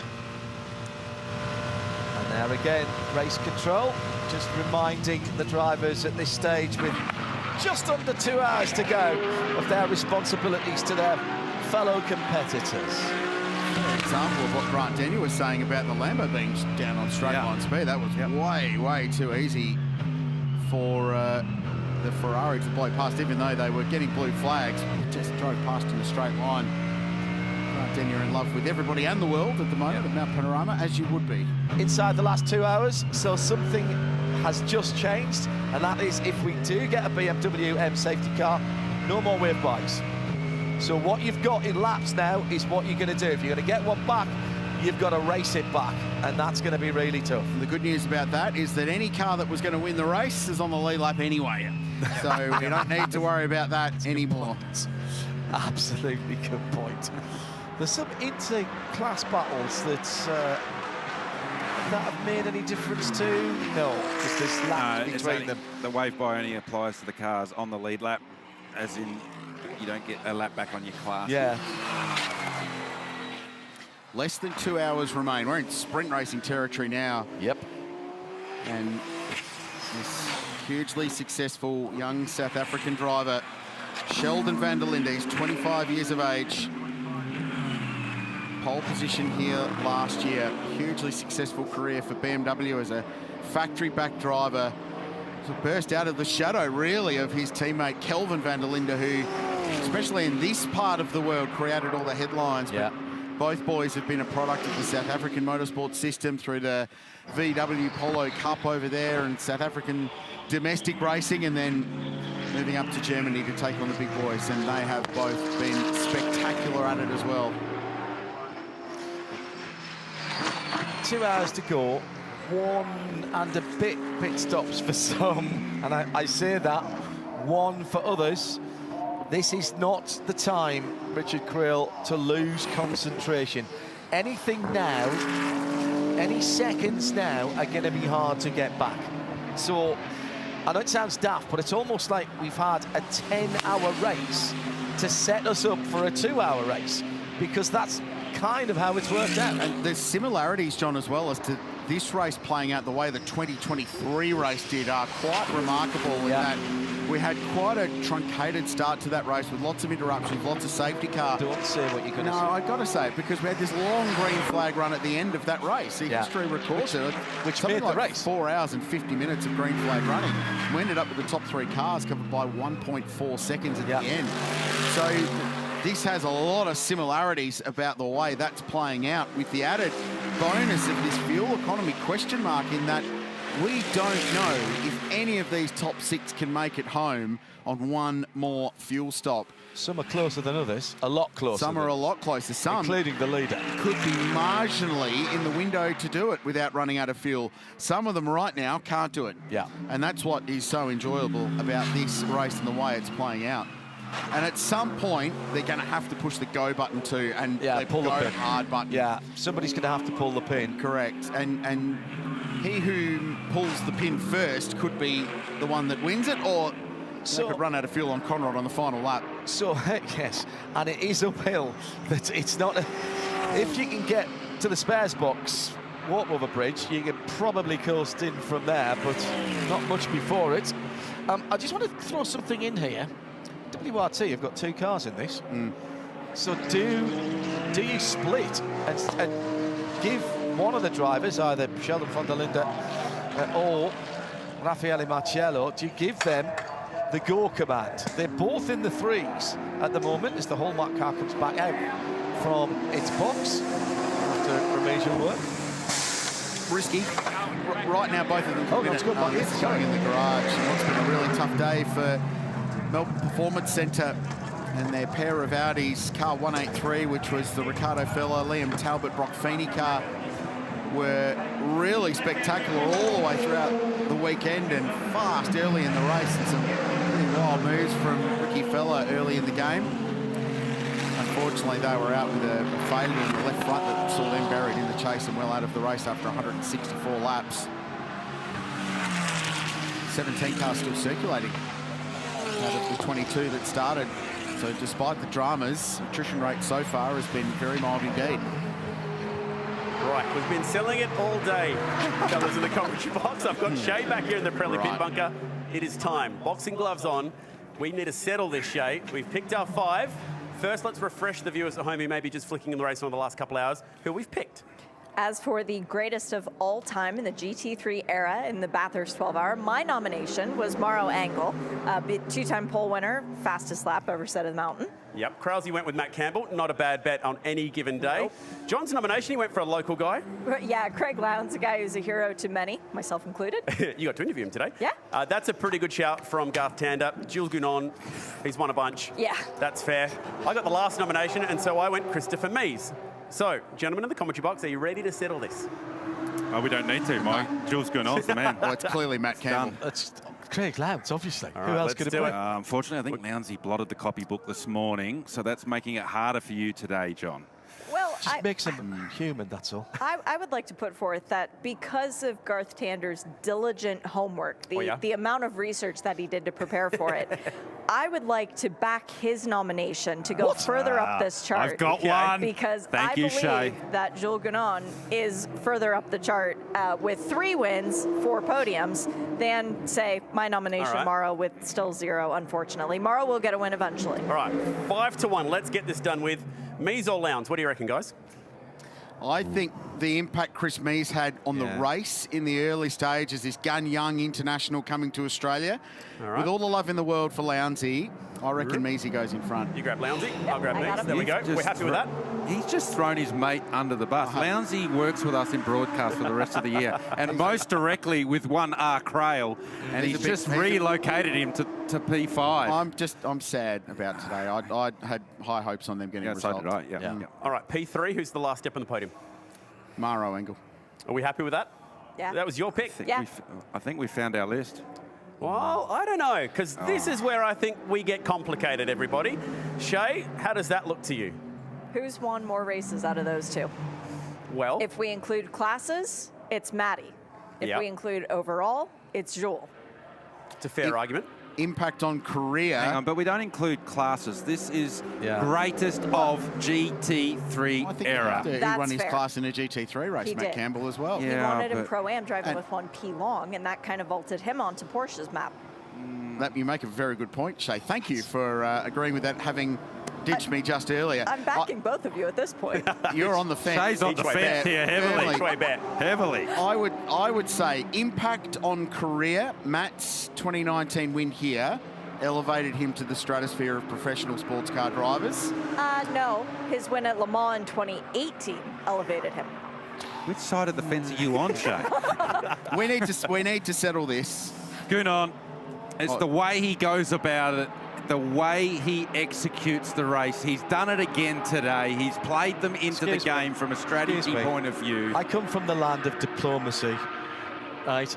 Can we call it a tie? No. You can share the gold medal. It's been done in the high jump. Like that? Okay.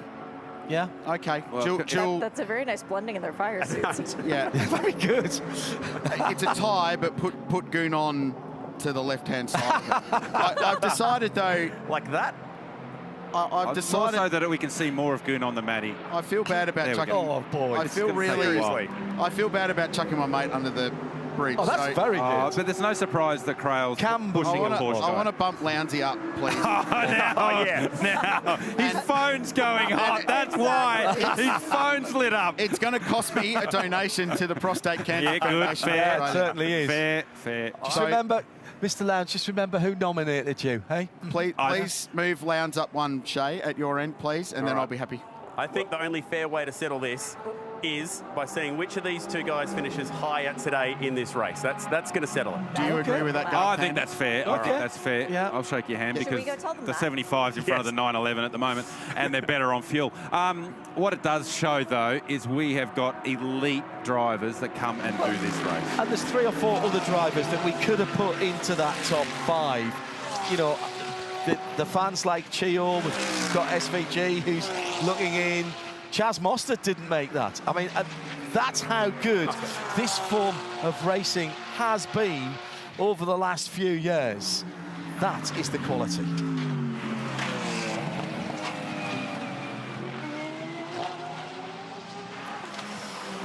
I've just been delivered the dissertation that Garth has put on, and I'm just off for a little second to go and make a donation to the Prostate Cancer Foundation of Australia for my mate Lowndes. If you see Lowndes out there, you better run, mate. Seriously.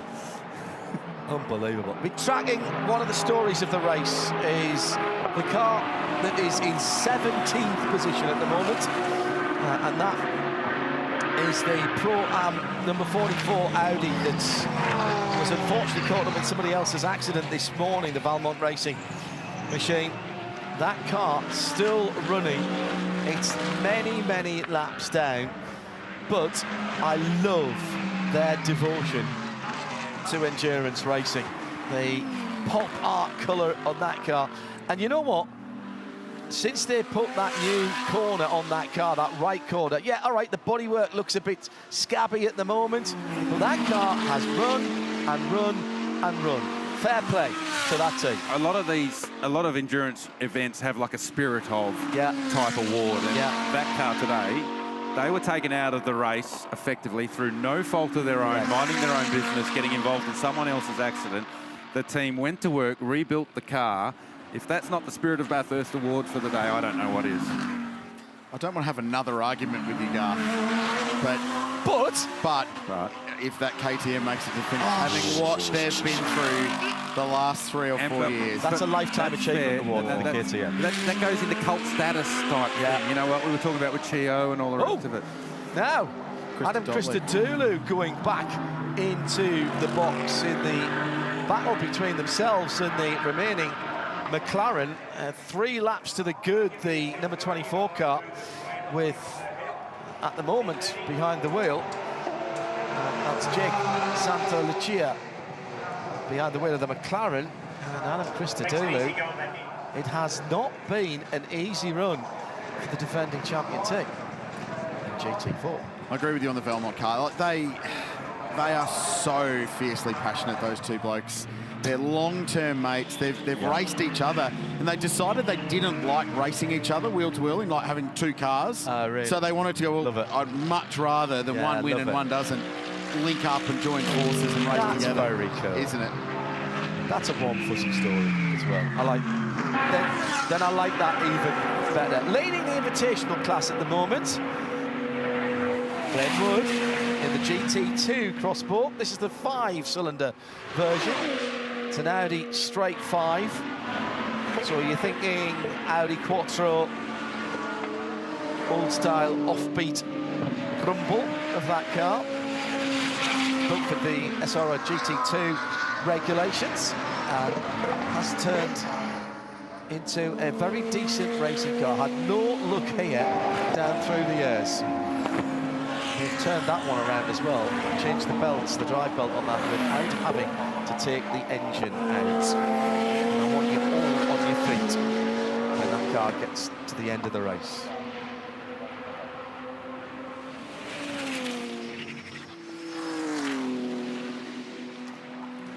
Tracking some of the cars that have had problems, the Valentino Rossi Aston Martin is back out on the track. And the 14 car had problems early on, and Jamie Day is back behind the wheel of that car. Dropped some laps in the silver class, but running in 15th in the overall. Meantime, at the front of the field, Sheldon von der Linde down at the BMW M elbow. Heading down Conrod Straight in the car that perfectly matches the livery on the wall at that spot on the track. And he has stretched to 7.3 seconds over Lucas Hart with the number 77. That's the Team Craft Bamboo Racing. Do we glean anything from that, Garth Tander, that he's been able to put that time in and start running faster times? He was running high 3s for quite a while and put that gap into Lucas. And now he's holding on to it and slightly extending it. Like I said earlier, now that they can project forward and know where their last stop is going to land, they can now figure out how much fuel they need to burn to get to that last stop. So, no, it doesn't surprise me. I mean, Sheldon van der Linde has been the fastest of the 3 drivers all day in the 32 BMW. And even when they were fuel saving early in the day with Augusto Farfus driving the car, as soon as Sheldon got in the car, it was hammered down and away he went. So I think he's got lap speed anyway, regardless of whether they're saving fuel or not. Really, you'd just be managing the numbers right now, still with an hour and 44 to go. They're in the box seat because they've got more fuel flexibility than the 77 Craft Bamboo car anyway. Yeah. Daniel Serra dropped into the 3s last time around in 3rd. Lucas Stoltz in 4th. And Chan Guvin also dropping into the 3s, just barely, but that tells you that we're starting to just pick it up again here as we get inside the last hour and 3/4 of what has been a captivating 2025. Meguiar's Bathurst 12 hours. Krilsey, you're looking perturbed. No, not at all. You sure? Not at all. No, you're right. This has been incredibly captivating. And there's, I don't know, there's another twist in this play out that hasn't been thrown at us yet. Absolutely a sting in the tail. Somewhere, we've all been coming to Bathurst long enough to know that something, somewhere, somehow will go down. Well, it's not going to be weather, is it? It's clear blue skies all day today. Track temperature still ramping up. Should be about the hottest that we get it now. It's forecast at 31 Celsius. And we're at 4 o'clock, which is where the Meteo said it would be the hottest of the day. Just tipped over 30 degrees C locally, so bang on. And stepped outside momentarily, and it is quite warm, and the breeze is quite warm as well. Coming across from the east, so it's blowing up pit straight. It's a tailwind up pit straight, headwind across the top. Yeah, that has picked up, you're right. That's sort of been the trend over the last couple of days, hasn't it? That you call that the wind comes up, and it is the fast direction. when you're sitting in the garage with your helmet on, you look out and go, if the wind's going that way, that means the track's fast, and you've got more downforce across the top of the mountain. We hear that in Formula 1 all the time. Oh, there's been a change of direction and somebody slides off wind direction. It's like, how sensitive is a GT3 car? Yeah, considerably, and more so down Conrod Straight. You've got to be careful of where the wind is and for gusts. Very pleased to say an event attendance of 51,372 across the 3 days. Record number of campgrounds. It's the second largest attendance in event history for the Meguiar's Bathurst 12 Hour. So well done to everyone for turning out. Record number of campsites sold, over 2,800 sites filled for the weekend. And if you've been in the city of Bathurst any night of the race week, it has been jam-packed. And well done, ladies and gentlemen. Outstanding effort. So that's a fantastic result. 51,372 people attending the 3 days of the Meguiar's Bathurst 12 Hour, and 51,372 people sitting on the edge of the seats to see which way it's going to play out. It's not just that number, Krilsey. It's the pure atmosphere. You talked about it downtown Friday. There was almost like a festival atmosphere around the many restaurants, bars, etc. We sampled a little bit with the shakedown guys and had a really great time. Getting back home in plenty of time to get to a good shut-eye, of course. But it's been the same walking around the grounds, whether I was over in Harris Park earlier on in the week or walking through the paddock. And it's an extremely knowledgeable audience that we have here on the grounds and from the socials as well at #B12HR, also tuned in around the world. So, I'd like to put a full stop on a couple of things if we can. Earlier today, we saw a fairly substantial incident at the top of Mount Panorama for Stephen Grove. So the number 4 Grove hire car. And there was contact with the Kenny Habul 75 entry. It was a racing incident, so no penalties were applied. But it was a scary impact. So Grove Racing has released a statement on Stephen. So he was taken to Orange Hospital for further scans. Initial tests have revealed some damage to his back. However, until subsequent tests and after consultation with the Westmead Hospital in Sydney have taken place, they're not sure of the full extent of the injuries. However, Stephen is in very good spirits and looks forward to getting to the track again soon.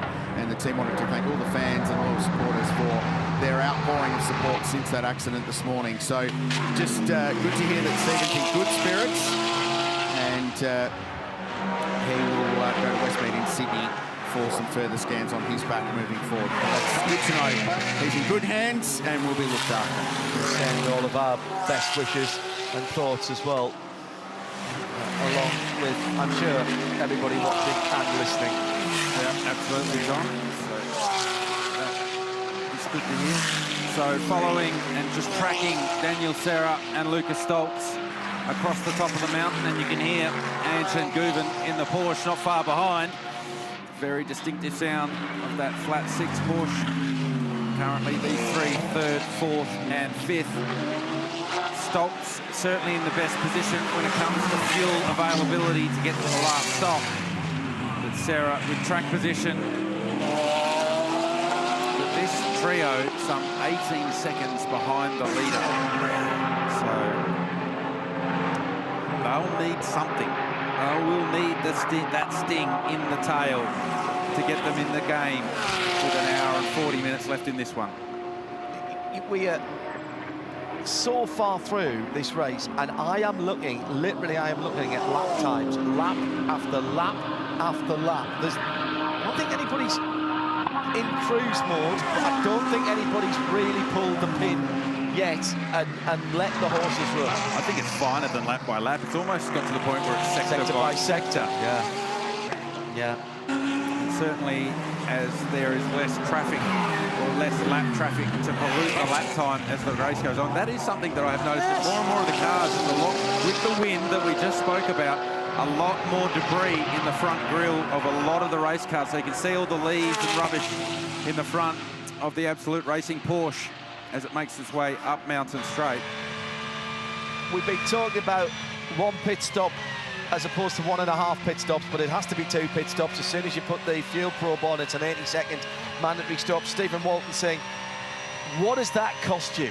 Well, it's 80 seconds from pit in to pit out, but there's a bit of slowing down and speeding up as well. So what do we reckon that is? What would you need to have to get to either hold on, or how much time are you going to have to pull back with a lighter car, perhaps? It's an unknown It's a piece of string, isn't it? It is. But Sorry, Stephen, can't give you an answer. You don't do it. I don't think you do it. You can't make up another fuel stop to get to the end at an 80 second. Not 80 seconds. But, brakes. Sorry, you're right, Tom. So they're changing rotor, caliper, and pads all at once. We got Shea with more from Elf Pit Lane.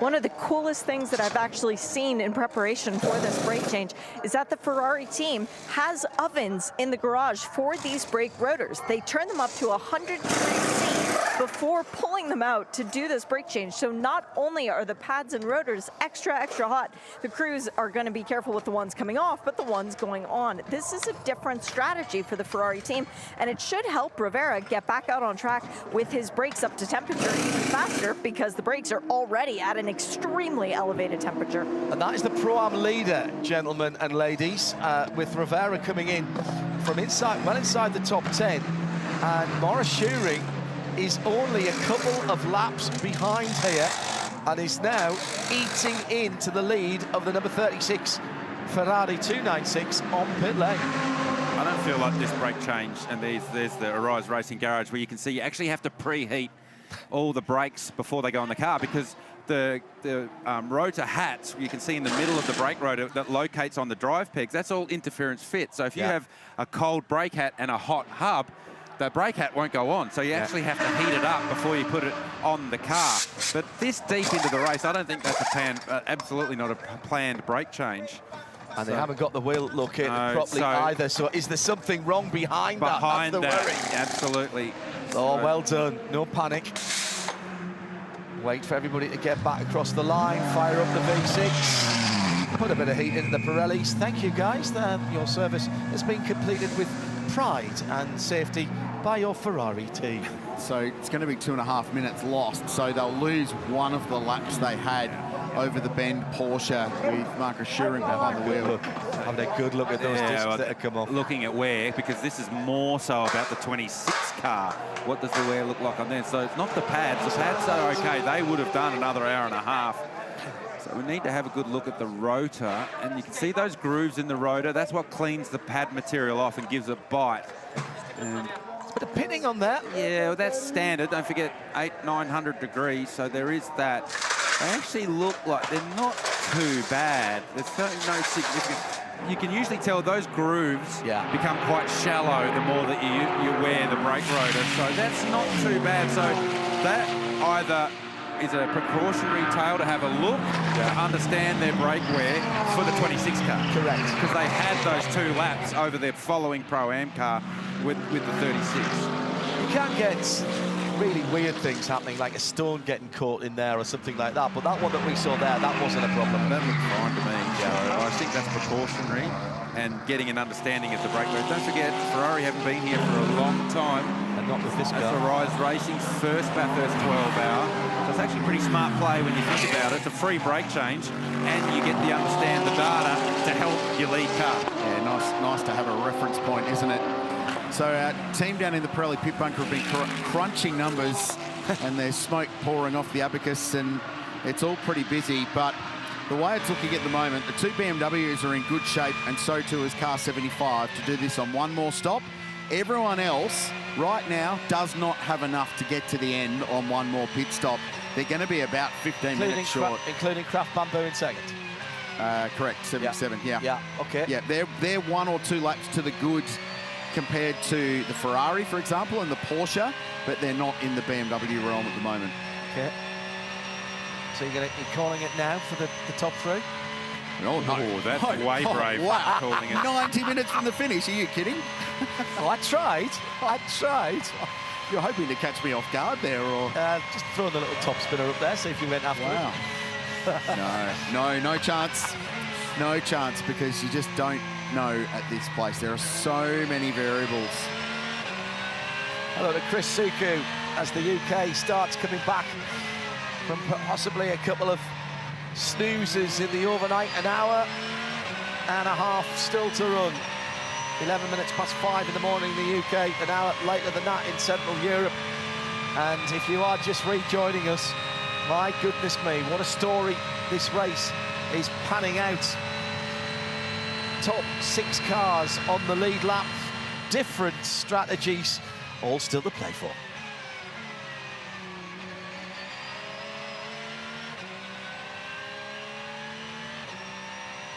Sheldon van der Linde now nearly, well, actually, let's call it 10 seconds up the road. But the top 6 still covered by less than 30 seconds, John. Yeah. That's the more impressive number for mine. And that's actually come down because Rafa Marciello was 35 seconds away not so very long ago. And they've been green since 1:10 p.m. We went back to green, and it's, what, 12 past 4 now. So 3 hours and 2 minutes of green flag running, and to have those cars still covered by less than 30 seconds. Without the intervention of the BMW safety exactly car. Right. Yeah, so that is hugely impressive. And it's been it's a cliche again, race of two halves. It was brutal for a period there. We went safety car after safety car and some big leaks and some big moments, and then it's in the second half, it's settled into this groove with everyone just playing themselves towards that final pit stop. And that generally means that there's going to be a heap of energy in that final 60 minutes as things ramp themselves up in the race to the finish. I'm very impressed with Sheldon van der Linde since he came out of the pits. You have to be. But all of the drivers have done their bit in all of the cars. We talk about strengths and weaknesses in GT cars as well. And it's interesting to look at when people have produced some lap speed in the race as well, Garth. So Daniel Serra, the quickest lap of that car was 9 laps into the race. The sun wasn't even up over the Blue Mountains yet with a 2:02.6. Lucas Stoles did a 2:02.5 on lap 133. So 123 or 124 laps later, set the quickest lap time. So just producing speed at different points of the weekend, and that 75 Express team had a really pacey little stanza there halfway through the race. And we certainly haven't seen any peak lap time for a while because we've been in this fuel conservation mode. And the Daniel Serra car was when Chaz Mostert was on aboard and went on that tear at the start of the race and disappeared up the road. Just keep an eye on the battle for Pro-Am. Alessio Rivera leads it at the moment by pretty much a full lap and a bit, because Maurice Shearing is closing down on him just a little bit. It was half a second here, another couple of tenths there to get back on the lead lap in class. And they're, at various times, they're in the same part of the circuit. So that's the number 36 in terms of the Ferrari and the number 91 Porsche as Wall Racing comes in for what will be their penultimate stop. Well, it will have to be, because at 90 minutes, you're not getting to the end without putting more fuel in your car. So Brendan Leach will stop. This has been another great story. Sergio Perez behind the wheel. And jumping out of... Well, they got the skates out for that car, so I hope that's... they're looking at that repaired corner, just having a tug on the rear suspension to see if there's any movement there. So certainly hope that that's only precautionary in the garage. Quick check. The Lambo team from Wall Racing going to work. Sydney Harbour and the city of Sydney about 3 hours from here. Just a couple of hours inland to Mount Panorama. The Sydney Harbour Bridge looking resplendent as we take a look at where the class leaders stand in the Meguiar's Bathurst 12 hour with 90 minutes to go in this one. So Sheldon van der Linde still leads. There's some pit stops to happen here. Brendan Leach is just in pit lane in the Wall Racing Lambo. They're the silver class leader and has just had brand new tyres thrown at that car for the final stint to the end. Jake Santa Lucia, the young man who's been racing in Porsche Sprint Challenge for Sonic Motor Racing, making his Bathurst Endurance Racing debut this weekend. He's doing a great job and leading the way in GT4. They're 13th outright, the leading and only remaining Method Motorsport McLaren. And this car's just been pushed back into the Tigani Motorsport garage to get some love. And this could be as simple a factor of take your time and make sure the thing's out there in the final half an hour and get to the line. Chad. All right, so this top 6 as it sits at the moment, that was almost a deep breath before that one, like, okay, here we go. So we're working now on lap number, as I check on the timing screen. We're on 263 completed. There's your race leader. I figured I'd give you guys some data on where I think they're coming into pit for the next time. Now, obviously, we're working to your next time in on the timing marker, Krause, which will be about, what, 17 minutes away, we think? But I'm going to give you a lap number as well when we expect to see these cars in, so we can know, watching on at home as well, when we next expect to see them in. So car 32 is next expected on their 35-lap stint in green flag conditions in at lap 272. Behind them, car 77 is expected on 269, so 3-lap difference there. Car 26, that's the Ferrari, expected on 267. The 75 is expected also on that same lap as well. So that's 276 for the 75. So that's a huge difference, isn't it, compared to those cars that they're chasing. The 911 on 267 and car 46 on 275. Did you get those numbers? Yeah. All right, so... What are these supplementary? 35 and 86. So those numbers are based on their last stint time, which was in green flag condition. If you just bang that same number in, that's what you get. Long story short, exactly what you said, Krause. 3 guys that we can see in this field at the moment that are good on fuel. The 32, just. The 75, better. The 46, the best. Yeah. And the 46, with potentially the best run home on fuel, is the 6th of the cars in contention for the race. Yeah, 28 seconds behind at the moment. But Garth, if you have to go max fuel save here, that, I mean, seconds can be disappearing very quickly. Yeah, and that's the trade-off you have to make. And because of the 80-second minimum pit stop time, you can go into max fuel save before it's actually, you have to commit to another lap. You can go a long way into max fuel save. One car that is not doing max fuel save is the 26 Rise Racing Ferrari, as they gear up, awaiting the arrival of Daniel Serra out of 3rd spot. He's making his way up Mountain Straight, so the team will be waiting for a while.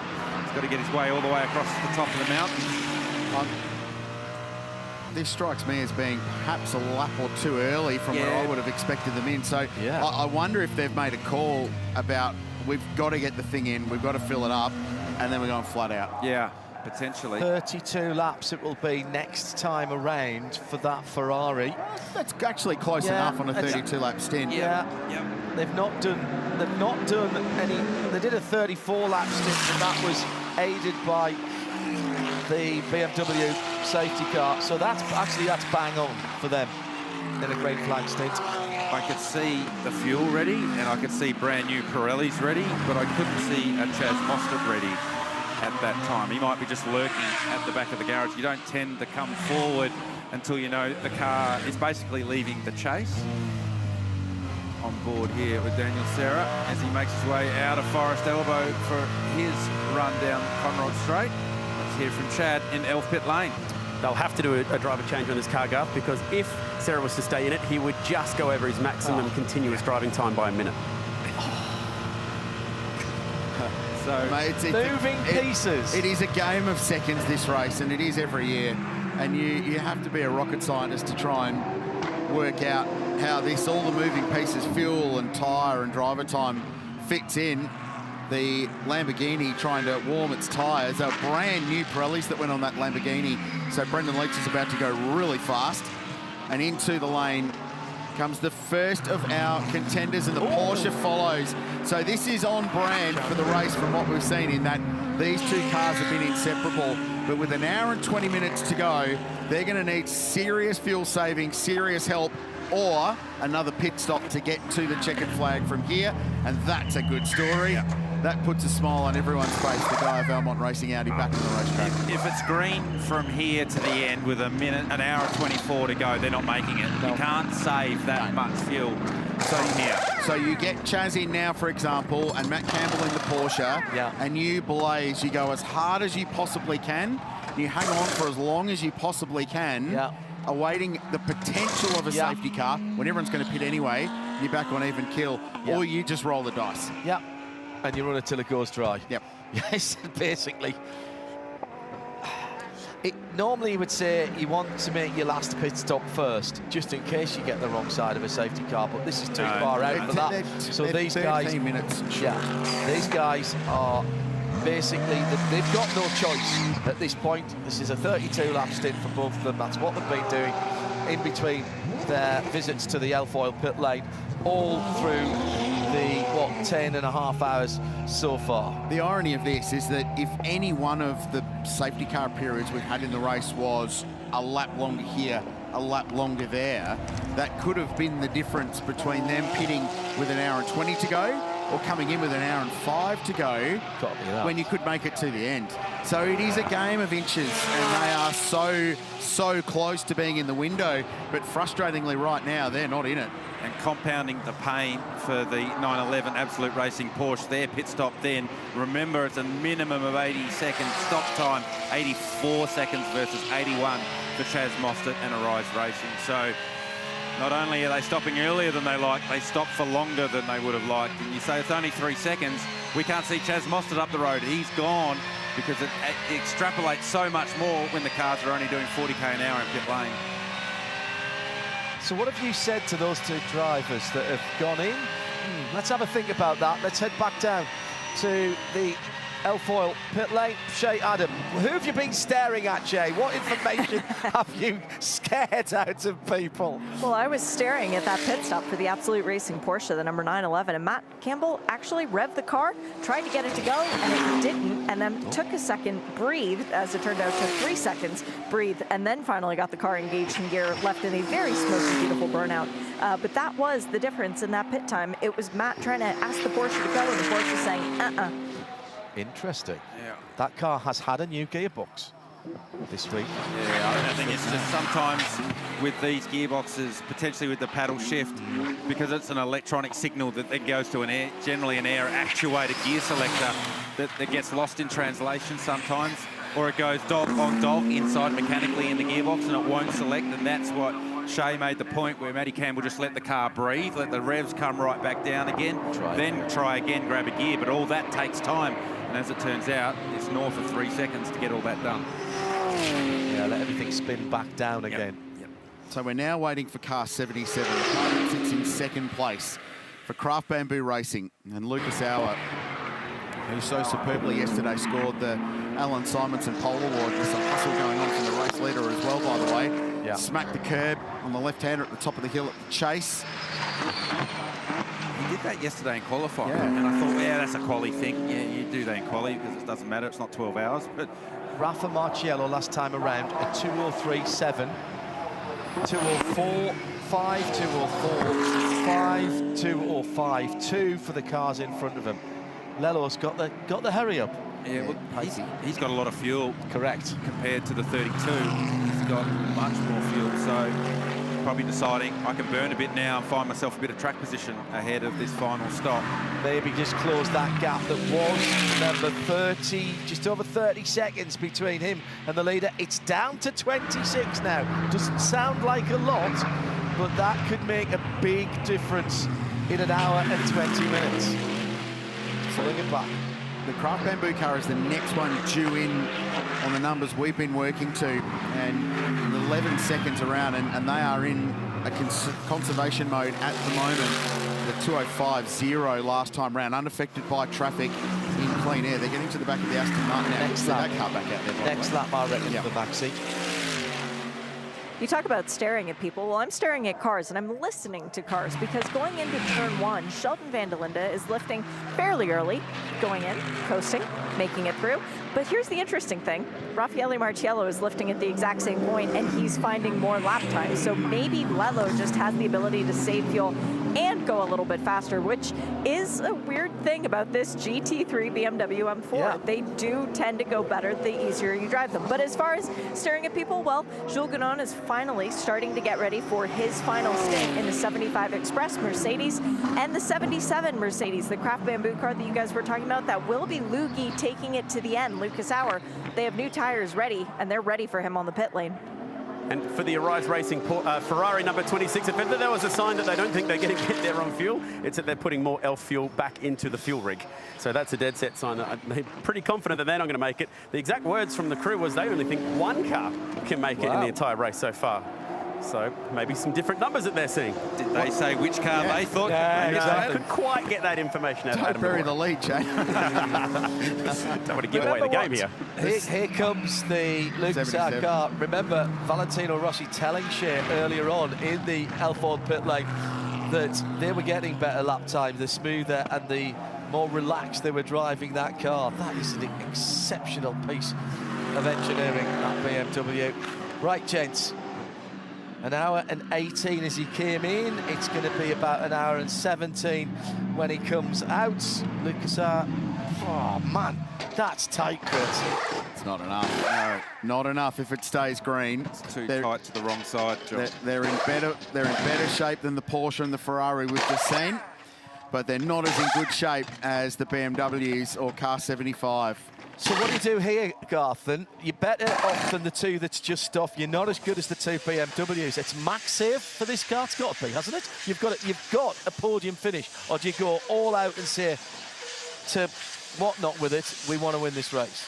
Well, you need to maintain your track position, but then you probably need to go max save, because if you get a safety car in this last stint, you don't want to burn all your fuel, get a safety car and still not have enough fuel to get to the end of the race. So they're in a really tough position, the Craft Bamboo team. I think it's hardest for somebody like that who's right on the bubble. You're in the middle. They're in the middle. They're in the middle of the Porsche and the Ferrari. They're not as bad as those guys, so those guys are almost got to commit to go max attack. The 77 is stuck because the cars that have got the fuel to get the job done, you can't do what they're going to do either. So they're in a bit of limbo at the moment right now. I think you have to save and hope for a safety car, and then at some point in this stint, probably in the next 10 laps, decide whether what you can do, whether you need to push to maintain that track position over the Ferrari and Porsche. Yeah, in the knowledge that a lot of your rivals are probably in exactly the same boat as you. And that's the good thing about it, is that everyone is playing a similar game. An hour and 16 to go, and this one is still very, very wide open.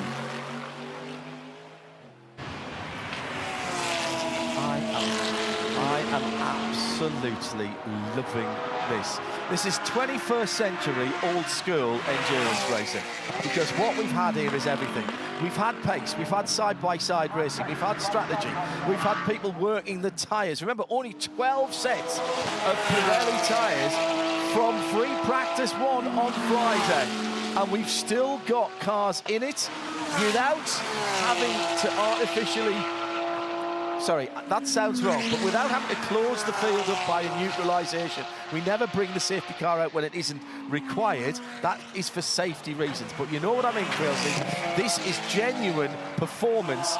And by the way, anybody who thinks that BOP doesn't work, look at this and look at the difference of the cars. BMW, front engine, V8. Mercedes, front engine, V8. Ferrari, mid-engine, V6. Porsche, rear-engined, flat six. And they look distinctively different. They've got different aero qualities, and they're still all in the fight. Yeah, and a combination of normally aspirated and turbocharged as well. Yeah. This is a turbocharged car. The Porsche very much still normally aspirated. No forced induction on the Porsche flat six. Thank you very much. Even if you can't buy a non-turbo one in the road cars these days. No, you can still get the GT3. Yeah, you're right. Okay, good point. GT3 touring, obviously. Don't need the rear wing. I'll create my own downforce when I get into it. Before you said anything, Tanda, I could see it going through your mind. Wouldn't dream of it, John. Wouldn't dream of it. This fuel economy advantage that the BMWs have got, those extra couple of laps is working because they've been able to push harder. And remember, we've been talking about track position today as well. And relative to those around you, right now, Sheldon van der Linde's pulled 18 seconds on Lucas Stoll, so it's extended quite significantly. And again, if you need to save in the final stanza, the more time you've got up your sleeve, the better it is for you. But this only happens because we took away the 32-lap stint rule. Yeah. For them, this only happens because of that. It didn't, I mean, we've got a BMW, a Mercedes AMG, a Ferrari and a Porsche in the top six, and any one of them could win the race. Yeah, no, that's certainly been a much better change to the regs, getting rid of that 32 maximum stint length rule we had last year.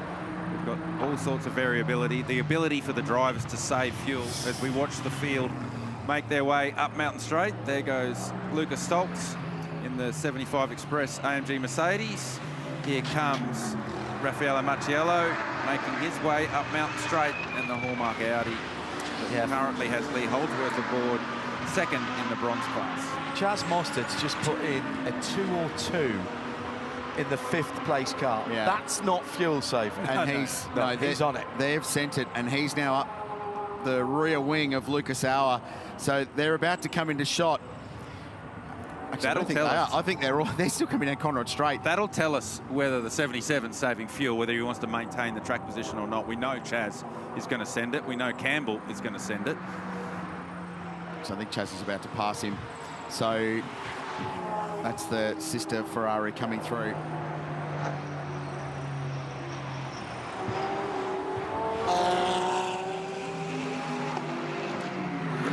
This is a battle for position. It's for 4th and 5th, and between the cars that have completed what they hope is going to be their final stop in the race, but we're not convinced it is.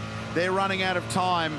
So Chaz Mostert has pushed the go button, and he is flying in the Arise Racing GT Ferrari.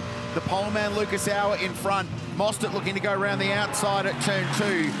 He's going to have to bide his time. So they've clearly decided at Arise Racing they are going to press on, go as fast as you can, in the knowledge that we're going to have to stop and put fuel in. Yeah, Lucas Auer lost nearly 3 seconds. Not on the end of that lap, but the previous one. Chaz Mostert doing a 202 against a 205 for the AMG ahead of him. He's in full attack mode. Don't forget, Auer is heavier at the moment because he stopped later than the Ferrari to fill the tank to give them as much flexibility as they can manage for this last stint. Mostert's car was one of the first cars in to take the last stop, so his car's a little bit lighter.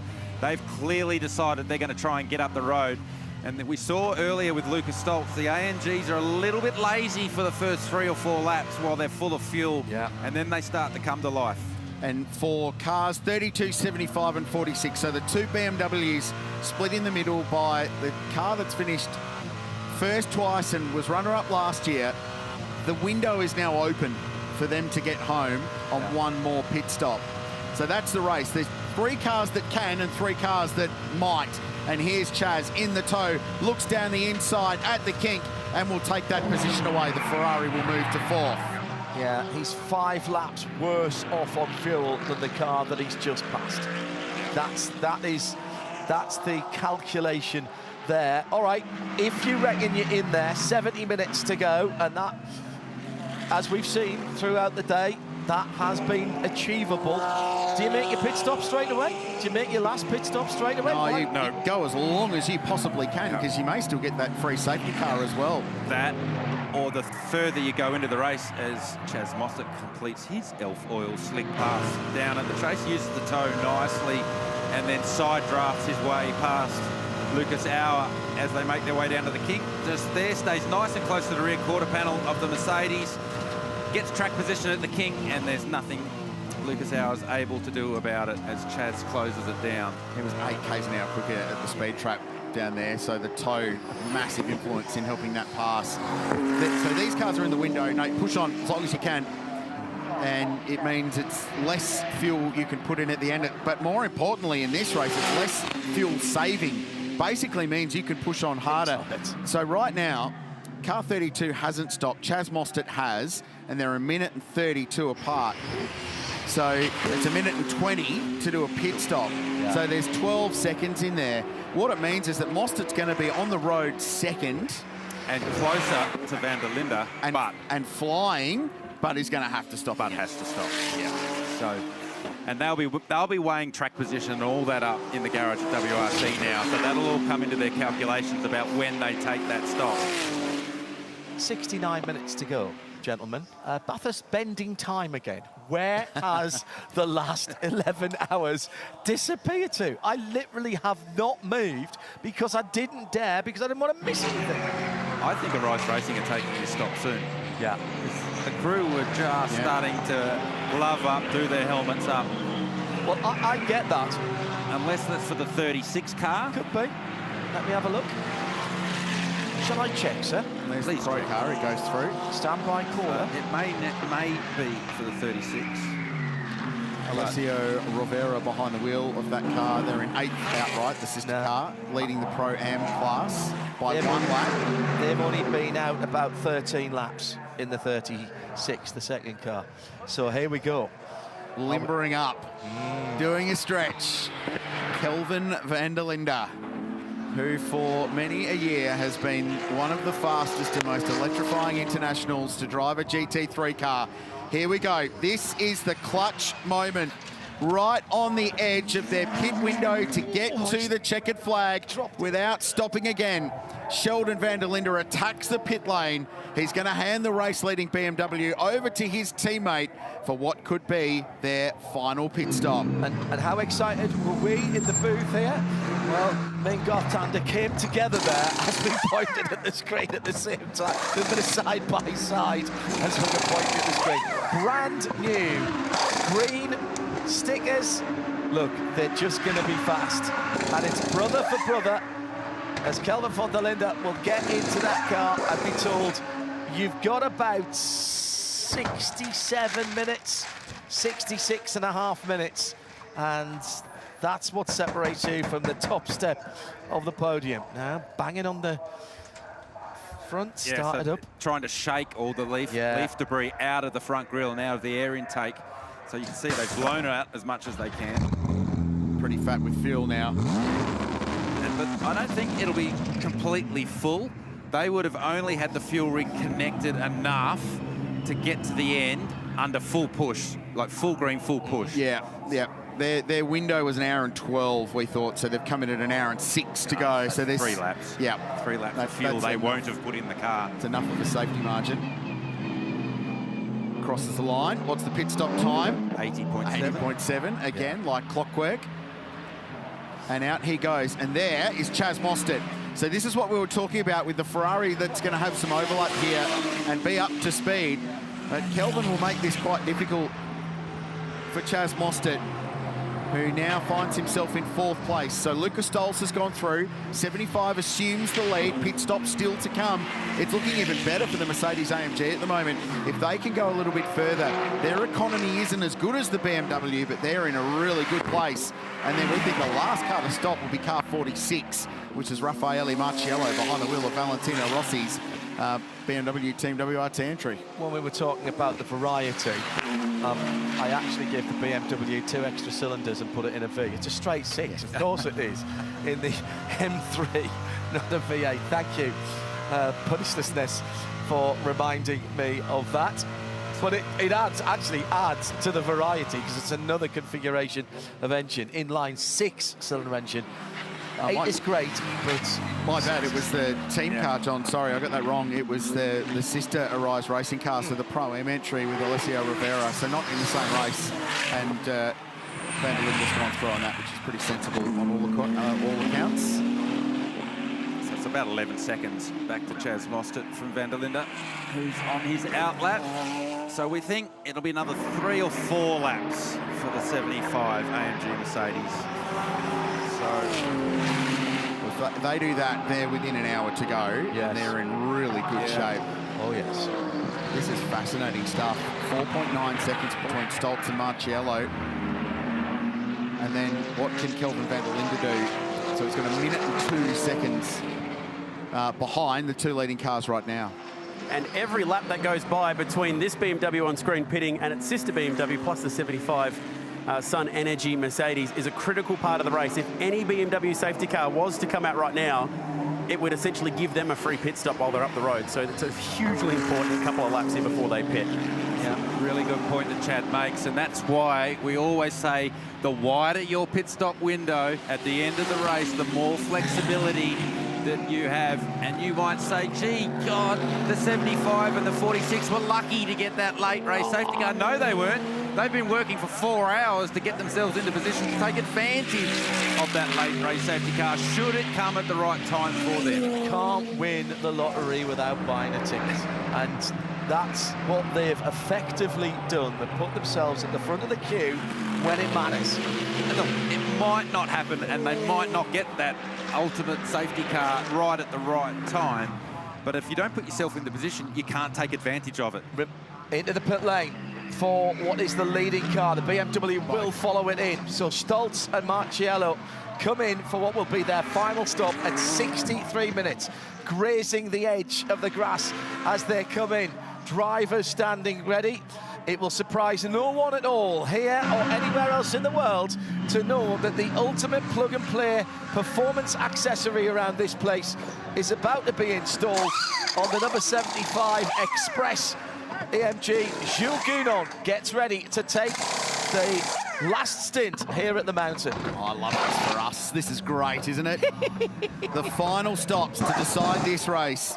On his marks, Lucas Stoles, again, another massively workmanlike performance throughout the race, and old Jules gets the hero stint at the end again. He'll get 60 minutes behind the wheel of car 75 to see what they can do. We're waiting for Van der Linde too. So Kelvin should go through and grab the lead. He was a minute behind the 75 car, and it's going to take a minute 20 minimum for this pit stop to be completed. So there's going to be some margin, and there goes the 32 car. The BMW's been dropped, but they're a long way further down the pit lane. Kenny's got the box seat right at the end.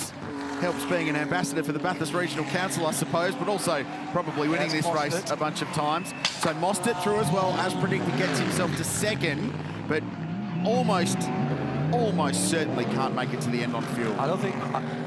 yeah, it was. Wow. Have a look at the pit time for the 75 car. 80.07 seconds. Nailed it. I mean, the WRT 46 stop wasn't bad. It was 80.1. But the closest to 82nd was 75 Express on the last stop of the day. Talk about clutch pit stop moments. There's one for you right there. There is 3 jokers to go underneath that, and we've only seen WRT use it once. Yeah, but sport like getting as close as 80 without going under. Yeah, and that's a good sport. Find me someone that's going to go get in that little gap that 75 Express have loopholed. That's a nice job. The last hour of the 2025 Meguiar's Bathurst 12 hours comes up next.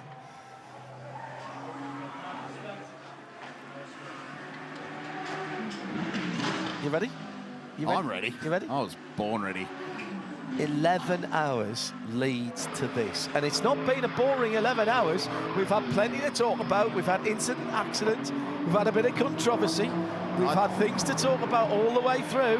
And now we've got a sprint to the line. Compelling from lap 1 when they were 3 wide heading up Mountain Straight, remember? That's still going to get played over and over and over again, isn't it? So 6.4 seconds. Van der Linde to Mostert. I mean, if you were... We've ranked our GOATs greatest of all time in the GT3 era. What we should have done is most exciting of all time, potentially in the GT3 era, and these two would be an absolute shoe-in for 1 and 2. Box office. Yeah, and I don't think there'd be a huge amount of argument about it either. So there's Chazzy. So Van der Linde across the line, 204.31 for the race leader. They still need to be slightly cautious on fuel. They're good to go, but can't burn it all. 203.13 for Mostert, so he pulled 1.2 seconds out of the leader last time around. Van der Linde is still fresh out of pit lane though, so there's still a bit of normalisation to happen there. 26 seconds covering the top 6 cars. Yeah. 26 seconds. Yeah. Another little curveball for Gounon in the 75 car as he gets up to speed and starts to burn a bit of fuel out of his car. His hour is just 4 seconds up the road from him, so he'll want to get that track position off the 77 Craft Bamboo car. You can't afford to just sit there and wait for him to peel back into the pit lane if he needs to take that last stop. So that'll get a bit spicy once Gounon gets up to speed, if he's able to get to the rear bumper of the Craft Bamboo 77 AMG Mercedes. David Russell is shown behind the wheel of the Silver Class P2 car. Superbarn Supermarkets, Tigani Motorsport entry. They've been in the wars. They spent quite a bit of time in the lane, 257 laps for them compared to 276 for the race leader. Predictor at the moment pointing towards 298, maybe 300 laps, depending on how this final stint plays out. Yeah, I'm looking at 300. But that all very much depends where the leader is at the time certain start of the last lap. This is just incredible. unbeaten in 2025 WRT BMW team. Every endurance race they've entered, they've won overall at least. And they did by 24 hours. They won a class as well with the GT3. So this so far, Vincent Voss will tell you, those early races, just a bit of extra testing for us. Yeah. And just remember that race checkered flag flies the second time the lead car crosses the finish line after 17:43 hours AEDT. Right. Australian Eastern Daylight Time. Second time. We'll obviously have it confirmed by race control upstairs when that last lap starts.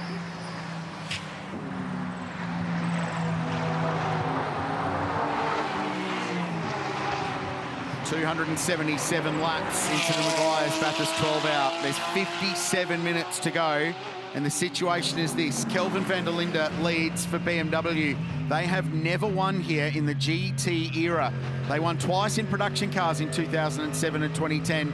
They've had a couple of pole positions in the GT era. They've never won outright. He leads by 5 seconds, but he leads a car that we don't think can make it to the end on their current tank of fuel. The same situation for the car that currently sits in third in the form of Craft Bamboo Racing and Lucas Auer. But there are 6 cars in real contention to win today's race. Including the car that Lucas Stoltz just vacated a few minutes ago. Luki, you got out of the 75 Mercedes. The crew, the entire garage gave you a huge round of applause. Once again, you've gotten a Mercedes into contention at the end of this race. Do you think Joel has the car to do another win? I was going to say, it's always good when you visit us in the last garage, because it usually means we are at the front. No, we didn't have a really smooth start, but yeah, we fight it back, and I think now we are in contention. It all comes down to if there's a yellow or not, so I cross fingers that there's no yellow, and as usual, Jules is in for the last stint, and yeah, cross fingers that we are finishing on the podium. What is it that's so magic about this trio of you, Joel, and Kenny? It's always magic, because the whole week is magic. We stay in Kenny's house. He takes care of us. We always have a good time here, and for sure that the track is really special. Jules and me, we always kiss the wall up there and hope for a good race. And usually the mountain is good to us, so I hope this time as well. Yeah, me too. Good luck. Thank you. And just watching this race scream towards the finish at this rapid pace. The last time that the safety car went back into pit lane was 1:10 p.m., which means we've been running under green flag conditions now for 3 hours and 40 minutes. We're still an hour away from the finish. So this stint of green flag running already is the 4th longest in 12-hour history. Should we get to the finish, it will take us to the 2nd longest green flag run in history. The 2023 race also finished in very similar circumstances. In the Alfoil pit lane, the leader in bronze. Let's not forget the classes here. Ross Gurn brings the partner racing by SPS AMG in a very creditable 7th place overall. They're a lap off the lead, and I think they'll actually steer just 1 lap off the overall lead. But they were looking for a good finish and a top step of the podium. Looks like they're going to get that. Pro-Am is the 2nd of the Ferraris, the number 36 car, Alessio Rivera in that machine for Arise Racing GT, and sits in 8th position. The silver leader is the Wall Racing Lamborghini. Brendan Leach, who was drafted into that team, they're in the top 10 as well, and I think they'll be delighted with a top 10 finish in that car, Cransey. Leading the way in GT4 for Method Motorsport, Josh Buchan, who was a last-minute call-up to that squad. Cameron Campbell was originally due to drive that. He elected to focus on his Ferrari Challenge Australasia commitment. So fortunately, his driver coach and double TCR Australia champion and reigning champ Josh Buchan was on hand, and like every good racing car driver, had his helmet with him. So he took over that seat, and they're leading GT4. It's been quite a good battle between them and the Griffo Mercedes, which is down with Adam Christodoulou in 16th position at the moment. And the KTM, it still runs. 15th position, Glenn Wood continues to circulate, looking for the first time to get that car to the finish. It's never been beyond the 4th hour of the race, so they just want to get that thing home. Here's the Ben Porsche, 2nd in the Pro-Am class. At one point, well up in the 6 and 7. So strategy-wise, they're in great shape. They'll get to the end here and can go as quickly as they like. And they're plugging in a new driver. Shering coming out. The choreographed, perfectly choreographed pit stop. Those wheel and tyre combinations, the way these guys throw them around, they're actually the weight of the heaviest carry-on, heaviest checked baggage that you can have. They're about 23, 24 kilos. Yeah. And that is not an easy thing to do, carrying them with one hand. Yeah, well, usually they've got a wheel in one hand and a gun in the other. Exactly. So they're lugging around some heavy equipment there, and the way that they do it and the choreographed nature of GT pit stops is seriously impressive to watch. How they manage the various chores and regulations that they have to meet each time the cars come to pit lane. Because there's not 23 people around the car as there would be in, let's say, Formula One. So, race leader Kelvin van der Linde can make it to the end of the race. They are good to go to the end. There's Chaz Mostert in the Ferrari for Arise Racing GT. He cannot make it to the end unless that car has some form of magical reserve tank that they've neglected to tell anyone about, and therefore breaching all of the BOP rules. It might lead for a moment, because Chaz is hauling in van der Linde at the moment, but it will be the work of a moment. They're going to have to stop again. Next in the queue, Lucas Auer, 77, Craft Bamboo Racing. There it is. They've been so strong today. They're going to have to make another pit stop again, or they're going to run out of fuel towards the end. Jules Gounon, good to go to the end, flat out with one of the best ever here to press on. And then Raffaele Marciello, also good to go to the end in car 46. And the sixth and final contender is the Porsche, running in sixth place. Yellow and black with Skippy up the side, with Matt Campbell behind the wheel. And despite the fact that he is one of the greatest of all time at this venue, I don't think there's going to be any last-minute surge from them unless something miraculous happens, because they are going to have to make another pit stop as well, and Matt is on a very similar strategy to Chaz Mostert. So that's where the top 6 cars, who I'll remind you, after nearly 4 hours of green flag running, are split by just 24 seconds. That's where they stand going into the final 51 minutes of this race. So if you're saying Mostert has to pit again, that takes him out of second. If Auer has to pit again, that takes him out of third. That elevates Gounon and Marciello to second and third. Correct. Of the top 6, those are the 2 cars that are the closest on track. And Marciello is now starting to look threatening. That's the battle. To Gounon. Could it possibly be a BMW 1-2 for That's WRT? what they'll be aiming for. Absolutely what they'll be aiming for. You absolutely took the words out of my mouth there, because Marciello is pushing. The game for this one is Gounon v Marciello in the dying moments of the race. Look, I'll take that. Okay. For position. I think that'll be worth watching. Yeah. For a position, possibly not the position that Gounon or Marciello would want, but it's another position. It's something to race for. It's something to aim for. And you'll also take that as a race car driver, won't you? End of the race. Yeah, and race car drivers are spiteful creatures, and you'll do whatever you can to stop another team having a moment. And a moment would be a 1-2 for a manufacturer and a race team. So you'll do anything you can to make that happen, or to stop it happening. So if you're Marciello, it's maximum attack. If you're Gounon, you're doing everything you can to spoil the party. There's a slight fly in the ointment, is that they are catching Lucas Auer, who is on max fuel save at the moment. And so the 4th and 5th cars are absolutely reeling him in. And we are, for a moment or two at least, going to have a 3-car battle pack, Richard Grail, for the 3rd step on the box.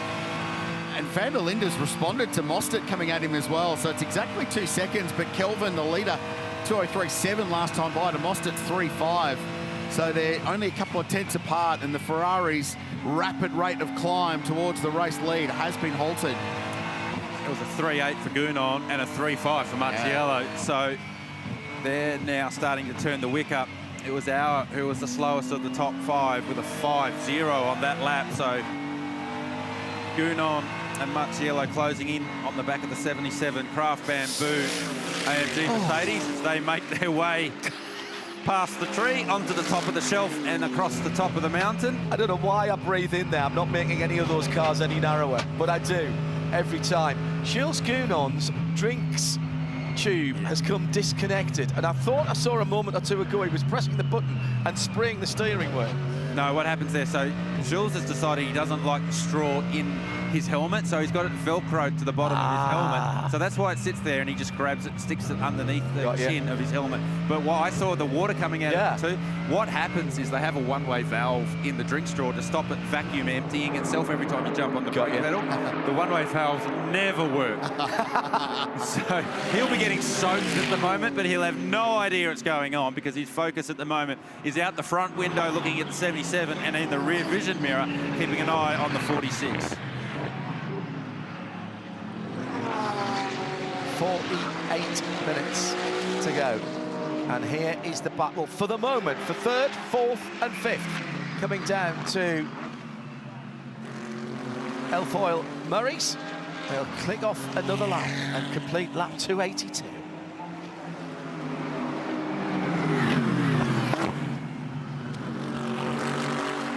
Raffaele Marciello, Swiss driver, 6th visit to the mountain. His track record here is very, very good. 2nd in 2018, he was 3rd in 19 and 2023, 5th last year in the BMW, in this BMW with Valentino Rossi. Crossed the line 3rd in 2020, but they had a post-race penalty and were relegated back to 6th. So he's filled every spot in the top 6 of this race, except the first one.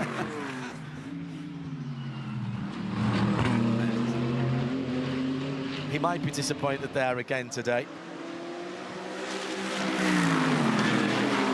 It's been a super race for so many of the manufacturers. BMW at the moment, from Ferrari, from Mercedes, from BMW, from Porsche.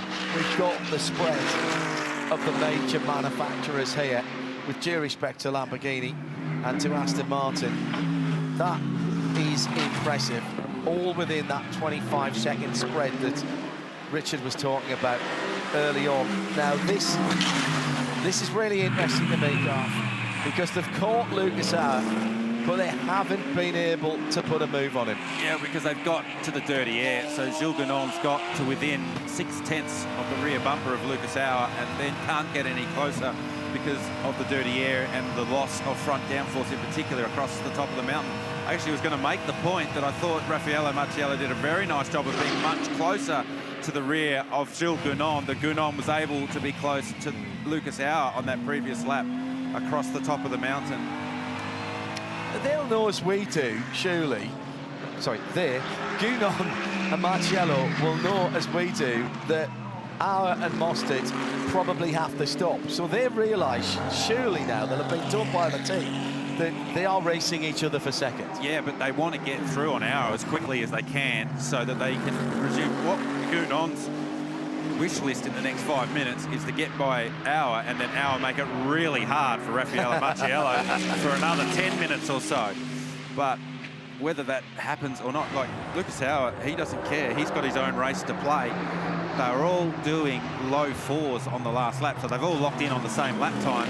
Unfortunately for Auer, Gounon and Marciello, the two leaders did very low 3s, so they continue to extend at the front of the field. Yeah, and the gap at the front is down to 1.5 seconds again, as Chaz Mostert took half a second out of Kelvin van der Linde. I suspect van der Linde is just pacing himself. I don't think he wants to give up track position, though, despite the fact that he knows that Mostert has to pit again. Yeah, it's a bit of risk versus reward as well. I mean, if Chaz gets to the rear of the Ferrari and really hustles, then, hey, mate, off you go, no drama, don't stress. But you don't, if you can keep clear air and stay in front, absolutely do that. So a bit of risk versus reward. If Kelvin's feeling comfortable pushing on to maintain that pace and that gap over Chaz, push on. Under 45 minutes to go. The gap at the front, 1.2 seconds.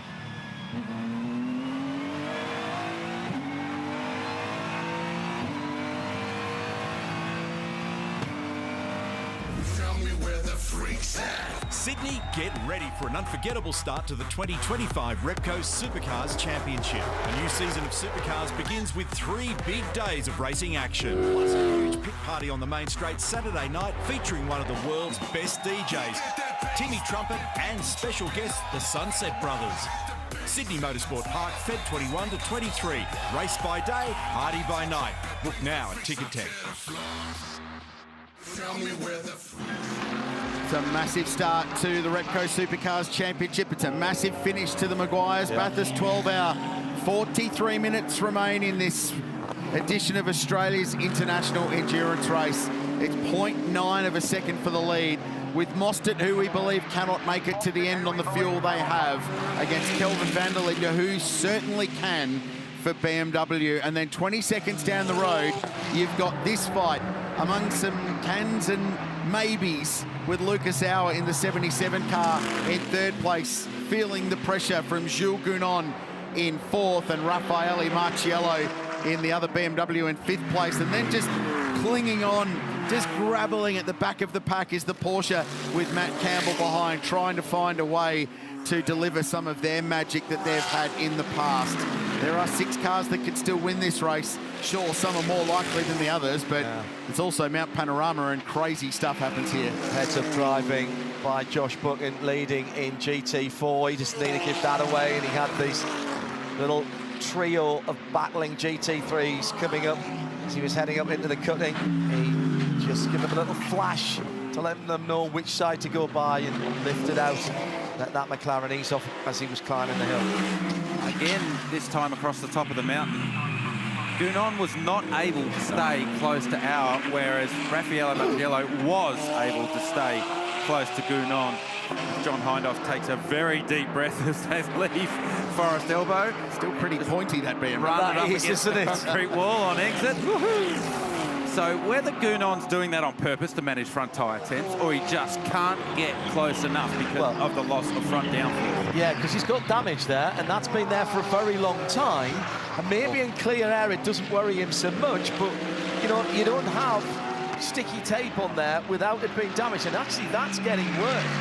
And it's starting to just fold in on itself on the right front there. Yeah, I don't think he has the front grip or the rotation that he needs from that car, so I think he is suffering front across the top of the mountain. And the end game of that battle is, we think that's a battle for third position, but it's between Marciello and Gounon for second and third in this race overall. So we don't think Mostert's got a chance. We don't think Lucas Auer's got a chance, as it stands, pending any other interruptions. Here are the leaders. 0.4 now between it. And they had some traffic last time around. They were only in the 204, as I say, only. A couple of years ago, that would have been the stuff of legend, but they had some traffic clearly, so the margin closed down, and the Ferrari trying to find a way past. That's Adam Favore left the screen, watching his long-time charge, trying to do the things that Chaz always seems to be able to do at this place. This is a tough one. How hard do you fight if you're van der Linde? Yes, you know that car behind has to make another pit stop, but we have seen in the past this race. Find out soon. You're going to find out either now, or he's going to defend. Defending. So there you go. You've seen this race end prematurely in the past, and you know, how do you weigh all that up, Garth? I don't think Kelvin needs to do this. The team need to get on the radio and say, he's not in the game. We don't think he's got the fuel to get the job done. Let him go, because the risk versus reward is going to get higher and higher and higher the more that he tries to keep Chaz behind. I just actually heard them cue up the radio and say, Kelvin, let him by. And that was before Kelvin defended going into the elbow. Yeah. Okay, so side by side. Oh, sorry, nose to tail coming out of the chase. Let's see what they're like into the final corner and how that happens. And he's defended again. Defended again. Do you remember 12 months ago when these two were in Audis and they really weren't listening to the teams about what instructions they needed to do? It was convenient, the radio had just become unplugged at that point. I've had that happen times. Yeah, so Kelvin van der Linde at the moment is saying, here we go. So exit of the elbow on the run down into Elf Maguire's corner. Aussie right on the outside on the white line. Well, there was a Ferrari width there, to be fair. Just. You don't want to get on the wrong side of race control here either. That's the other thing. Well, the worst thing for both of them would be end up parked in that gravel trap down there and out of the race. Risk versus reward. Because then Jules Gounon becomes very hard to pass for the sister car. There's 17.5 seconds between these two and Lucas Auer, who we know can't get to the end either.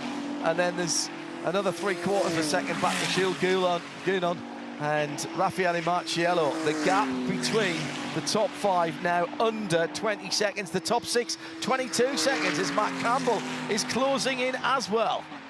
So since we're expecting those 3 as Mostert drops a couple in the dirt, to still need to come and make that pit stop for fuel, that means they're going to have to take a minimum of 80 seconds in pit lane, right? So for the 2 cars that are chasing car 32 on screen right now, does that mean that if there was a spare safety car, they could potentially have a free tyre stop?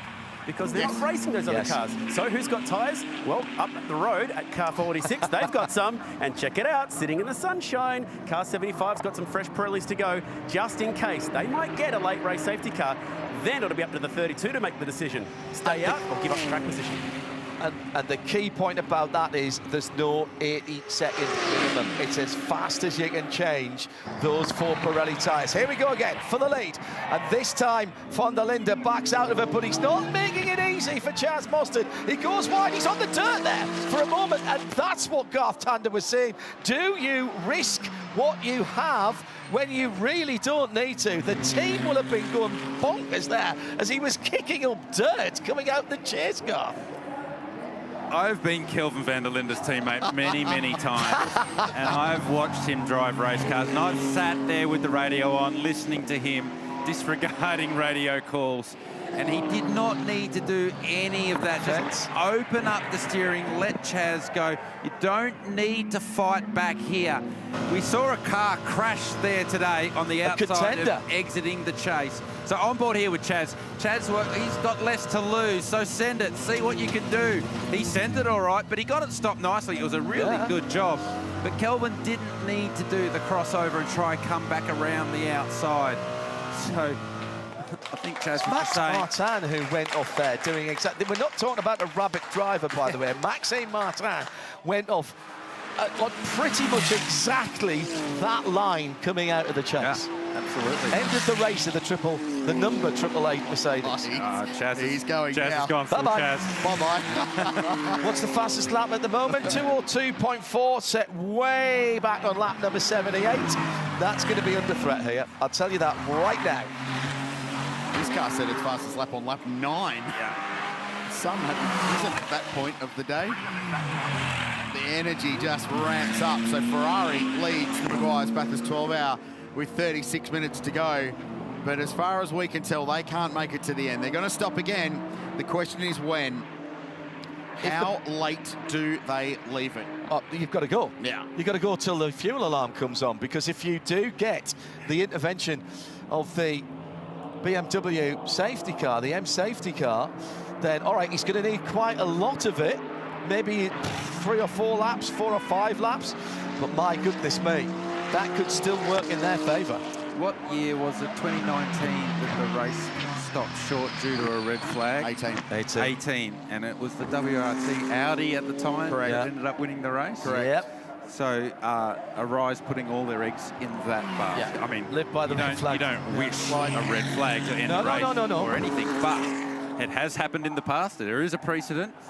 There was no doubt that the WRT Audi was going to run out of fuel, or they were going to stop again.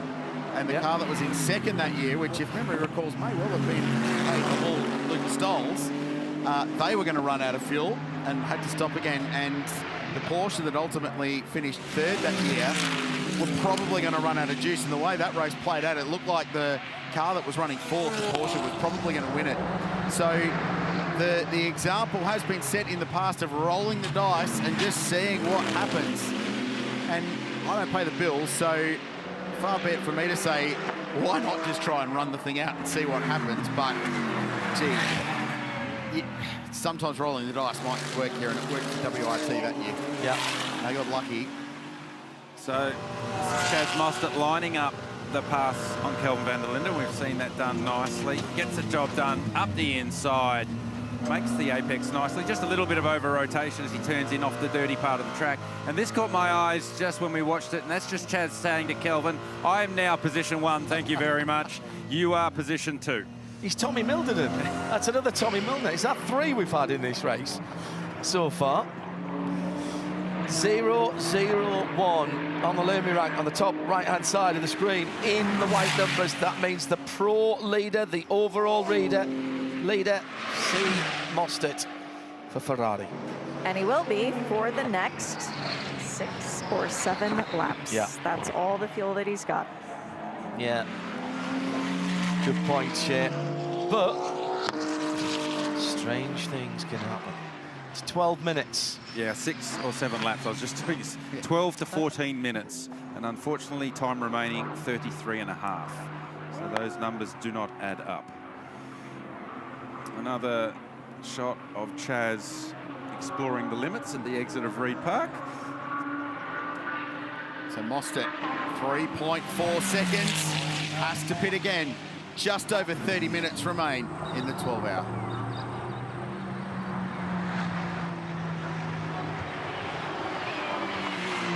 .21 seconds first to 6th position. It's got closer. When we sat down and looked at this entry list, and there was some conversation around entry list, we talked about it, probably wanted more cars, sure, but we knew that this would be a super competitive GT3 race. I don't think even I expected it to be this competitive and this wide open. This has been elite level motorsport today by a very, very good field of teams and drivers who have put on a great show and real old school traditional endurance racing. Flat out, fuel economy, saving, drama, feistiness, it's had it all. It has had it all, to the point, track position versus fuel economy versus driver time, you know, some of these teams couldn't double stint their drivers to the end of the race because they were short a minute on driver time. That's how fine the margins are for strategy to get yourself in the game with half an hour to go. Hello to Jerry Z says, I'm not sure where my Saturday has gone. We aren't sure where our Sunday's gone, Jerry Z. Somehow, I'm not sure the script writers are done with us yet. Possibly, maybe another couple of curveballs waiting for us. He's calling in from Florida or watching on from Florida, coming down to the last half an hour, Garth. And it's, I think maybe 8 laps. When she said 6, I was looking at that. I think they can do 32. It was on 24.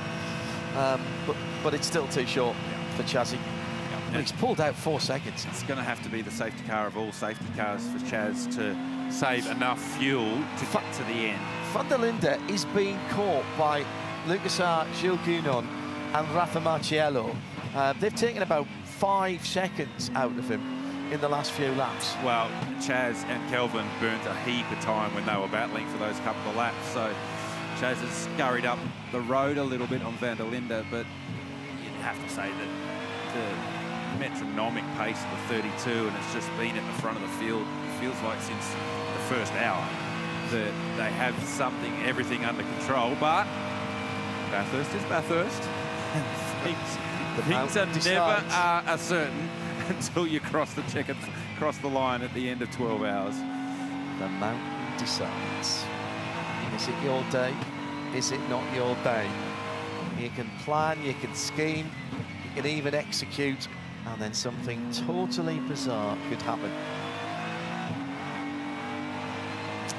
Good news stories still carry on, by the way, down through the field. The number 44 Audi that was caught up in somebody else's accident, for example. That's the sort of thing that can happen. Spent a lot of time in the pits, but that car's still running. And just by my very quick arithmetic, will have completed enough of its class leader to be classified and therefore get itself on the Pro-Am podium. And in the classes, the bronze class in 7th position, Heart of Racing. Silver, the Wall Lamborghini in 8th. Pretty decent that they are both in the top 10 overall in the last few minutes.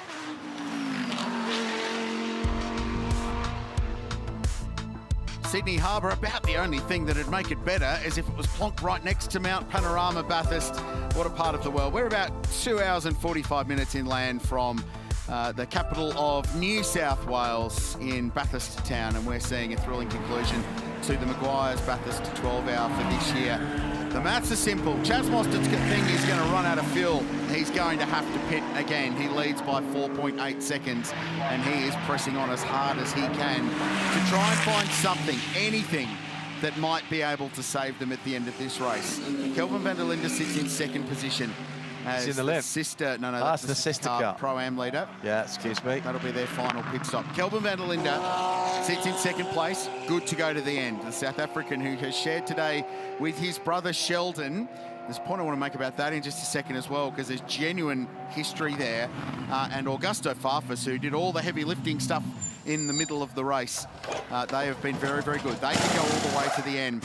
Big question mark over Lucas Auer in third place in Craft Bamboo Racing. We're pretty certain they have to stop again.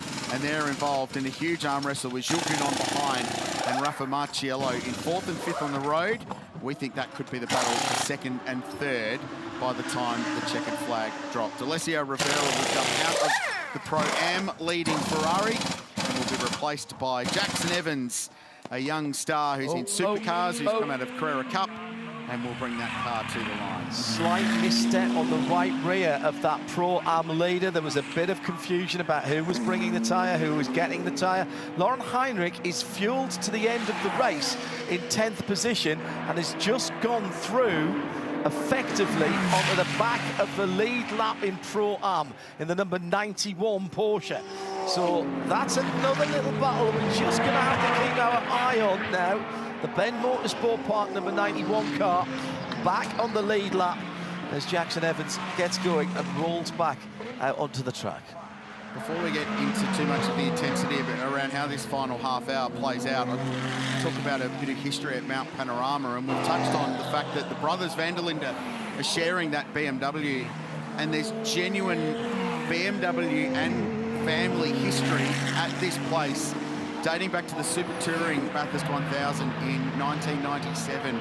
And that race was won by a BMW Super Tourer driven by Jeff and David Brabham. So that was BMW's last win in the Bathurst 1000. They won the 12-hour twice with Gary Holt's team in the production car era, yet to win in the GT3 era of this race, despite a couple of very strong campaigns. So there's genuine heritage dating back several decades at this place for BMW. And although BMW is leading the way, we are not 100% on that BMW making it to the checkered flag. The team just reminding Kelvin that he has a fuel number that he needs to hit, and they need to be cognizant of when the end of the race happens, plus one lap, to make sure that they actually have enough. So remember, they did a shorter stop with the fuel rig attached. Maybe they're regretting that a little bit right now. And also remember, the team were telling Kelvin, let Chaz Mostert go, let Chaz Mostert go, and he spent 3 laps not letting Chaz Mostert go. And I can guarantee you, he would not have been hitting his fuel numbers for those 3 laps. So maybe we talked about, just even though they had a big fuel window, only putting enough fuel in to get to the end of the race so the car was lighter. And the team would have done that based on the numbers that they knew they needed to hit for every single lap. So maybe that's why van der Linde has just rolled back a little bit, and it felt like Auer, Gounon and Marciello were closing up because he had to save more fuel than normal to buy himself that fuel number for later in the race. It's gone from 18 seconds to 11 seconds. The stopwatch doesn't lie, Pirelli. The similarities between this race and 2023, we've said it before, incredible. Almost record green flag run towards the end of the race, and the top 3 just condensed and condensed and condensed as they got to the end. It's spooky how this has been a carbon copy in a way of that race. Mostert trying everything he can. 2:06.3 last time around. They had that traffic. A lot of traffic on that one. So we heard 6 or 7 laps. So that was 3 or 4 laps ago. So they're not far away, are they? We saw a shot of the Arise Racing Ferrari team out in pit lane waiting with new tyres, waiting for Chaz Mostert to arrive. But there they are. So it's imminent that Chaz Mostert will be back in the lane. They're going to give him another set of tyres. Yeah. They were not going to have, they'll have to sit still for 80 seconds, but they're not going to have to put a whole heap of fuel back in it. And I wouldn't mind betting that Chaz Mostert might give fastest lap of the race a little nudge. Yeah. Just as a bit of consolation prize that they haven't quite got the fuel numbers that they needed to get to the end of this one. He's on 29 flat out there. They did 32. In the previous stint, but perhaps not going at this speed. This is poly lap after poly lap, and we've seen that from Chaz from the moment he jumped aboard that number 26 Ferrari. Here's Kelvin van der Linde, the 32 BMW from WRT. Picking up a little bit of understeer there across the top. Just looked like he was just pushing out a little bit. Don't normally see as much steering lock in there.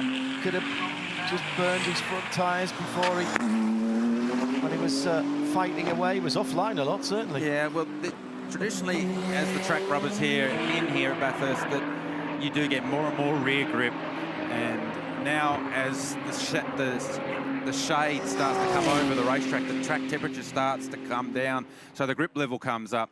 So as the grip level's coming up, you're getting more rear grip than front, and then that allows, you know, more rear grip, therefore the front doesn't respond as you would have liked. Here comes Mostert to the lane. Yeah. Get down to the speed limit. That is much tighter than it looks. I ran through there on Thursday in a Mark 1 Cortina GT500, which is about 3/4 of the width of one of these GT3 cars, and it looked really tight in that car. That is not an easy thing to do in speed car. Not quite the downforce levels either, by the No, way. well, it had me and Brad Owens in it, so it was all right. It was sticking to the ground. So Mostert on his mark. Connect the fuel rig. It's going to be an 80-second. He wants a tear off. Give me a tear off, please. I'm not sure if they'll be able to get that done. Depends on how this sequence goes. The car controller can't lean over and do it. There's only certain prescribed tasks that each of these crew are able to do. Matt Campbell rises to 5th position. Now just 17 seconds off the lead, with Mostert peeling into the lane. And a 5-1 last time around for Campbell. So they're on the same number as the Ferrari. So they pitted at the same time, those two cars. So you would expect the Porsche to be in the lane within a lap or two with 22 minutes to go of the race. Unless they're going to roll the dice and just see what happens. A lap or two is a long way short, with 22 minutes left in this one. So, normal service has resumed.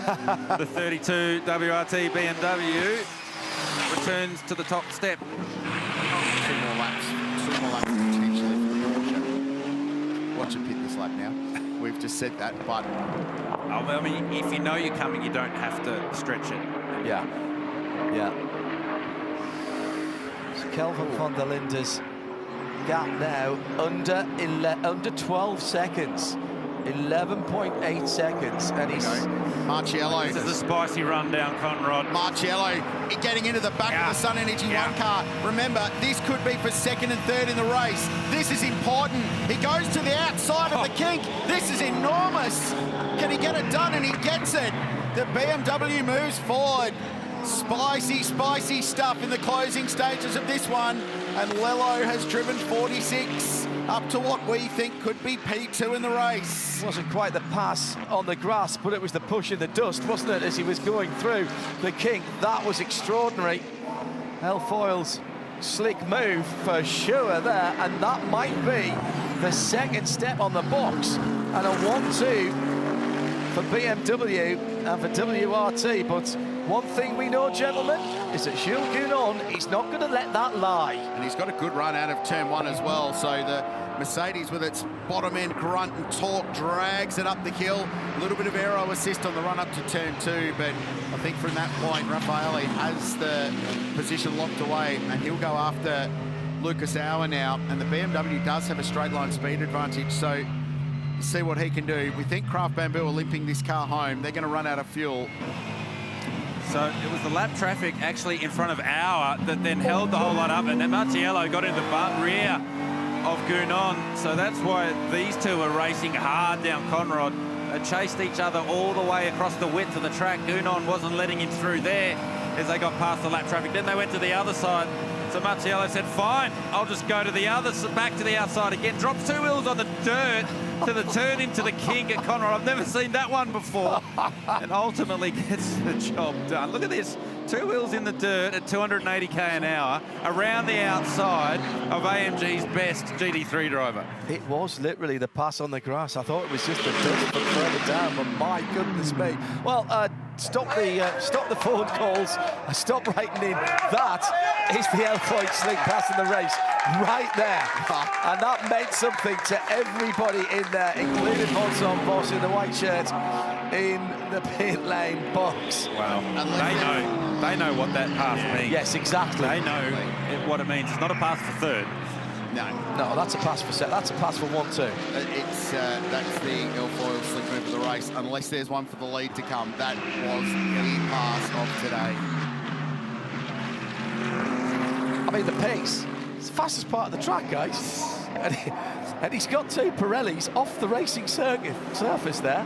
It's just extraordinary. How confident have you got to be if you're Raffaele Marciello to be able to do that, and the car is going to do what you want it to do, Goff?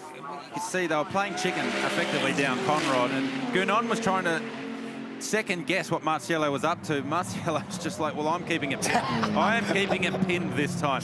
It's the KTM on the brakes. I don't want any part of this. What are these guys doing? That was Glenn Wood. You and I know Glenn Wood extremely well. He would have been laughing his head off at that.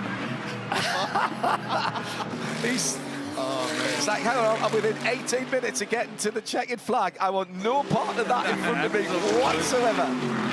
That was hilarious. So what of Craft Bamboo? What of Craft Bamboo? Remember, they went a couple of laps longer than Chaz Mostert. Did they do just enough? The pace that Lucas Auer's got at the moment. Amazed if they get that thing home on fuel, because the Merc today, 1 hour and 10 minutes, has been maximum for those cars. 4 laps left for that car. I reckon it takes them to... Actually, no, they've done 34. Sorry, no, that car has done 34. And he has still been saving, so possibly 6 laps. But that's still not going to be enough. 6 laps is roughly 12 minutes of running, 17 minutes left on the clock. So they're going to run it all the way out of fuel, well, right to the bottom of the 2 tank. laps to go. Yeah, and if, hey, look, you do get a late race safety car. 2 laps is doable under safety car. So, can I just mention, I'm going to say this, I know we've done our goals, but Chaz Mostert, and he was one of my considerations for this, regardless of where that car finishes. Surely, what we have seen from him today, when he's been in that car, at both ends of this race, marks him out as well in that conversation for the greatest of all time. What he does with a GT3 car around here is special. It certainly is. And it's certainly anything he drives, whether it's GT3 car, supercar, production car, he'll get everything out of it and leave nothing. You will not die wondering, will Chaz Mostert? Into the pit lane comes Absolute Racing. So like the Ferrari, they got a couple of extra laps out of the 911 GT3R, but ultimately they're 16 minutes short plus a lap or 2, and Matt Campbell will have to sit there while they fill the tank on the 911, and then 80 seconds will disappear. Interesting. Traditionally fairly kind on its rubber. That is true. This venue. Absolute Racing, well, back at the race. Potentially don't want to have to deal with the tyre warm-up. Yeah. So, just wondering whether it was a track position race with Chaz Mostert, but that's just answered that question. As Chaz he flies through turn 1. That's an undercut of all undercuts there. He's been going very, very quickly. You know what? They're not going to lose 6th position, but nobody comes here to be 6th. And even if Lucas Auer, close, they might be 5th. Lucas Curious Auer. as to why you wouldn't just put tyres on it, just in case anything goes down and you need the grip. It's the old NASCAR move, isn't it? You're not coming back net. Well, you had 80 seconds, you had 45 seconds of sit-still time. It's not like they were under pressure from a time perspective. Totally. So, anyway, right, what's happening at the front of the field? Well, the gap has stabilised. Kelvin van der Linde, it went down from 18 and a bit seconds to just under 12. It's 11 and a half now. He's still losing. He lost about 3/10 last time around. 11.3670, actually, to be totally pedantic. So Lucas Auer is still there, doing 2 or 3s. Yeah.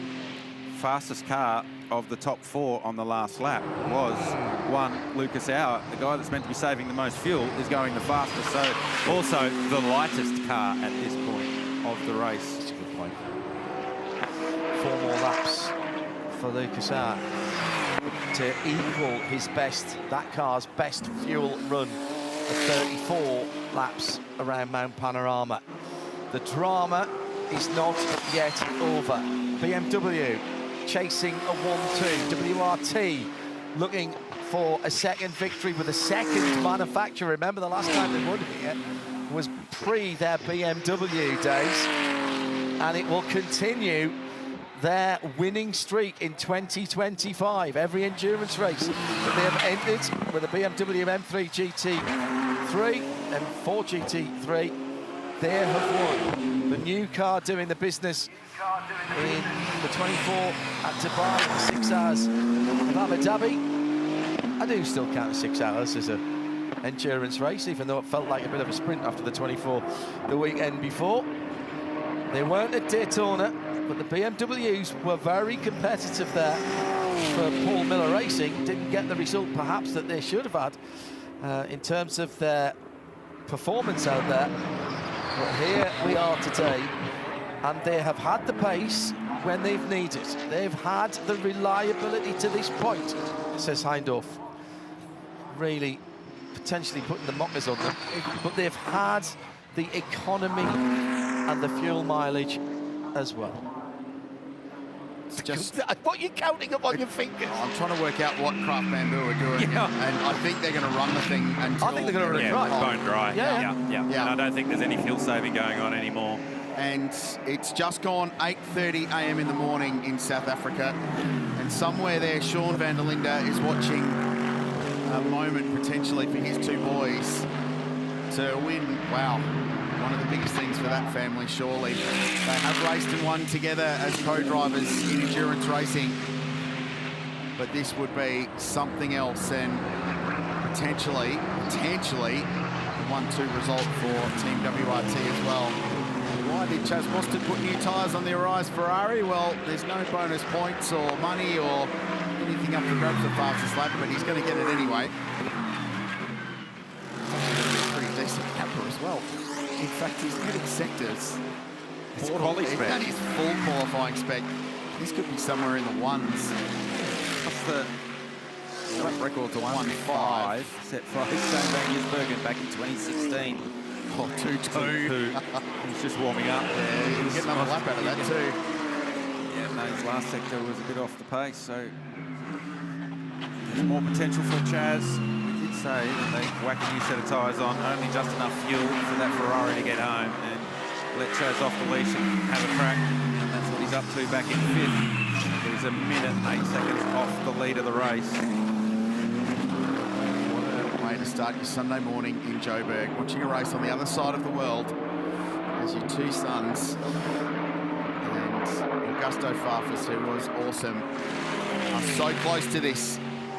10 minutes and 45 seconds remain in this race, and we wait and watch and see if the Craft Bamboo Mercedes AMG can get home in second place, or if they need to put fuel in, or if they just run the thing out. And then will it deliver a 1-2 result for BMW? And gee, haven't there been some famous 1-2s at this place? We've been talking about 77 in the Fords and 84 in the Commodores. And 888 will tell you they've had some as well in the supercar area. There was one in the Vodafone Commodores that's pretty memorable. 2010.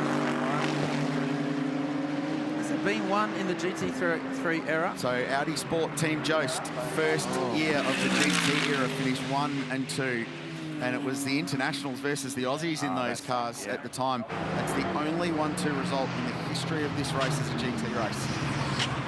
Never been done outside of that. Another famous European team that's was famous for one brand. Absolutely, synonymous with Audi, weren't they, Team Jost? Jules Gounon hasn't given up on this one just yet. When I last looked at the timing screen, I was like, what's that gap? Oh, it's 7/10 of a second. Marciello back to Gounon. So you only got to get a little bit of lap traffic at the wrong time for Marciello as I speak. And Gounon has to deal with it too as they make their way through Reed Park. So Marciello's got away with that one and up the road a little bit. 10.5 seconds Van der Linde to Auer. 12.6 seconds Van der Linde to Marciello, and then a couple of car lengths further to Jules Gounon.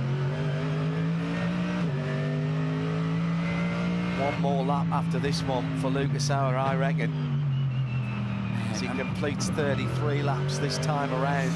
Imagine getting 6 minutes to the finish of the race. Well, even, having to pit. Even now, like, it's in single digits, the clock on the countdown, like under 10 minutes. It has been a race of these fine margins. We've had people not being able to get into the car by a minute either way. Drive times and these more open regulations have really brought the strategy aspect of this race to life this year. It certainly has. So Pro 136, 7th position. Well, let's just touch on the classes before we get too engrossed in this finishing story at an outright level. The top 3 cars coupled by 13 seconds, by the way, still with 8 minutes to go. So Heart of Racing, Ross Gunner's behind the wheel of that Mercedes-AMG. They're 7th outright and they lead the bronze class by a heady margin, so they just need to bring that home. Arise Racing, well, they should still win a class because Jackson Evans continues to lead the way in Pro-Am, and they've got a decent margin over Lauren Heinrich. They've got a lap up their sleeve over the Bend Porsche, and they're 8th outright. So what a solid return it is. I mean, it's taken WRT 3 years with the BMW to get in this position. To say anything other than that until they get the checkered flag, but it's taken them some time to get to that point. This is Arise's first crack with the Ferrari 296, and it's been an utterly commendable one. And then looking to defend their silver class victory, Wall Racing, their 9th outright.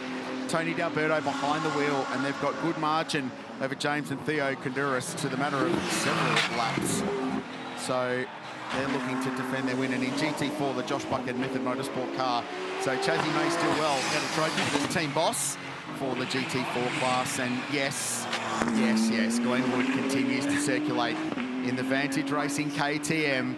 They're 7 minutes plus a lap or 2 away from finally getting that thing to the finish and potentially never having to worry about it again. Crail, we said we were not going to talk about that car. No, you have to, don't you, when you're running through the classes. Light until after the race. So cult status for the KTM here this year. And we certainly hope that car can get its way all the way to the line after 12 hours.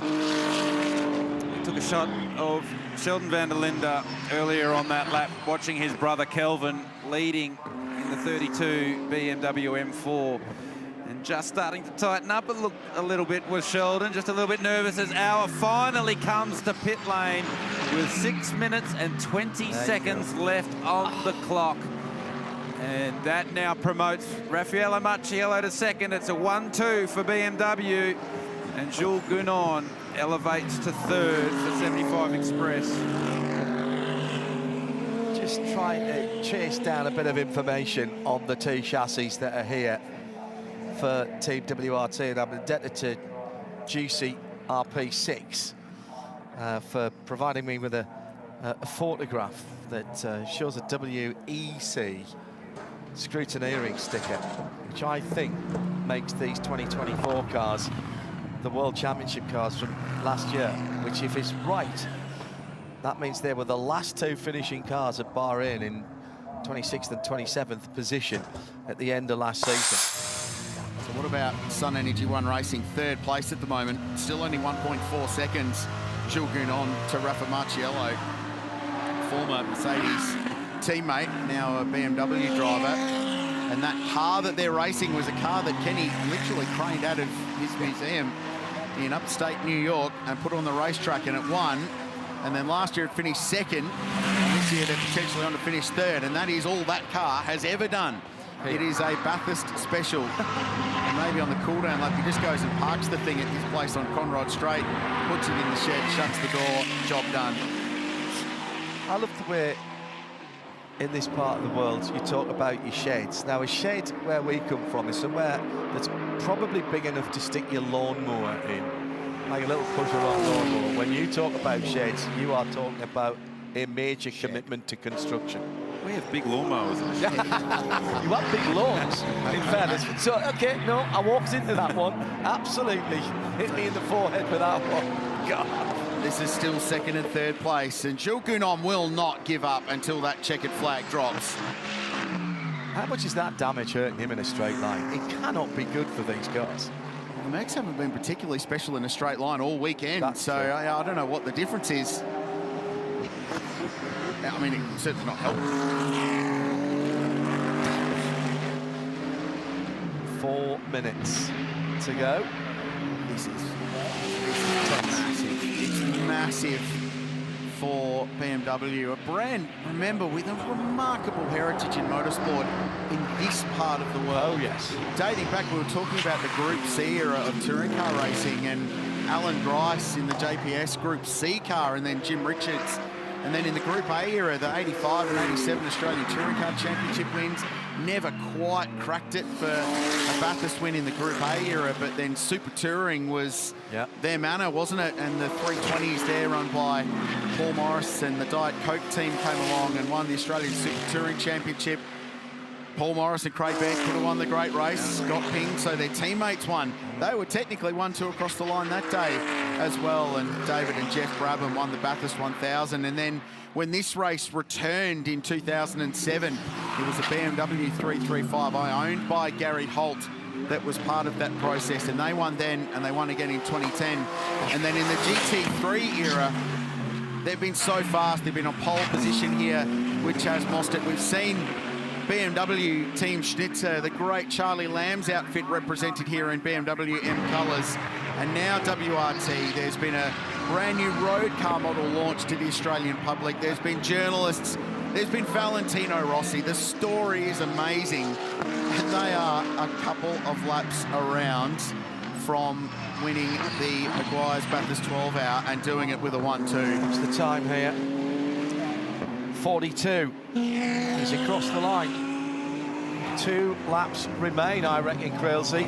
It just didn't click over to 5:43. Valentino watching on, and that was a great summation of BMW's motorsport involvement here in Australia, Rich. And for those of you at home didn't get the opportunity, we were watching Rich give us all those stats. He gave us all of that without one note, not looking at a computer screen. That was all off the top of his head. Yep. And there's one man that is so incredibly passionate about that race. He's sitting to our right now, John Hindhoff, and that is Richard Crail. He lives for this weekend, and he thoroughly deserves a massive pat on the back. Does our Crail. So greatest of all time. He's a great broadcaster, and he just gave us every single moment in BMW's motorsport here in Australia without one single crib note. Well done, mate. Congratulations. I appreciate that very much. Thank you. Follow that. A minute and 10 to go. Let's talk car racing. Still 11 seconds. It's less than a second between Marciello and Gounon. So Jules has not given up. And he has put up that heroic drive that he always delivers at the end of the race. And they're going to fall short again. But what a track record they've put together. Kenny Habul, no one thought it would work entering the pro class as a pro driver. And in 4 years, they're going to come away with 2 wins, a second and potentially a third, unless he does something on the final laps of this race. Surely they'll have been on the phone with the two BMW drivers and say, right, bring it home from here. This is going to be a 33-lap stint for the leading car of Kelvin van der Linde, and we think he got behind on his numbers at some stage there when he was defending against Chazzy Mostert. Well, we've seen plenty of 34-lap stints from the BMW. Yeah. I think that's where that 1 lap disappeared. Yeah. He was racing Chaz when he didn't really need to, but ultimately it'll turn out okay. Final lap of the 2025 Meguiar's Bathurst 12 hours. That has been an extraordinary race in so many different ways. Oh yeah, we're all going to be nice and sensible at the start, and it was like lighting a firework and running away. It exploded into life 24 hours ago with 3 wide up Mountain Straight. The BMW team, everybody in the BMW team are hopping from foot to foot like expectant fathers in the waiting room. What must it be like to be the van der Linde family right now? Oh. This is extraordinary. It's so rare in motorsport that families produce one great racing car driver, let alone 2. Listen to the crowd. That is genuine, no piped effect here. This is a second best ever crowd at Mount Panorama. The corner work is getting in on it as well. They know they've seen something special.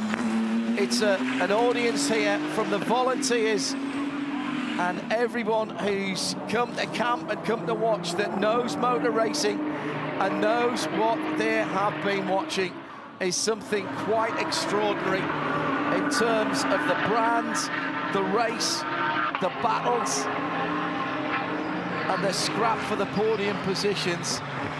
Winning this race is one thing, Richard Crail. Bringing it home 1-2. BMW M4 GT3, the ultimate driving machine, the ultimate winning machine in 2025. They tried in 23, they got close in 24. Third time the charm for BMW Team WRT. And Augusto Farfus and Kelvin van der Linde and Sheldon van der Linde, his brother, win the Meguiar's Bathurst 12-hour. And it's a 1-2 for BMW, with Raffaele Marciello bringing home the car he shares with Charles Vietz and Valentino Rossi on the podium on the mountain. And third place goes to Kenny Hubble, Lucas Doles and Jules Gounon. 75 Express getting on the podium again with that car. Never not been on the podium in the 3 races it's been here.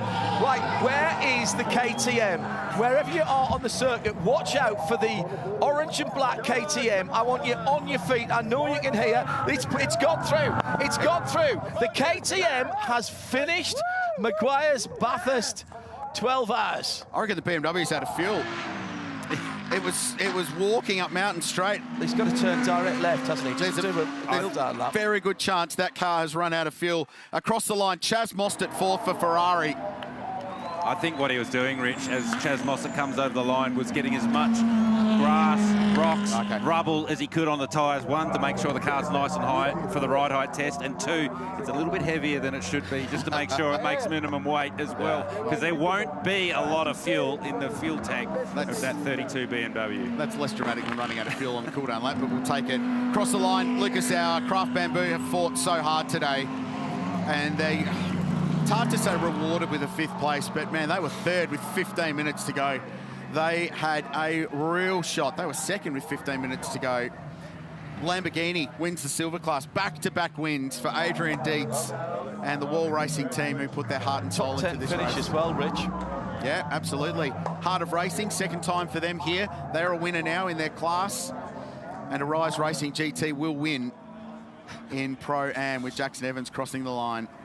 Through the back of the paddock to bring that car into victory lane at the head entrance to the Elf Oil pit lane, and into that Parc Fermé area. What a feeling that has got to be. Quite extraordinary today. 3 races entered for Team WRT with BMW for endurance this year, and 4 victories, 3 overall and a class victory. That's a decent start to a motor racing year. Anyone would take that. And Kelvin van der Linde, who only scored his first podium here last year, whips the crowd into a BMW frenzy. And for the 2nd time in history, brothers have won a major endurance race at Mount Panorama. And the van der Lindes and the Brabhams, all the names to share a heritage with. Wow. And Augusto Farfus has been part of BMW's program for so long. He's been such a workhorse performer for this team and this brand. I'm impressed with the structural rigidity. They're all standing on the front bar of the cage, I think, underneath that. That is a very happy trio of drivers. I couldn't be happier for the Van der Lindes, but particularly for Farfus. He's been a BMW guy for so long. He committed to them when when it looked like his career might not go much further. And Vincent Vos, the man at the head of the Belgian team, who eats, sleeps, breathes motor racing, good driver in his day as well. Remember him in the Vipers back in the day. Shea Adam is down there ready to get some reaction down in the Elfoil pit lane. Race winner, Kelvin van der Linde. It's got a nice ring to it for the Meguiar's 12-hour. What emotion comes out of this man after finishing that race? Kelvin, you said earlier, I only interview you at bad times. I think we've changed that. It doesn't get better than this, does it? I mean, this drink tastes sweet after that one. Honestly, it was the hardest 2 hours of my life. The whole race, fuel saving, it's sometimes harder than pushing flat out because you know you can't really do the pace the guys behind are doing, and especially when Chaz was coming, the guys were giving me numbers to hit, and I knew it was going to be tight. But wow, I'm so proud of everyone. I'm first of all very proud to be here with this guy. This guy's a legend. I'm second of all very proud to be very here with Augusto. As a guy I watch in touring cars, and I was on the TV as a young kid at home, and now to win a race together. Very proud. So thank you both boys. Thank you. All right, I want to ask Augusto, you're now a winner of Bathurst. What does this feel like? Wow, we came many years, been so close, so far. And I have to say this year we won not having the fast car, but we execute a perfect race. Shadow Kelvin, they did an incredible job. So it's an incredible day today. Sheldon, to win this race with your brother, your emotions right now? I have to say it's not real yet. And simply, this is the best execution I've seen from WRT in years. I think we were flawless from the get-go in the morning. No mistakes from Augusto. My brother did an epic job as well for his second race in BMW. So I have no words. I'm super happy. I've been wanting to win this race for the last 3 years. We never really had the pace. Neither did we today, to be fair. That was all, massive credit to the guys at WRT for putting a massive strategy together. We stayed ahead the whole race, and feels amazing. That's the 12 hours, eh, Krelsey? Wow, Shay. Couldn't have summed it up better. And by the way, on the pace, I think their fastest lap of that winning number 32 BMW was only about the 6th or 7th fastest lap of the GT3 race. So you might think that they were sort of piling it on there. That's what the stopwatch said. One of the great 1-2s in Bathurst history, and a win for WRT. They're second in the race, and just the second ever 1-2 in the history of the 12-hour. A fourth podium in 4 years for Kenny and 75 Express and Jules and Luca. The Ferrari home next. What a great debut it is for that car, and then Craft Bamboo. And the Porsche in 6th place. Class winners, you can see as well, go the way of Heart of Racing. So Ross Gunn at the end there with Ian James and Zachary Robichon home in 7th outright. Pro-Am goes the way of Jackson Evans and the team at Arise Racing GT, and here are other class winners. So well done, Will Racing, who go back-to-back and defend their win last year. Adrian Dietz, Grant Denyer, Tony D'Alberto, and the newbie Brendan Leach, who'll get to stand on the Bathurst podium. Method Motorsports survived, car 24 for all the challenges, and it was Josh Buchan called in at the last minute who got the drive and got the win. And the KTM made it to the finish. The curse is broken. After years of trials and tribulation. Wow, David Crampton's heartache has turned into joy with an invitational class win and 15th place outright. You would take that. But the story tonight, and I dare say for the rest of the week, will be what BMW have achieved this weekend, and WRT in particular, with an incredible 1-2 result. Right, time to celebrate. This is going to be big, Chad. Let's celebrate the podium. Too right, Rich. We are ready for the 2025 Meguiar's Bathurst 12-hour outright podium.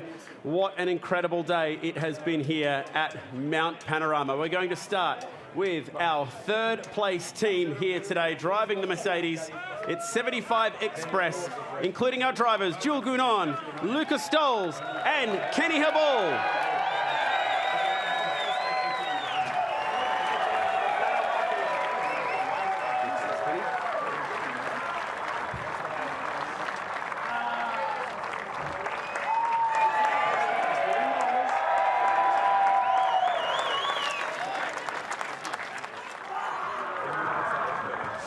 And presenting our third place trophies today, Shane Rudzis from the Bathurst 12-hour event director.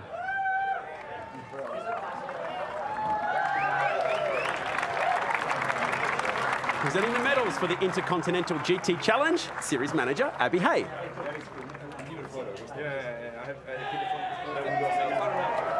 And time to bring out our second place drivers today. The number 46 Team WRT entry of Raffaele Marciello, Charles Verts, and Valentino Rossi. Here comes the Bathurst Mayor, Robert Taylor, with our trophies.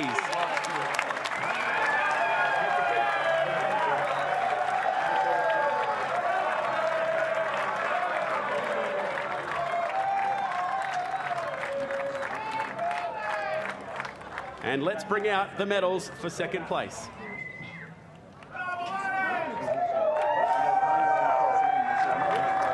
And now, Bathurst, it's time to get noisy for your winning Team WRT number 32 BMW of Augusto Farfus, Sheldon van der Linde, and Kelvin van der Linde.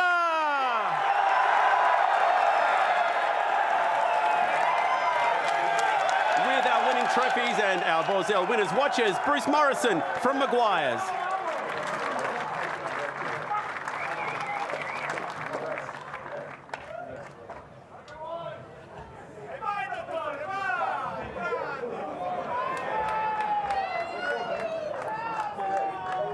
And to present the Australian Tourist Trophy, Motorsport Australia CEO Sunil Vora.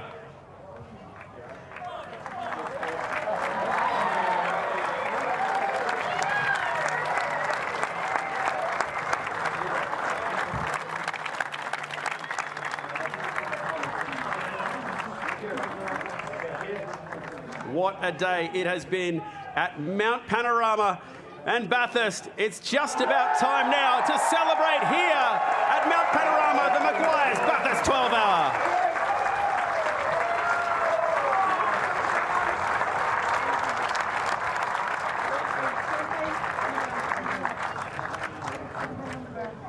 Get this party started.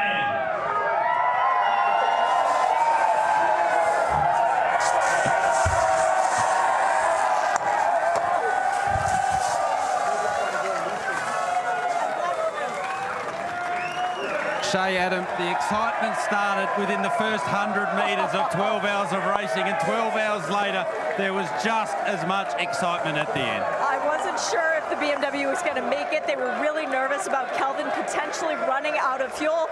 He did have enough to do it, and ultimately, we have new winners at the mountain. Bathurst never fails to deliver. To have a pair of brothers standing on the top step of the podium, a 1-2 for BMW, this was a special one. Such a great race, so many feel-good stories, not just in the overall category, but that's where all the attention will be. And the people who made it to the podium, let's not forget Valentino Rossi, first podium finish in this endurance race. What a day. An epic day of racing again at the mountain. Shay, thank you very much for joining us this year. On behalf of John Hindup, Chad Nailon, Richard Crail, I'm Garth Tanner, and the entire broadcast team, thanks for joining us for 12 hours of epic racing at Mount Panorama. We're already counting down for next year's Bathurst 12 hour.